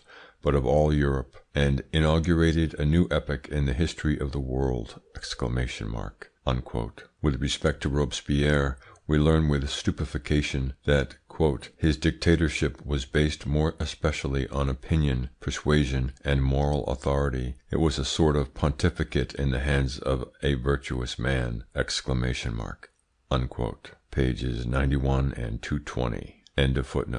At the present day, as the result of discussion and analysis, all opinions are losing their prestige. Their distinctive features are rapidly worn away, and few survive capable of arousing our enthusiasm. The man of modern times is more and more a prey to indifference.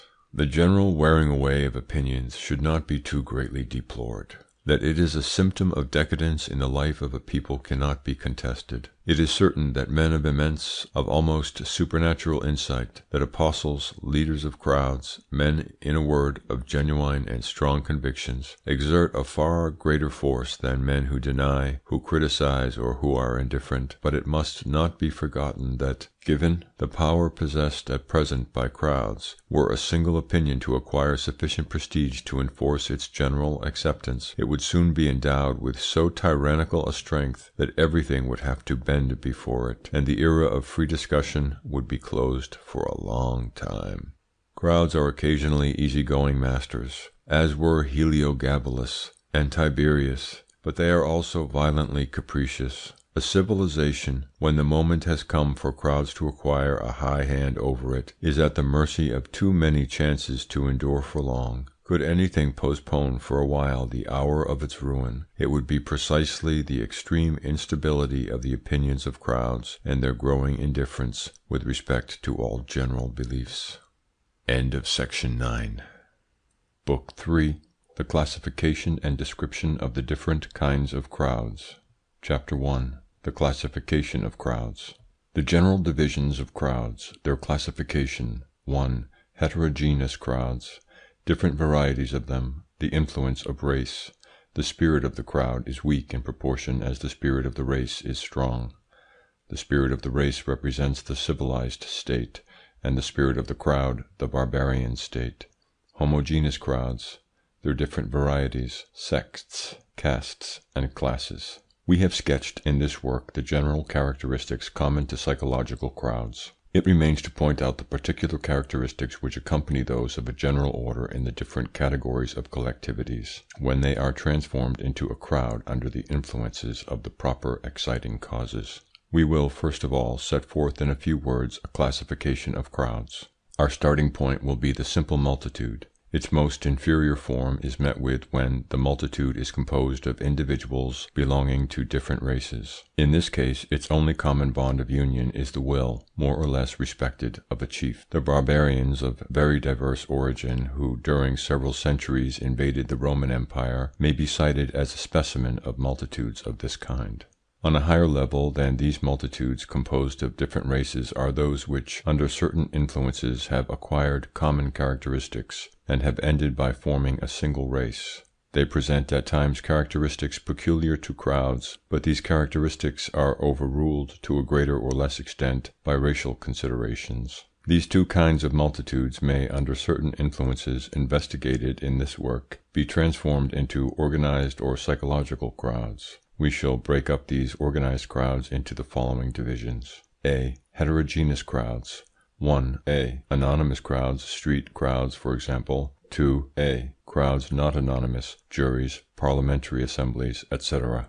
B. Homogeneous crowds. 1. B. Sects, political sects, religious sects, etc. 2. B. Castes, the military caste, the priestly caste, the working caste, etc. 3. B. Classes, the middle classes, the peasant classes, etc. We will point out briefly the distinguishing characteristics of these different categories of crowds. 1. Heterogeneous crowds. It is these collectivities whose characteristics have been studied in this volume. They are composed of individuals of any description, of any profession, and any degree of intelligence. We are now aware that by the mere fact that men form part of a crowd engaged in action, their collective psychology differs essentially from their individual psychology, and their intelligence is affected by this differentiation. We have seen that intelligence is without influence in collectivities, they being solely under the sway of unconscious sentiments. A fundamental factor, that of race, allows a tolerably thorough differentiation of the various heterogeneous crowds. We have often referred already to the part played by race, and have shown it to be the most powerful of the factors capable of determining men's actions. Its action is also to be traced in the character of crowds. A crowd composed of individuals assembled at haphazard, but all of them Englishmen or Chinamen, will differ widely from another crowd also composed of individuals of any and every description, but of other races, Russians, Frenchmen, or Spaniards, for example. The wide divergencies which their inherited mental constitution creates in men's modes of feeling and thinking at once come into prominence when, which rarely happens, circumstances gather together in the same crowd and in fairly equal proportions individuals of different nationality, and this occurs, however identical in appearance be the interests which provoked the gathering. The efforts made by the socialists to assemble in great congresses the representatives of the working class populations of different countries have always ended in the most pronounced discord. A Latin crowd, however revolutionary or however conservative it be supposed, will invariably appeal to the intervention of the state to realise its demands. It is always distinguished by a marked tendency towards centralisation, and by a leaning more or less pronounced in favour of a dictatorship. An English or an American crowd, on the contrary, sets no store on the state and only appeals to private initiative. A French crowd lays particular weight on equality, and an English crowd on liberty. These differences of race explain how it is that there are almost as many different forms of socialism and democracy as there are nations. The genius of the race, then, exerts a paramount influence upon the dispositions of a crowd. It is the powerful underlying force that limits its changes of humour. It should be considered as an essential law that the inferior characteristics of crowds are the less accentuated in proportion as the spirit of the race is strong. The crowd state and the domination of crowds is equivalent to the barbarian state, or to a return to it. It is by the acquisition of a solidly constituted collective spirit that the race frees itself to a greater and greater extent from the unreflecting power of crowds, and emerges from the barbarian state. The only important classification to be made of heterogeneous crowds, apart from that based on racial considerations, is to separate them into anonymous crowds, such as street crowds, and crowds not anonymous, deliberative assemblies and juries, for example. The sentiment of responsibility absent from crowds of the first description and developed in those of the second often gives a very different tendency to their respective acts. 2. Homogeneous crowds. Homogeneous crowds include 1. Sects, 2. Castes, 3. Classes. The sect represents the first step in the process of organisation of homogeneous crowds. A sect includes individuals differing greatly as to their education, their professions, and the class of society to which they belong, and with their common beliefs as the connecting link. Examples in point are religious and political sects. The caste represents the highest degree of organisation of which the crowd is susceptible, while the sect includes individuals of very different professions, degrees of education, and social surrounding, who are only linked together by the beliefs they hold in common. The caste is composed of individuals of the same profession, and in consequence similarly educated and of much the same social status. Examples in point are the military and priestly castes. The class is formed of individuals of diverse origin, linked together not by a community of beliefs as are the members of a sect, or by common professional occupations as are the members of a caste, but by certain interests and certain habits of life and education almost identical. The middle class and the agricultural class are examples. Being only concerned in this work with heterogeneous crowds, and reserving the study of homogeneous crowds, sects, castes, and classes for another volume, I shall not insist here on the characteristics of crowds of this latter kind. I shall conclude this study of heterogeneous crowds by the examination of a few typical and distinct categories of crowds. End of section 10. Book 3, Chapter 2. Crowds termed criminal crowds. Crowds termed criminal crowds. A crowd may be legally, yet not psychologically, criminal. The absolute unconsciousness of the acts of crowds. Various examples. Psychology of the authors of the September massacres. Their reasoning, their sensibility, their ferocity, and their morality.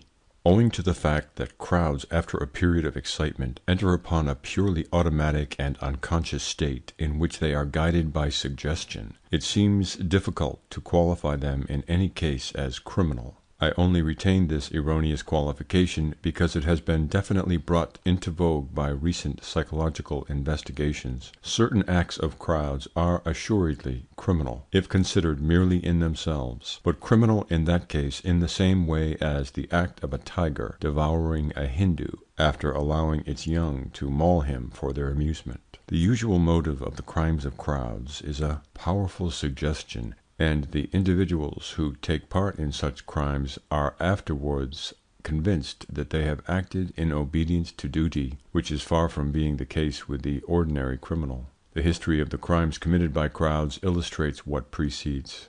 The murder of M. de Launay, the governor of the Bastille, may be cited as a typical example.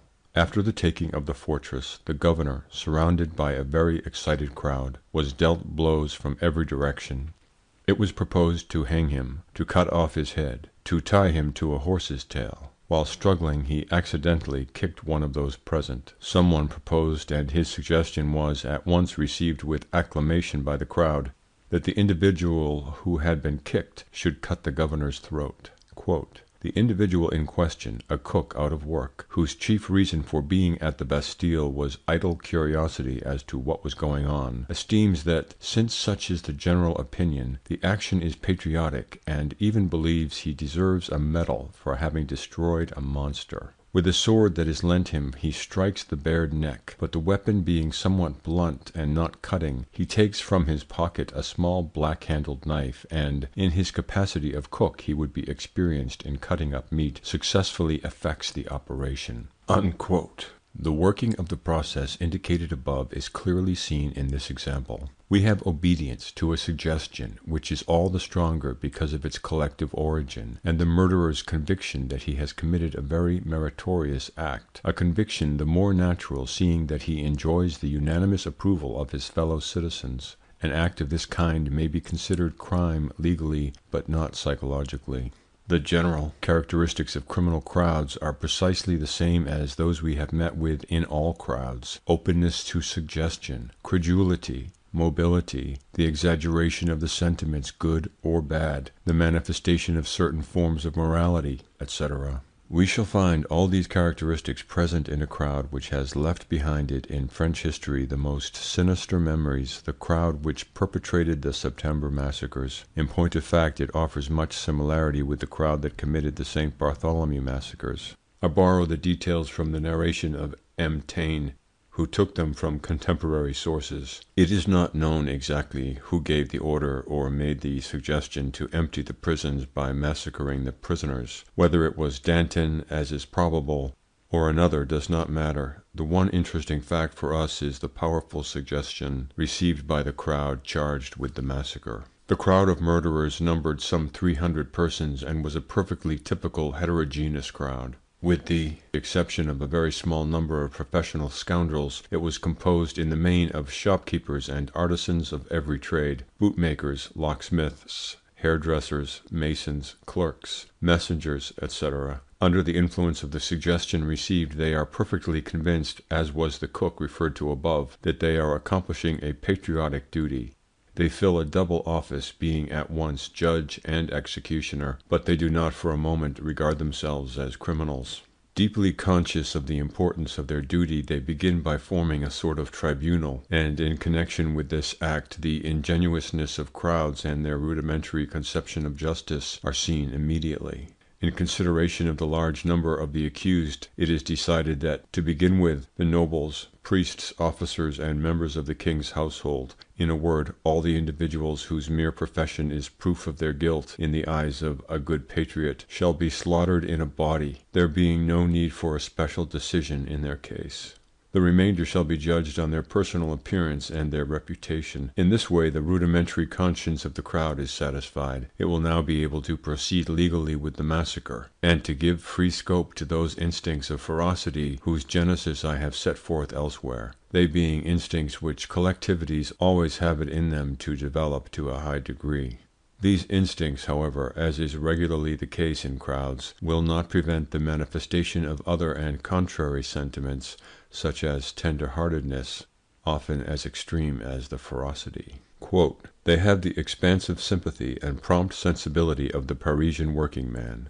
At the Abbaye, one of the federates, learning that the prisoners had been left without water for 26 hours, was bent on putting the gaoler to death, and would have done so but for the prayers of the prisoners themselves. When a prisoner is acquitted by the improvised tribunal, everyone, guards and slaughterers included, embraces him with transports of joy and applauds frantically," after which the wholesale massacre is recommenced. During its progress a pleasant gaiety never ceases to reign. There is dancing and singing around the corpses, and benches are arranged "for the ladies," delighted to witness the killing of aristocrats. The exhibition continues, moreover, of a special description of justice. A slaughterer at the Abbaye having complained that the ladies placed at a little distance saw badly, and that only a few of those present had the pleasure of striking the aristocrats, the justice of the observation is admitted, and it is decided that the victims shall be made to pass slowly between two rows of slaughterers, who shall be under the obligation to strike with the back of the sword only so as to prolong the agony. At the prison de la Force the victims are stripped stark naked and literally "carved" for half an hour, after which, when everyone has had a good view, they are finished off by a blow that lays bare their entrails. The slaughterers, too, have their scruples, and exhibit that moral sense whose existence in crowds we have already pointed out. They refuse to appropriate the money and jewels of the victims, taking them to the table of the committees. Those rudimentary forms of reasoning characteristic of the mind of crowds are always to be traced in all their acts. Thus, after the slaughter of the 1,200 or 1,500 enemies of the nation, some one makes the remark, and his suggestion is at once adopted, that the other prisons, those containing aged beggars, vagabonds, and young prisoners, hold in reality useless mouths, of which it would be well on that account to get rid. Besides, among them there should certainly be enemies of the people. A woman of the name of Delarue, for instance, the widow of a poisoner, "She must be furious at being in prison. If she could, she would set fire to Paris. She must have said so. She has said so. Another good riddance." The demonstration appears convincing, and the prisoners are massacred without exception, included in the number being some 50 children of from 12 to 17 years of age, who, of course, might themselves have become enemies of the nation, and of whom in consequence it was clearly well to be rid. At the end of a week's work, all these operations being brought to an end, the slaughterers can think of reposing themselves. Profoundly convinced that they have deserved well of their country, they went to the authorities and demanded a recompense. The most zealous went so far as to claim a medal. The history of the Commune of 1871 affords several facts analogous to those which precede. Given the growing influence of crowds and the successive capitulations before them of those in authority, we are destined to witness many others of a like nature. End of section 11. Book 3, Chapter 3. Criminal Juries. Criminal juries. General characteristics of juries. Statistics show that their decisions are independent of their composition. The manner in which an impression may be made on juries. The style and influence of argument. The methods of persuasion of celebrated counsel. The nature of those crimes for which juries are respectively indulgent or severe.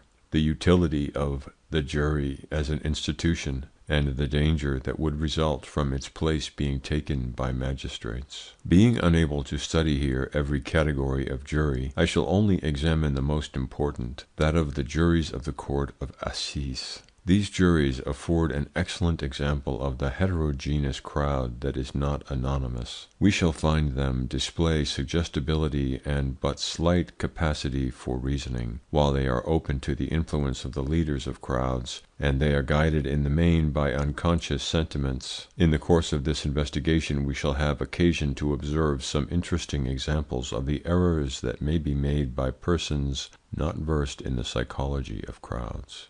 Juries, in the first place, furnish us a good example of the slight importance of the mental level of the different elements composing a crowd, so far as the decisions it comes to are concerned. We have seen that when a deliberative assembly is called upon to give its opinion on a question of a character not entirely technical, intelligence stands for nothing. For instance, a gathering of scientific men or of artists, owing to the mere fact that they form an assemblage, will not deliver judgments on general subjects sensibly different from those rendered by a gathering of masons or grocers. At various periods, and in particular previous to 1848, the French administration instituted a careful choice among the persons summoned to form a jury, picking the jurors from among the enlightened classes, choosing professors, functionaries, men of letters, etc. At the present day, jurors are recruited for the most part from among small tradesmen, petty capitalists, and employees. Yet, to the great astonishment of specialist writers, whatever the composition of the jury has been, its decisions have been identical. Even the magistrates, hostile as they are to the institution of the jury, have had to recognize the exactness of the assertion. M. Barrade de Glajeux, a former president of the Court of Assize, expresses himself on the subject in his "Memoirs" in the following terms. The selection of jurymen is today in reality in the hands of the municipal councillors, who put people down on the list or eliminate them from it in accordance with the political and electoral preoccupations inherent in their situation. The majority of the jurors chosen are persons engaged in trade, but persons of less importance than formerly, and employees belonging to certain branches of the administration, both opinions and professions counting for nothing once the role of judge assumed, many of the jurymen having the ardor of neophytes, and men of the best intentions being similarly disposed in humble situations. The spirit of the jury has not changed. Its verdicts have remained the same." Of the passage just cited, the conclusions which are just are to be borne in mind, and not the explanations which are weak. Too much astonishment should not be felt at this weakness, for, as a rule, counsel equally with magistrates seem to be ignorant of the psychology of crowds, and, in consequence, of juries. I find a proof of this statement in a fact related by the author just quoted. He remarks that Lachaud, one of the most illustrious barristers practising in the Court of Assize, made systematic use of his right to object to a juror in the case of all individuals of intelligence on the list. Yet experience, and experience alone, has ended by acquainting us with the utter uselessness of these objections. This is proved by the fact that at the present day public prosecutors and barristers, at any rate those belonging to the Parisian bar, have entirely renounced their right to object to a juror. Still, as M. de Glajeux remarks, the verdicts have not changed. "They are neither better nor worse." Like all crowds, juries are very strongly impressed by sentimental considerations, and very slightly by argument. "They cannot resist the sight," writes a barrister, "of a mother giving its child the breast, or of orphans." "It is sufficient that a woman should be of agreeable appearance," says M. de Glajeux, "to win the benevolence of the jury." Without pity for crimes of which it appears possible they might themselves be the victims. Such crimes, moreover, are the most dangerous for society. Juries, on the contrary, are very indulgent in the case of breaches of the law whose motive is passion. They are rarely severe on infanticide by girl mothers, or hard on the young woman who throws vitriol at the man who has seduced and deserted her, for the reason that they feel instinctively that society runs but slight danger from such crimes. Footnote. It is to be remarked in passing that this division of crimes into those dangerous and those not dangerous for society, which is well and instinctively made by juries, is far from being unjust. The object of criminal laws is evidently to protect society against dangerous criminals and not to avenge it. On the other hand, the French code, and above all the minds of the French magistrates, are still deeply imbued with the spirit of vengeance characteristic of the old primitive law, and the term vindicte, prosecution from the Latin vindicta, vengeance, is still in daily use. A proof of this tendency on the part of the magistrates is found in the refusal by many of them to apply Berenger's law, which allows of a condemned person not undergoing his sentence unless he repeats his crime. Yet no magistrate can be ignorant, for the fact is proved by statistics, that the application of a punishment inflicted for the first time infallibly leads to further crime on the part of the person punished. When judges set free a sentenced person, it always seems to them that society has not been avenged. Rather than not avenge it, they prefer to create a dangerous confirmed criminal. End of footnote. And that in a country in which the law does not protect deserted girls, the crime of the girl who avenges herself is rather useful than harmful, inasmuch as it frightens future seducers in advance. Juries, like all crowds, are profoundly impressed by prestige, and President de Glageau very properly remarks that, very democratic as juries are in their composition, they are very aristocratic in their likes and dislikes. Quote, name, birth, great wealth, celebrity, the assistance of an illustrious counsel, everything in the nature of distinction or that lends brilliancy to the accused, stands him in extremely good stead. Unquote. The chief concern of a good counsel should be to work upon the feelings of the jury, and, as with all crowds, to argue but little, or only to employ rudimentary modes of reasoning. An English barrister, famous for his successes in the assize courts, has well set forth the line of action to be followed. Quote, while pleading, he would attentively observe the jury. The most favorable opportunity has been reached. By dint of insight and experience, the counsel reads the effect of each phrase on the faces of the jurymen, and draws his conclusions in consequence. His first step is to be sure which members of the jury are already favorable to his cause. It is short work to definitely gain their adhesion, and having done so, he turns his attention to the members who seem, on the contrary, ill-disposed, and endeavors to discover why they are hostile to the accused. This is the delicate part of his task, for there may be an infinity of reasons for condemning a man apart from the sentiment of justice. Unquote.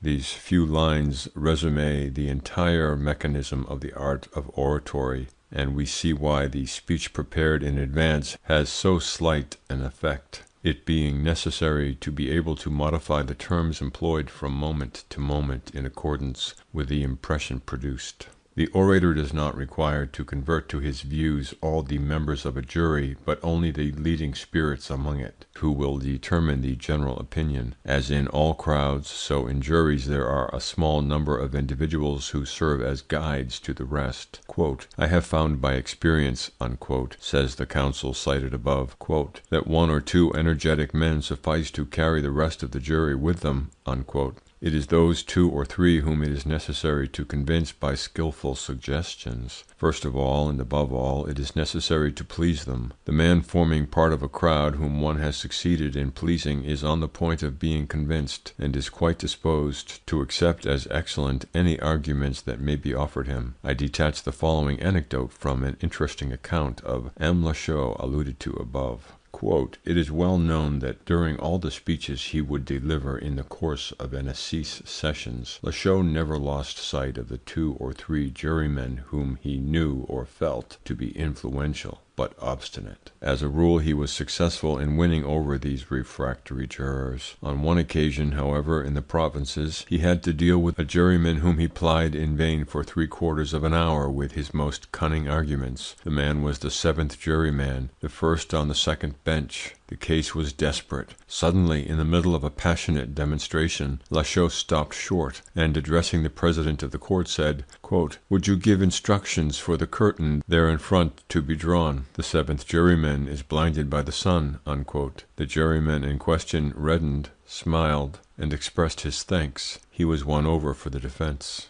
Unquote. Many writers, some of them most distinguished, have started of late a strong campaign against the institution of the jury, although it is the only protection we have against the errors, really very frequent, of a caste that is under no control. Footnote: the magistracy is, in point of fact, the only administration whose acts are under no control. In spite of all its revolutions, democratic France does not possess that right of habeas corpus of which England is so proud. We have banished all the tyrants, but have set up a magistrate in each city who disposes at will of the honour and liberty of the citizens. An insignificant juge d'instruction, an examining magistrate who has no exact counterpart in England. Trance, fresh from the university, possesses the revolting power of sending to prison at will persons of the most considerable standing, on a simple supposition on his part of their guilt, and without being obliged to justify his act to anyone.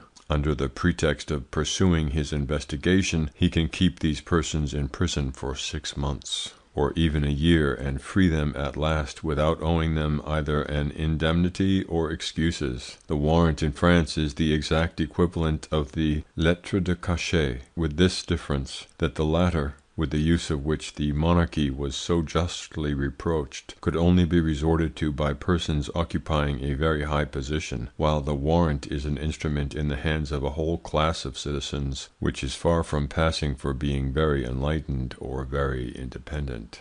End of footnote. A portion of these writers advocate a jury recruited solely from the ranks of the enlightened classes. But we have already proved that even in this case the verdicts would be identical with those returned under the present system. Other writers, taking their stand on the errors committed by juries, would abolish the jury and replace it by judges. It is difficult to see how these would-be reformers can forget that the errors for which the jury is blamed were committed in the first instance by judges, and that when the accused person comes before a jury, he has already been held to be guilty by several magistrates, by the juge d'instruction, the public prosecutor, and the court of arraignment. It should thus be clear that, were the accused to be definitely judged by magistrates instead of by jurymen, he would lose his only chance of being admitted innocent. The errors of juries have always been first of all the errors of magistrates. It is solely the magistrates then who should be blamed when particularly monstrous judicial errors crop up, such, for instance, as the quite recent condemnation of Dr. L., who, prosecuted by a juge d'instruction of excessive stupidity on the strength of the denunciation of a half-idiot girl, who accused the doctor of having performed an illegal operation upon her for 30 francs, would have been sent to penal servitude but for an explosion of public indignation, which had for result that he was immediately set at liberty by the chief of the state. The honourable character given the condemned man by all his fellow citizens made the grossness of the blunder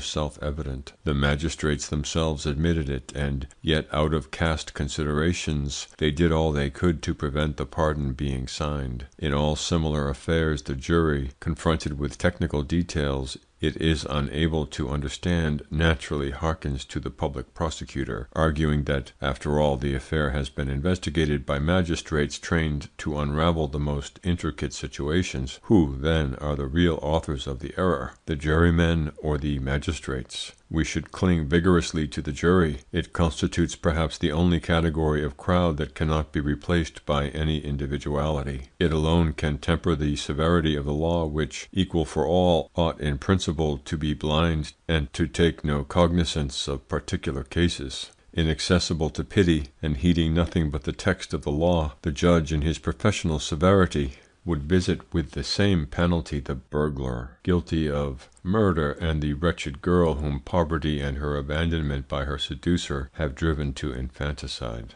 The jury, on the other hand, instinctively feels that the seduced girl is much less guilty than the seducer, who, however, is not touched by the law, and that she deserves every indulgence. Being well acquainted with the psychology of the castes, and also with the psychology of other categories of crowds, I do not perceive a single case in which, wrongly accused of a crime, I should not prefer to have to deal with a jury rather than with magistrates. I should have some chance that my innocence would be recognized by the former, and not the slightest chance that it would be admitted by the latter. The power of crowds is to be dreaded, but the power of certain castes is to be dreaded yet more. Crowds are open to conviction, castes never are. End of section 12. Book 3, Chapter 4. Electoral Crowds. General characteristics of electoral crowds, the manner of persuading them, the qualities that should be possessed by a candidate, necessity of prestige, why working men and peasants so rarely choose candidates from their own class, the influence of words and formulas on the elector, the general aspect of election oratory, how the opinions of the elector are formed, the power of political committees. They represent the most redoubtable form of tyranny. The committees of the revolution. Universal suffrage cannot be replaced in spite of its slight psychological value. Why it is that the votes recorded would remain the same even if the right of voting were restricted to a limited class of citizens. Of what universal suffrage is the expression in all countries. Electoral crowds, that is to say, collectivities invested with the power of electing the holders of certain functions, constitute heterogeneous crowds, but as their action is confined to a single clearly determined matter, namely to choosing between two different candidates, they present only a few of the characteristics previously described. Of the characteristics peculiar to crowds, they display in particular but slight aptitude for reasoning, the absence of the critical spirit, irritability, credulity, and simplicity. In their decision, moreover, is to be traced the influence of the leaders of crowds, and the part played by the factors we have enumerated: affirmation, repetition, prestige, and contagion. Let us examine by what methods electoral crowds are to be persuaded. It will be easy to deduce their psychology from the methods that are most successful. It is of primary importance that the candidate should possess prestige. Personal prestige can only be replaced by that resulting from wealth. Talent and even genius are not elements of success of serious importance. Of capital importance, on the other hand, is the necessity for the candidate of possessing prestige, of being able, that is, to force himself upon the electorate without discussion. The reason why the electors, of whom a majority are working men or peasants, so rarely choose a man from their own ranks to represent them, is that such a person enjoys no prestige among them. When, by chance, they do elect a man who is their equal, it is as a rule for subsidiary reasons, for instance, to spite an eminent man, or an influential employer of labour on whom the elector is in daily dependence, and whose master he has the illusion he becomes in this way for a moment. The possession of prestige does not suffice, however, to assure the success of a candidate. The elector stickles, in particular, for the flattery of his greed and vanity. He must be overwhelmed with the most extravagant blandishments, and there must be no hesitation in making him the most fantastic promises. If he is a working man, it is impossible to go too far in insulting and stigmatizing employers of labour. As for the rival candidate, an effort must be made to destroy his chance by establishing, by dint of affirmation, repetition, and contagion, that he is an arrant scoundrel, and that it is a matter of common knowledge that he has been guilty of several crimes. It is of course useless to trouble about any semblance of proof. Should the adversary be ill acquainted with the psychology of crowds, he will try to justify himself by arguments instead of confining himself to replying to one set of affirmations by another, and he will have no chance whatever of being successful. The candidate's written programme should not be too categorical, since later on his adversaries might bring it up against him. In his verbal programme, however, there cannot be too much exaggeration. The most important reforms may be fearlessly promised. At the moment they are made, these exaggerations produce a great effect, and they are not binding for the future, it being a matter of constant observation that the elector never troubles himself to know how far the candidate he has returned has followed out the electoral programme he applauded, and in virtue of which the election was supposed to have been secured. In what precedes, all the factors of persuasion which we have described are to be recognized. We shall come across them again in the action exerted by words and formulas, whose magical sway we have already insisted upon. An orator who knows how to make use of these means of persuasion can do what he will with a crowd. Expressions such as infamous capital, vile exploiters, the admirable working man, the socialization of wealth, etc., always produce the same effect, although already somewhat worn by use. But the candidate who hits on a new formula as devoid as possible of precise meaning, and apt in consequence to flatter the most varied aspirations, infallibly obtains a success. The sanguinary Spanish Revolution of 1873 was brought about by one of these magical phrases of complex meaning on which everybody can put his own interpretation. A contemporary writer has described the launching of this phrase in terms that deserve to be quoted. Quote, "The radicals have made the discovery that a centralized republic is a monarchy in disguise, and to humor them, the Cortes has unanimously proclaimed a federal republic, though none of the voters could have explained what it was he had just voted for. This formula, however, delighted everybody. The joy was intoxicating, delirious. The reign of virtue and happiness had just been inaugurated on earth. A republican whose opponent refused him the title of Federalist considered himself to be mortally insulted.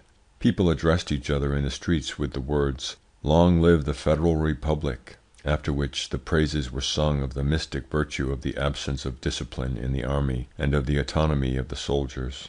What was understood by, quote, 'the Federal Republic,' unquote? There were those who took it to mean the emancipation of the provinces, institutions akin to those of the United States, and administrative decentralization. Others had in view the abolition of all authority and the speedy commencement of the great social liquidation.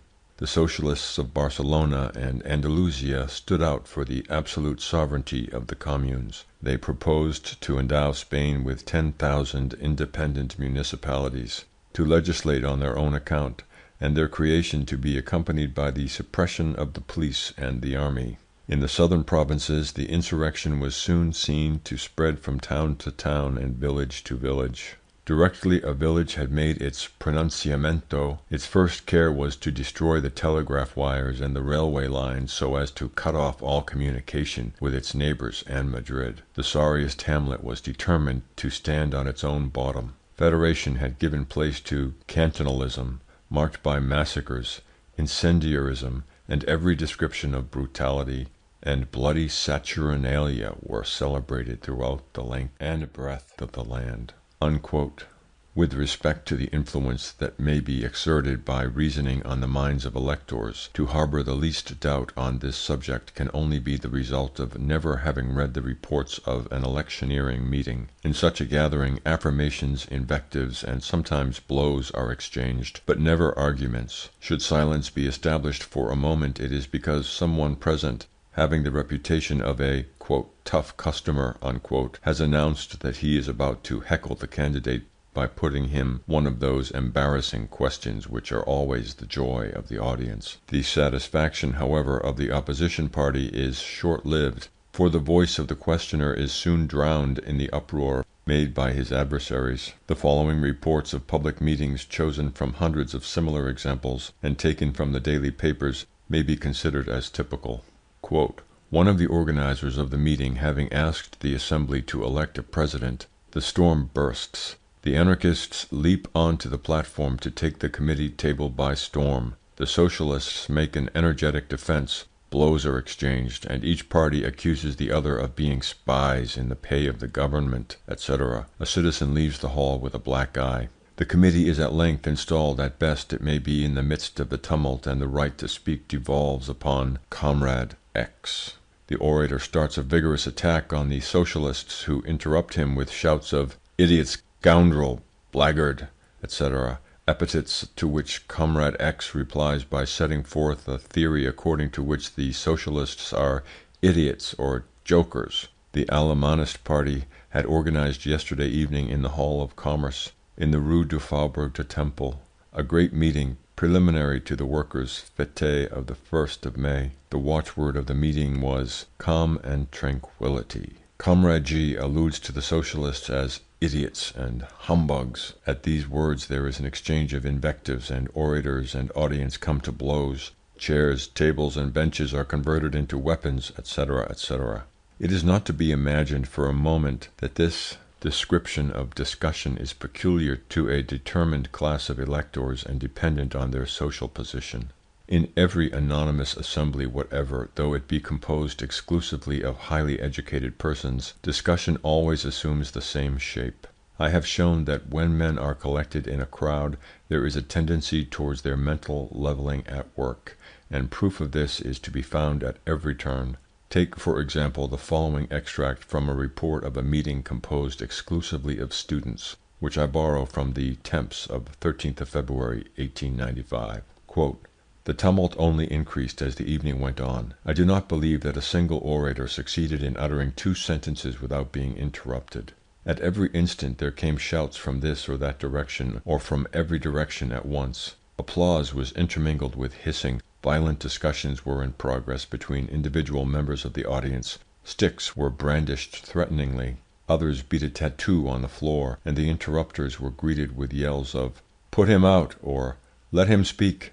MC lavished such epithets as odious and cowardly, monstrous, vile, venal, and vindictive on the association which he declared he wanted to destroy," unquote, etc., etc. How, it may be asked, can an elector form an opinion under such conditions? To put such a question is to harbour a strange delusion as to the measure of liberty that may be enjoyed by a collectivity. Crowds have opinions that have been imposed upon them, but they never boast reasoned opinions.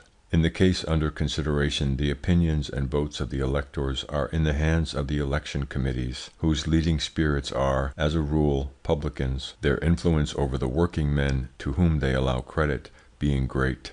Quote, "Do you know what an election committee is?" unquote, writes M. Shearer, one of the most valiant champions of present-day democracy. Quote, "It is neither more nor less than the cornerstone of our institutions, the masterpiece of the political machine. France is governed today by the election committees," unquote.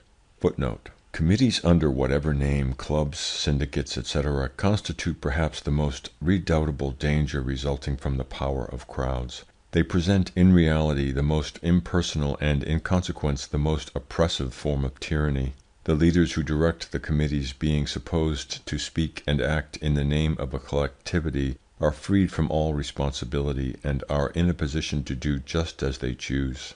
The most savage tyrant has never ventured even to dream of such prescriptions as those ordained by the committees of the Revolution. Barras has declared that they decimated the Convention, picking off its members at their pleasure. So long as he was able to speak in their name, Robespierre wielded absolute power. The moment this frightful dictator separated himself from them for reasons of personal pride, he was lost. The reign of crowds is the reign of committees, that is, of the leaders of crowds. A severer despotism cannot be imagined. End of footnote. To exert an influence over them is not difficult, provided the candidate be in himself acceptable and possesses adequate financial resources.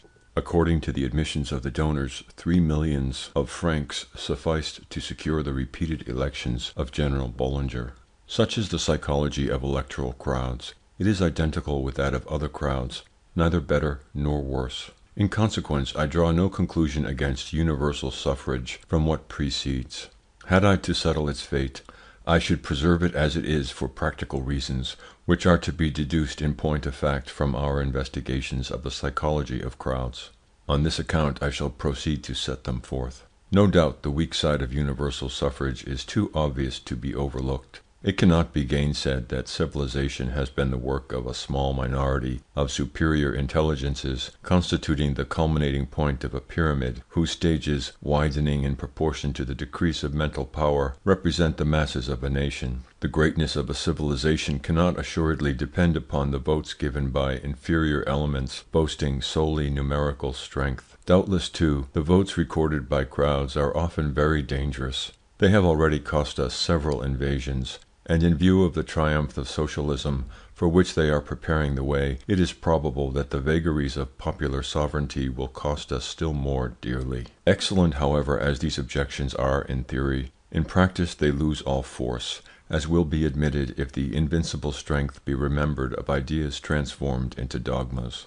The dogma of the sovereignty of crowds is as little defensible, from the philosophical point of view, as the religious dogmas of the Middle Ages, but it enjoys at present the same absolute power they formerly enjoyed. It is as unattackable in consequence as in the past were our religious ideas. Imagine a modern freethinker miraculously transported into the midst of the Middle Ages.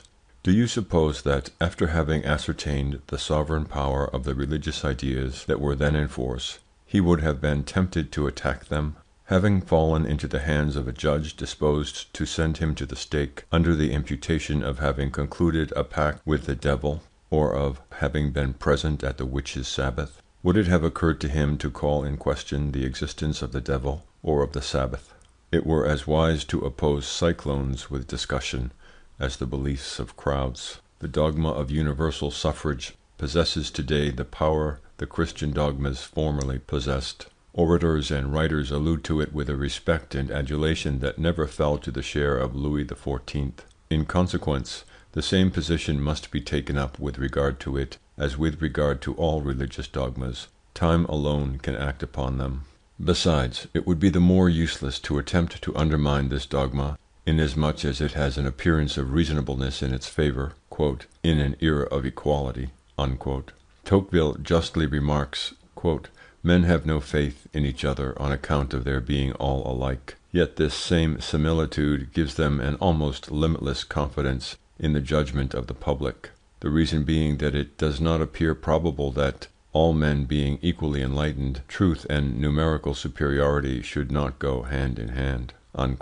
Must it be believed that with a restricted suffrage, a suffrage restricted to those intellectually capable if it be desired, an improvement would be effected in the votes of crowds? I cannot admit for a moment that this would be the case, and that for the reasons I have already given, touching the mental inferiority of all collectivities, whatever their composition. In a crowd men always tend to the same level, and on general questions a vote recorded by 40 academicians is no better than that of 40 water carriers. I do not in the least believe that any of the votes for which universal suffrage is blamed, the re-establishment of the empire, for instance, would have fallen out differently had the voters been exclusively recruited among learned and liberally educated men. It does not follow, because an individual knows Greek or mathematics, is an architect, a veterinary surgeon, a doctor, or a barrister, that he is endowed with a special intelligence of social questions. All our political economists are highly educated, being for the most part professors or academicians. Yet is there a single general question, protection, bimetallism, etc., on which they have succeeded in agreeing? The explanation is that their science is only a very attenuated form of our universal ignorance. With regard to social problems, owing to the number of unknown quantities they offer, men are substantially equally ignorant. In consequence, were the electorate solely composed of persons stuffed with sciences, their votes would be no better than those emitted at present. They would be guided in the main by their sentiments and by party spirit. We should be spared none of the difficulties we now have to contend with, and we should certainly be subjected to the oppressive tyranny of castes.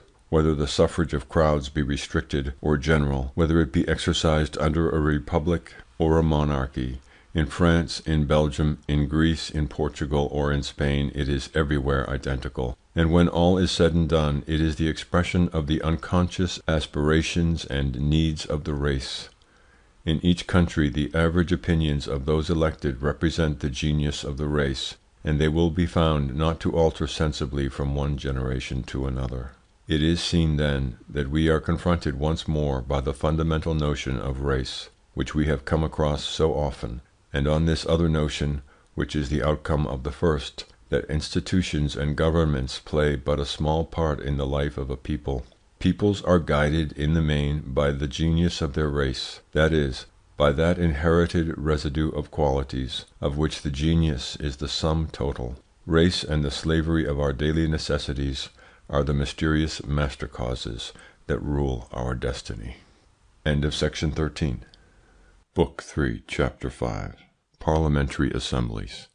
Parliamentary crowds present most of the characteristics common to heterogeneous crowds that are not anonymous: the simplicity of their opinions, their suggestibility and its limits, their indestructible fixed opinions and their changed opinions, the reason of the predominance of indecision, the role of the leaders, the reason of their prestige. They are true masters of an assembly whose votes, on that account, are merely those of a small minority. The absolute power they exercise, the elements of their oratorical act, phrases and images, the psychological necessity the leaders are under of being in a general way of stubborn convictions and narrow-minded.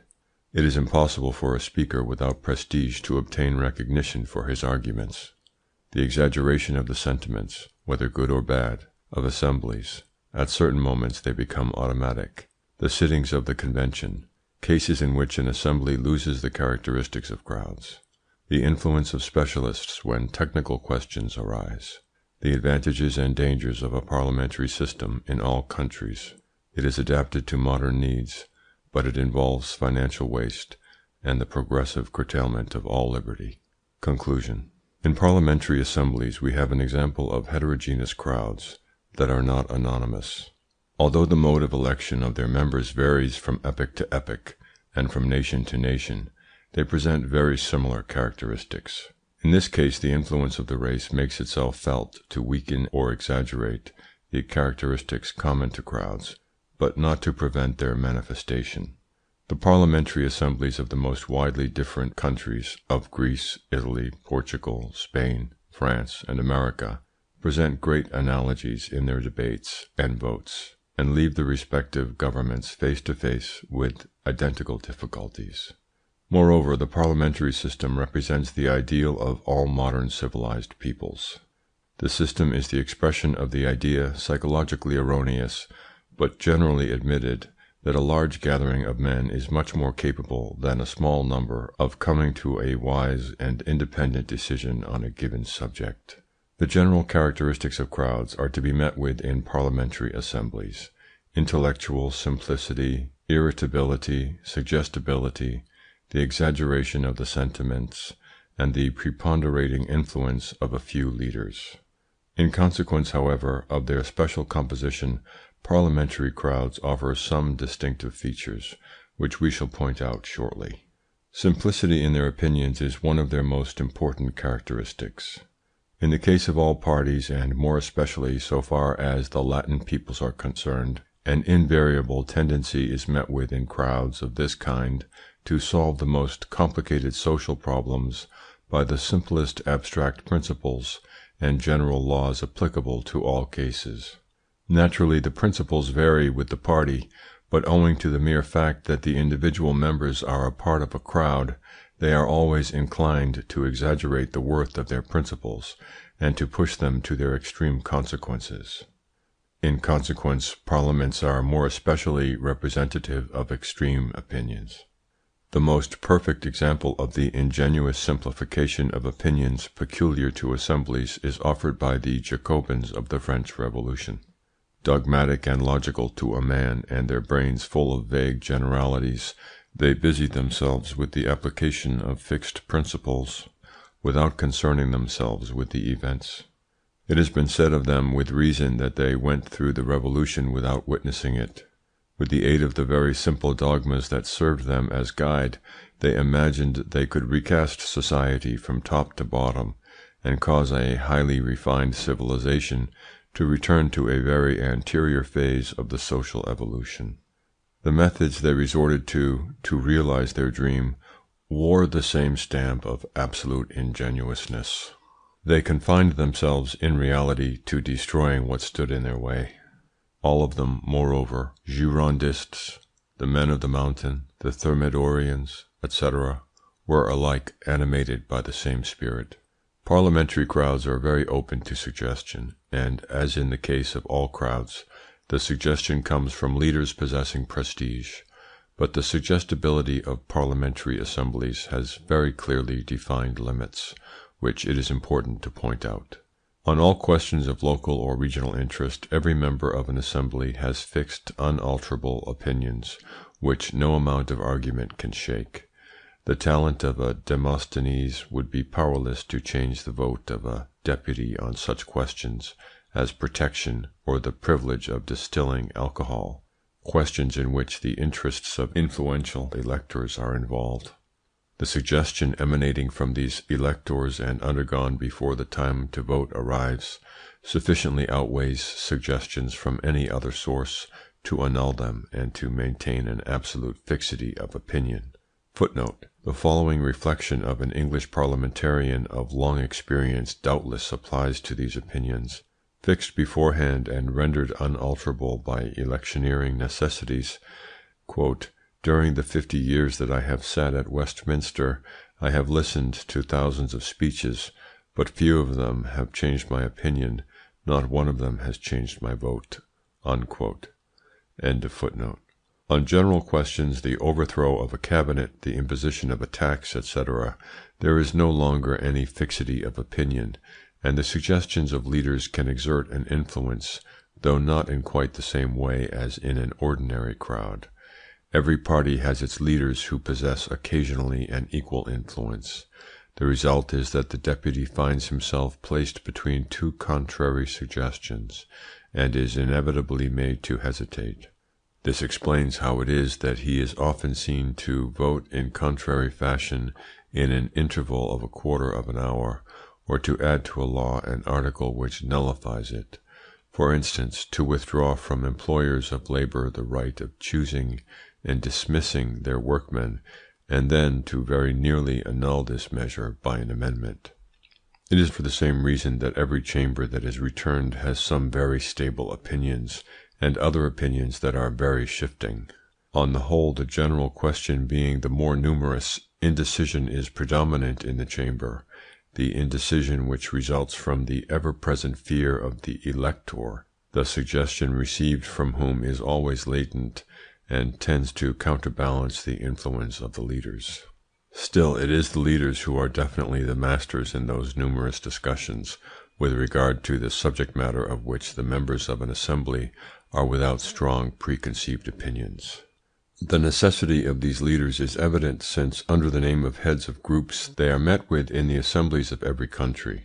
They are the real rulers of an assembly. Men forming a crowd cannot do without a master, whence it results that the votes of an assembly only represent, as a rule, the opinions of a small minority.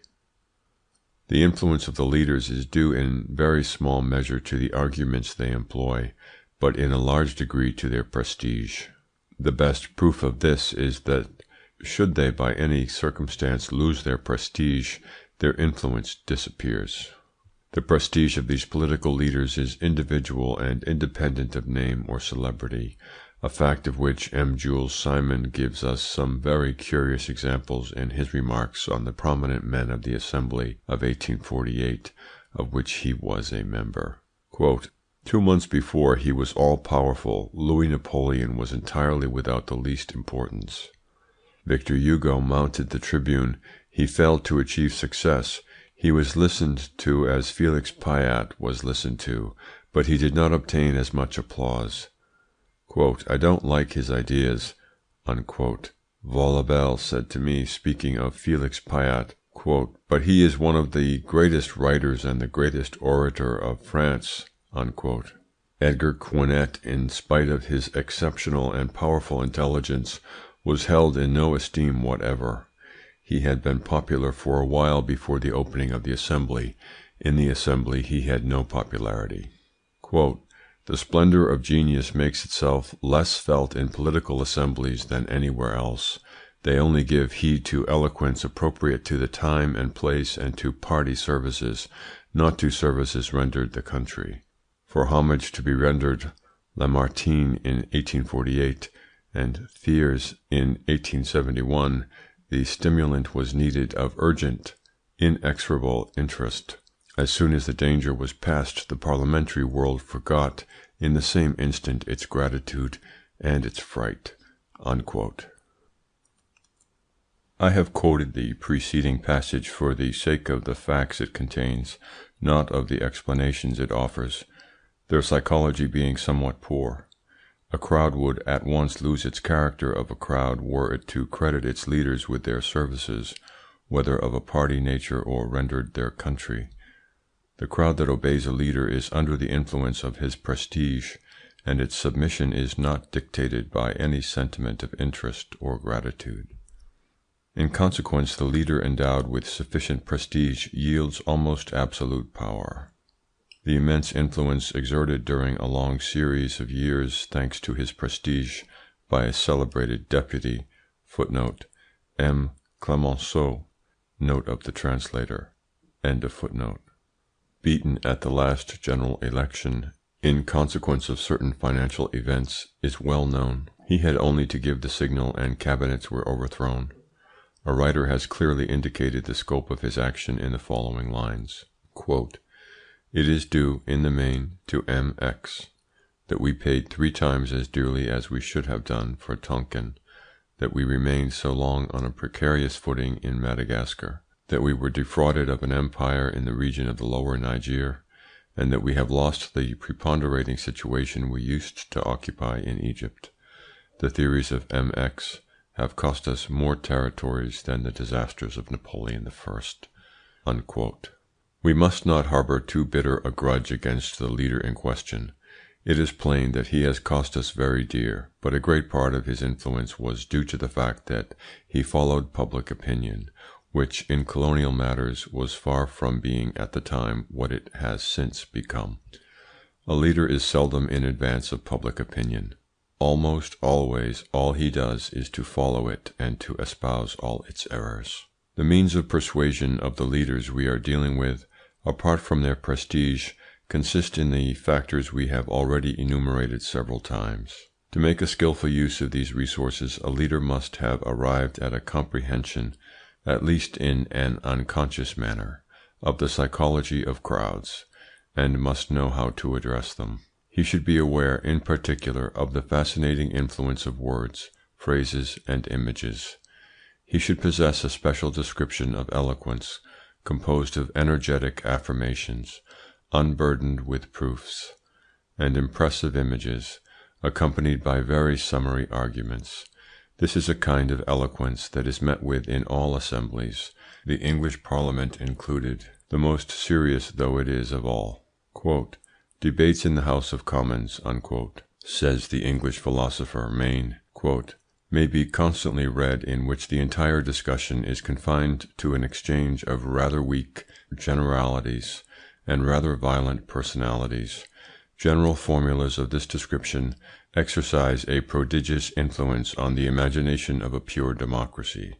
It will always be easy to make a crowd accept general assertions presented in striking terms, although they have never been verified and are perhaps not susceptible of verification." Unquote. Too much importance cannot be attached to the quote, "striking terms" unquote, alluded to in the above quotation.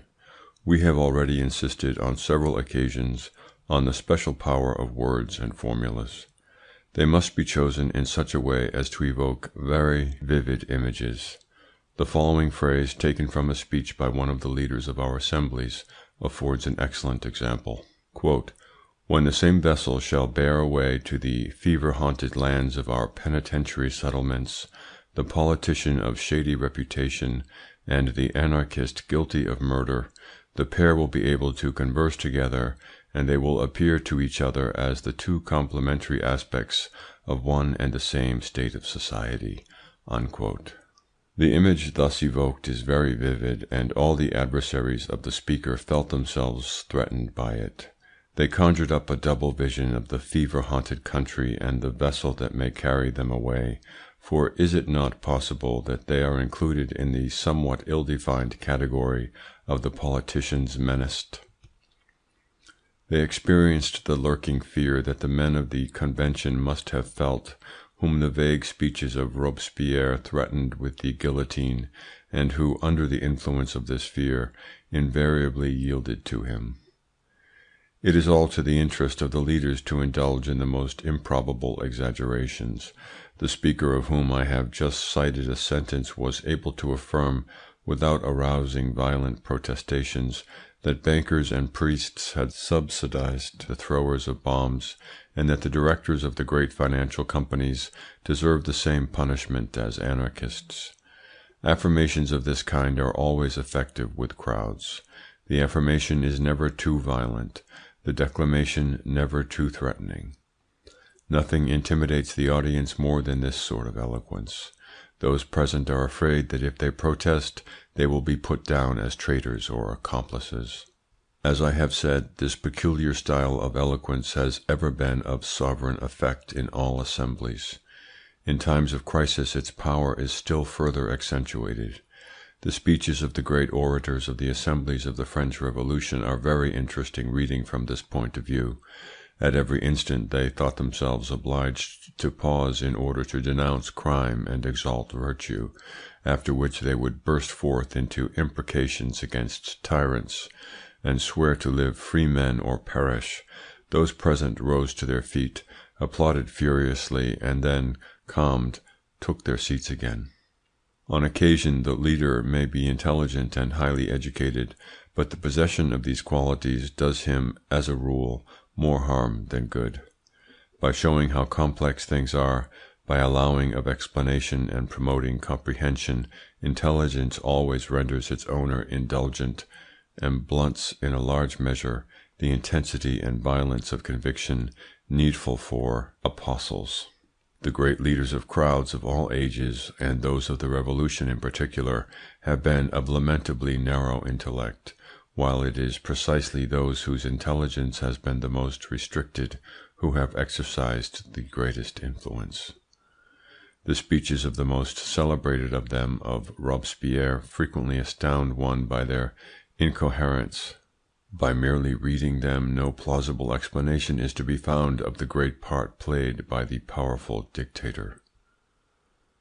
Quote, "The commonplaces and redundancies of pedagogic eloquence and Latin culture at the service of a mind childish rather than undistinguished, and limited in its notions of attack and defence to the defiant attitude of schoolboys, not an idea, not a happy turn of phrase, or a telling hit, a storm of declamation that leaves us bored. After a dose of this unexhilarating reading, one is tempted to exclaim, quote, 'Oh,' unquote, with the amiable Camille Desmoulins." Unquote. It is terrible at times to think of the power that strong conviction, combined with extreme narrowness of mind, gives a man possessing prestige. It is none the less necessary that these conditions should be satisfied for a man to ignore obstacles and display strength of will in a high measure.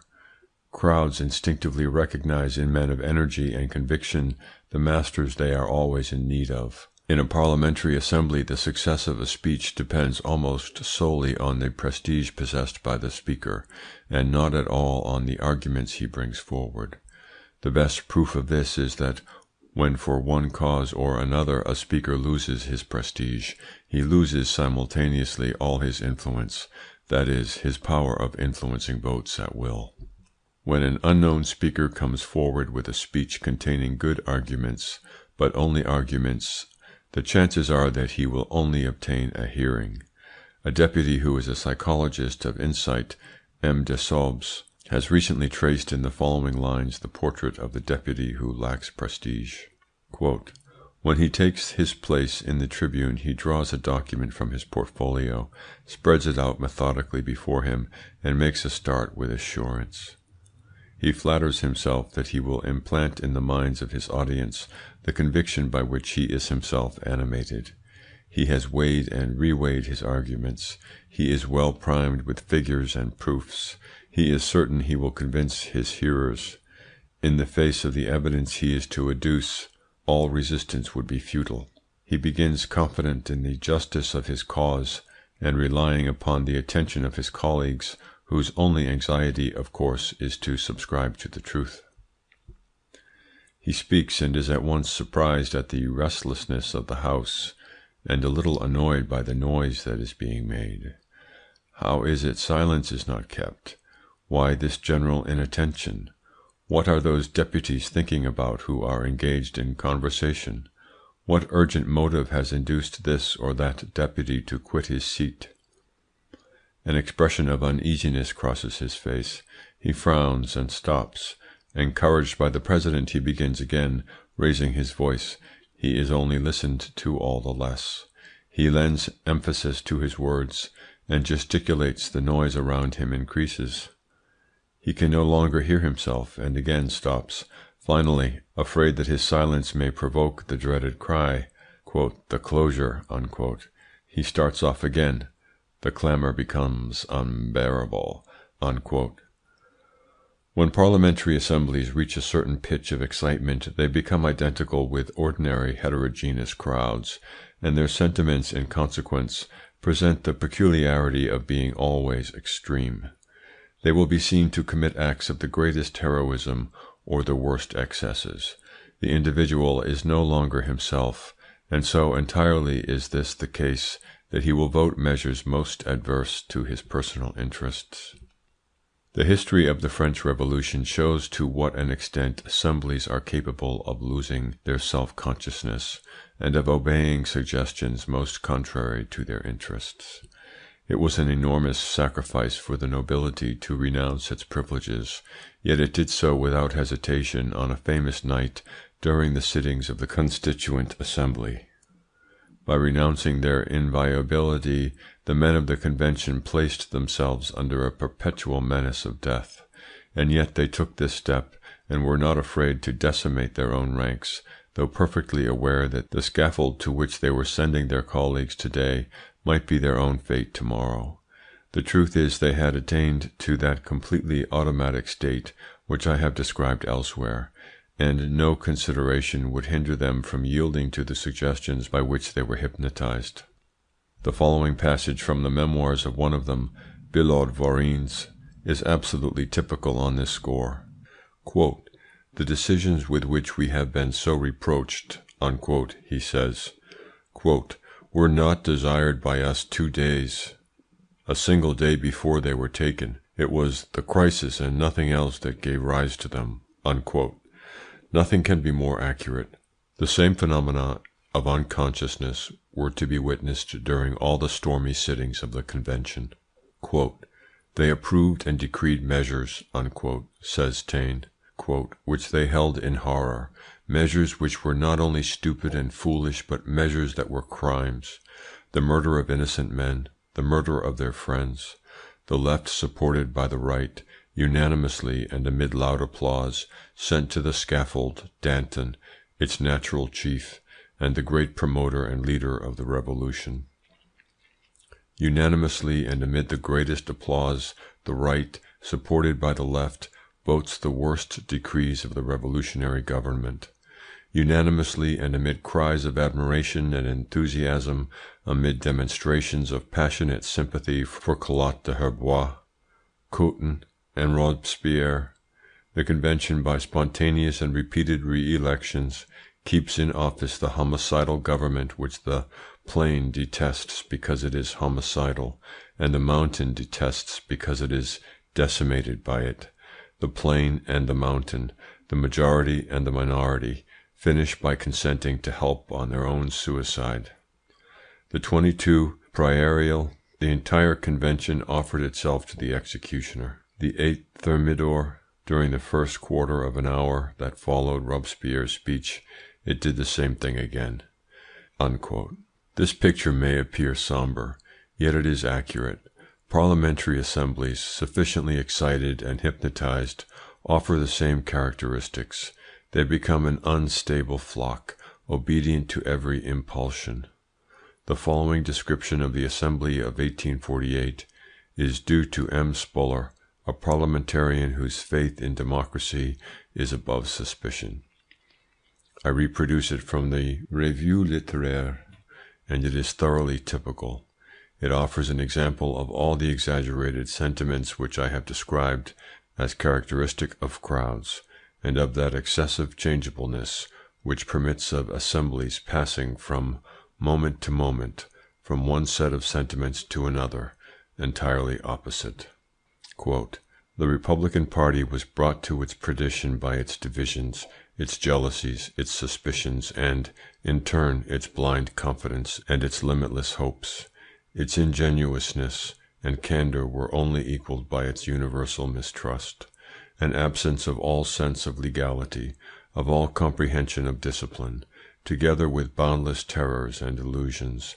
The peasant and the child are on a level in these respects. Their calm is as great as their impatience. Their ferocity is equal to their docility. This condition is the natural consequence of a temperament that is not formed and of the lack of education. Nothing astonishes such persons, and everything disconcerts them. Trembling with the fear, or brave to the point of heroism, they would go through fire and water, or fly from a shadow. Quote, "They are ignorant of cause and effect and of the connecting links between events. They are as promptly discouraged as they are exalted. They are subject to every description of panic. They are always either too highly strung or too downcast, but never in the mood or the measure the situation would require. More fluid than water, they reflect every line and assume every shape. What sort of a foundation for a government can they be expected to supply?" Unquote. Fortunately, all the characteristics just described as to be met with in parliamentary assemblies are in no wise constantly displayed. Such assemblies only constitute crowds at certain moments. The individuals composing them retain their individuality in a great number of cases, which explains how it is that an assembly is able to turn out excellent technical laws. It is true that the author of these laws is a specialist who has prepared them in the quiet of his study, and that in reality the law voted is the work of an individual and not of an assembly. These laws are naturally the best. They are only liable to have disastrous results when a series of amendments has converted them into the outcome of a collective effort. The work of a crowd is always inferior, whatever its nature, to that of an isolated individual. It is specialists who safeguard assemblies from passing ill-advised or unworkable measures. The specialist in this case is a temporary leader of crowds. The assembly is without influence on him, but he has influence over the assembly. In spite of all the difficulties attending their working, parliamentary assemblies are the best form of government mankind has discovered as yet, and more especially the best means it has found to escape the yoke of personal tyrannies. They constitute assuredly the ideal government, at any rate for philosophers, thinkers, writers, artists, and learned men, in a word, for all those who form the cream of a civilization. Moreover, in reality, they only present two serious dangers, one being inevitable financial waste, and the other the progressive restriction of the liberty of the individual. The first of these dangers is the necessary consequence of the exigencies and want of foresight of electoral crowds. Should a member of an assembly propose a measure giving apparent satisfaction to democratic ideas, should he bring in a bill, for instance, to assure old age pensions to all workers, and to increase the wages of any class of state employees, the other deputies, victims of suggestion in their dread of their electors, will not venture to seem to disregard the interests of the latter by rejecting the proposed measure, although well aware they are imposing a fresh strain on the budget and necessitating the creation of new taxes. It is impossible for them to hesitate to give their votes. The consequences of the increase of expenditure are remote and will not entail disagreeable consequences for them personally, while the consequences of a negative vote might clearly come to light when they next present themselves for re-election. In addition to this first cause of an exaggerated expenditure, there is another not less imperative, the necessity of voting all grants for local purposes. A deputy is unable to oppose grants of this kind because they represent once more the exigencies of the electors, and because each individual deputy can only obtain what he requires for his own constituency on the condition of acceding to similar demands on the part of his colleagues. Footnote. In its issue of April 6, 1895, The Economist published a curious review of the figures that may be reached by expenditure caused solely by electoral considerations, and notably of the outlay on railways. To put Langeais, a town of 3,000 inhabitants situated on a mountain, in communication with Puy, a railway is voted that will cost 15 millions of francs. 7 millions are to be spent to put Beaumont, 3,500 inhabitants, in communication with Castel Sarrazin. 7 millions to put Aoust, a village of 523 inhabitants, in communication with Seix, 1,200 inhabitants. 6 millions to put Prades in communication with Hamlet of Olette, 747 inhabitants, etc. In 1895 alone, 90 millions of francs were voted for railways of only local utility. There is other no less important expenditure necessitated also by electioneering considerations. The law instituting working men's pensions will soon involve a minimum annual outlay of 165 millions, according to the Minister of Finance, and of 800 millions according to the academician M. Leroy Beaulieu. It is evident that the continued growth of expenditure of this kind must end in bankruptcy. Many European countries, Portugal, Greece, Spain, Turkey, have reached this stage, and others, such as Italy, will soon be reduced to the same extremity. Still, too much alarm need not be felt at this state of things, since the public has successively consented to put up with the reduction of 4/5 in the payment of their coupons by these different countries. Bankruptcy under these ingenious conditions allows the equilibrium of budgets difficult to balance to be instantly restored. Moreover, wars, socialism, and economic conflicts hold in store for us a profusion of other catastrophes in the period of universal disintegration we are traversing, and it is necessary to be resigned to living from hand to mouth without too much concern for a future we cannot control. End of footnote. The second of the dangers referred to above, the inevitable restrictions on liberty consummated by parliamentary assemblies, is apparently less obvious, but is, nevertheless, very real. It is the result of the innumerable laws having always a restrictive action, which parliaments consider themselves obliged to vote, and to whose consequence, owing to their short-sightedness, they are in a great measure blind. The danger must indeed be most inevitable, since even England itself, which assuredly offers the most popular type of the parliamentary regime, the type in which the representative is most independent of his elector, has been unable to escape it. Herbert Spencer has shown in a work already old that the increase of apparent liberty must needs be followed by the decrease of real liberty. Returning to this contention in his recent book, "The Individual versus the State," he thus expresses himself with regard to the English Parliament. Legislation since this period has followed the course I pointed out.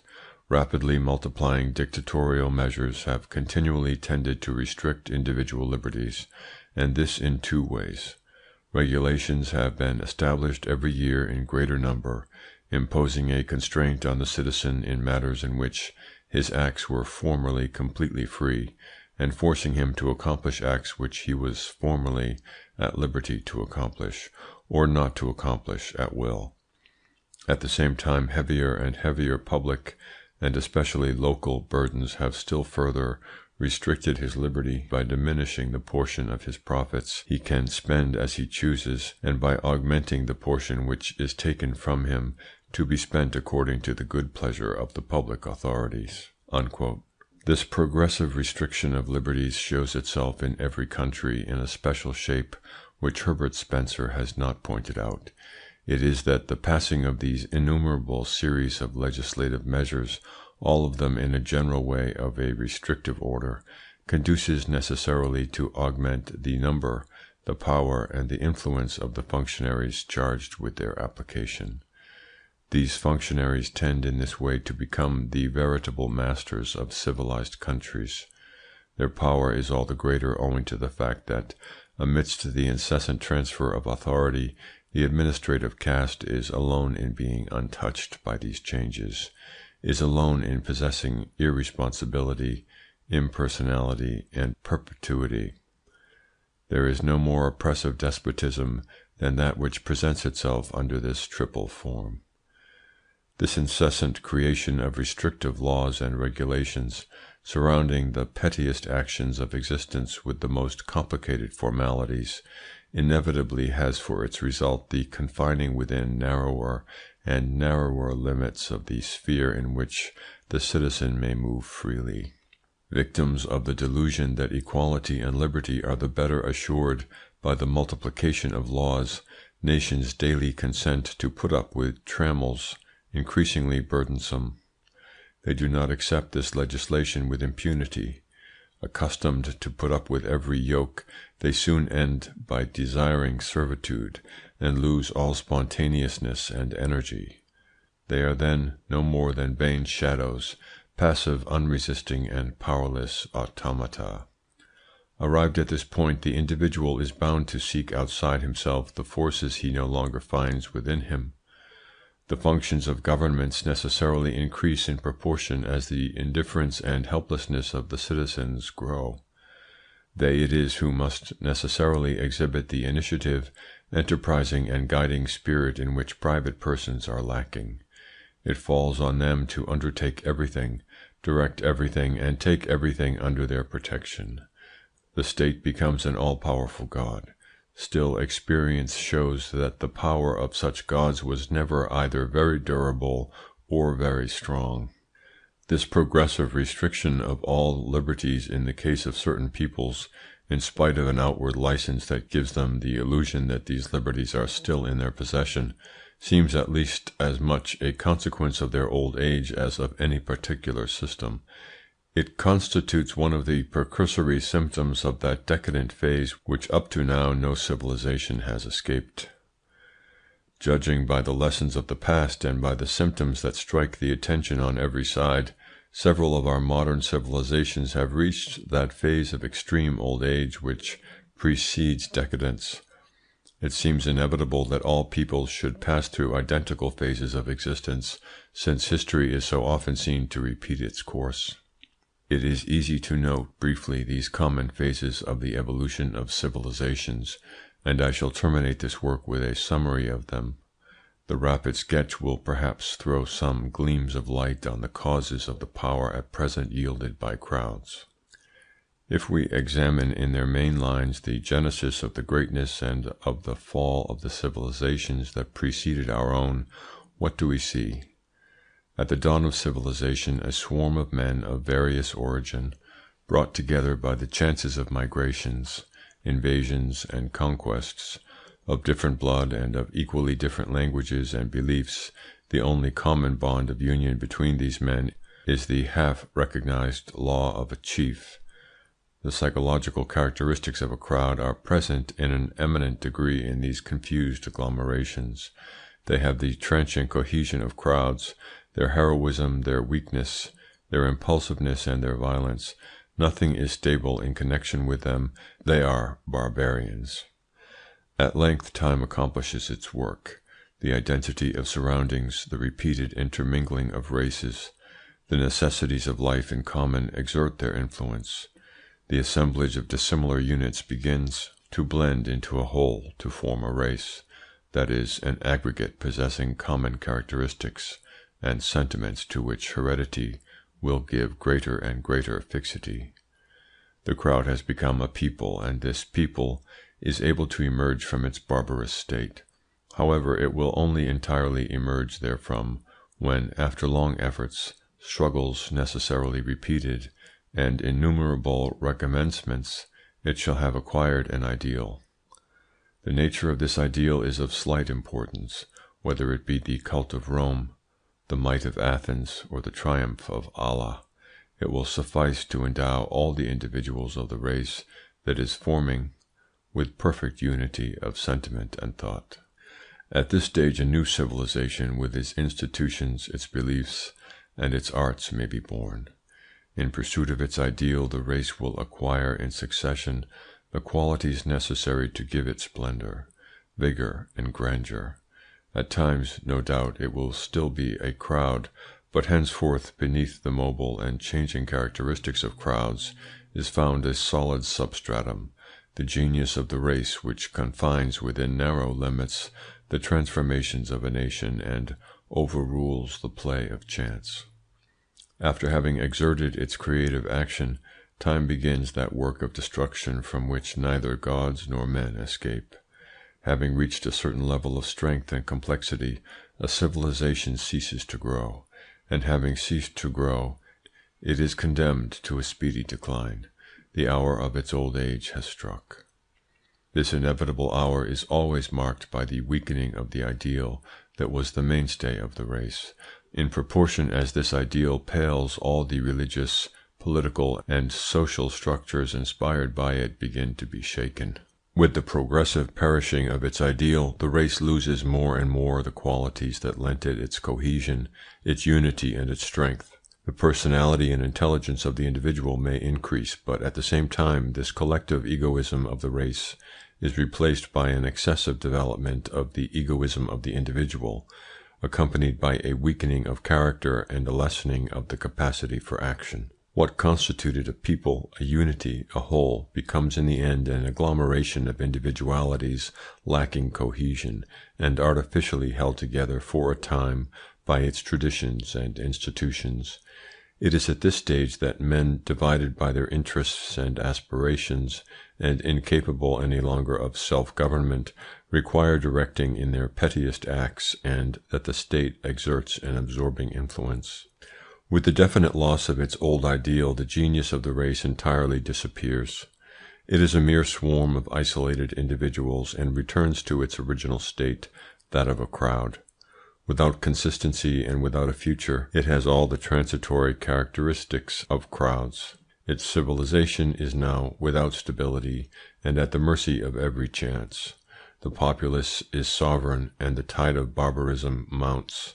The civilization may still seem brilliant because it possesses an outward front, the work of a long past, but it is in reality an edifice crumbling to ruin, which nothing supports and destined to fall in at the first storm. To pass in pursuit of an ideal from the barbarous to the civilized state, and then, when this ideal has lost its virtue, to decline and die, such is the cycle of the life of a people. End of Book 3, Chapter 5. End of The Crowd by Gustave Le Bon.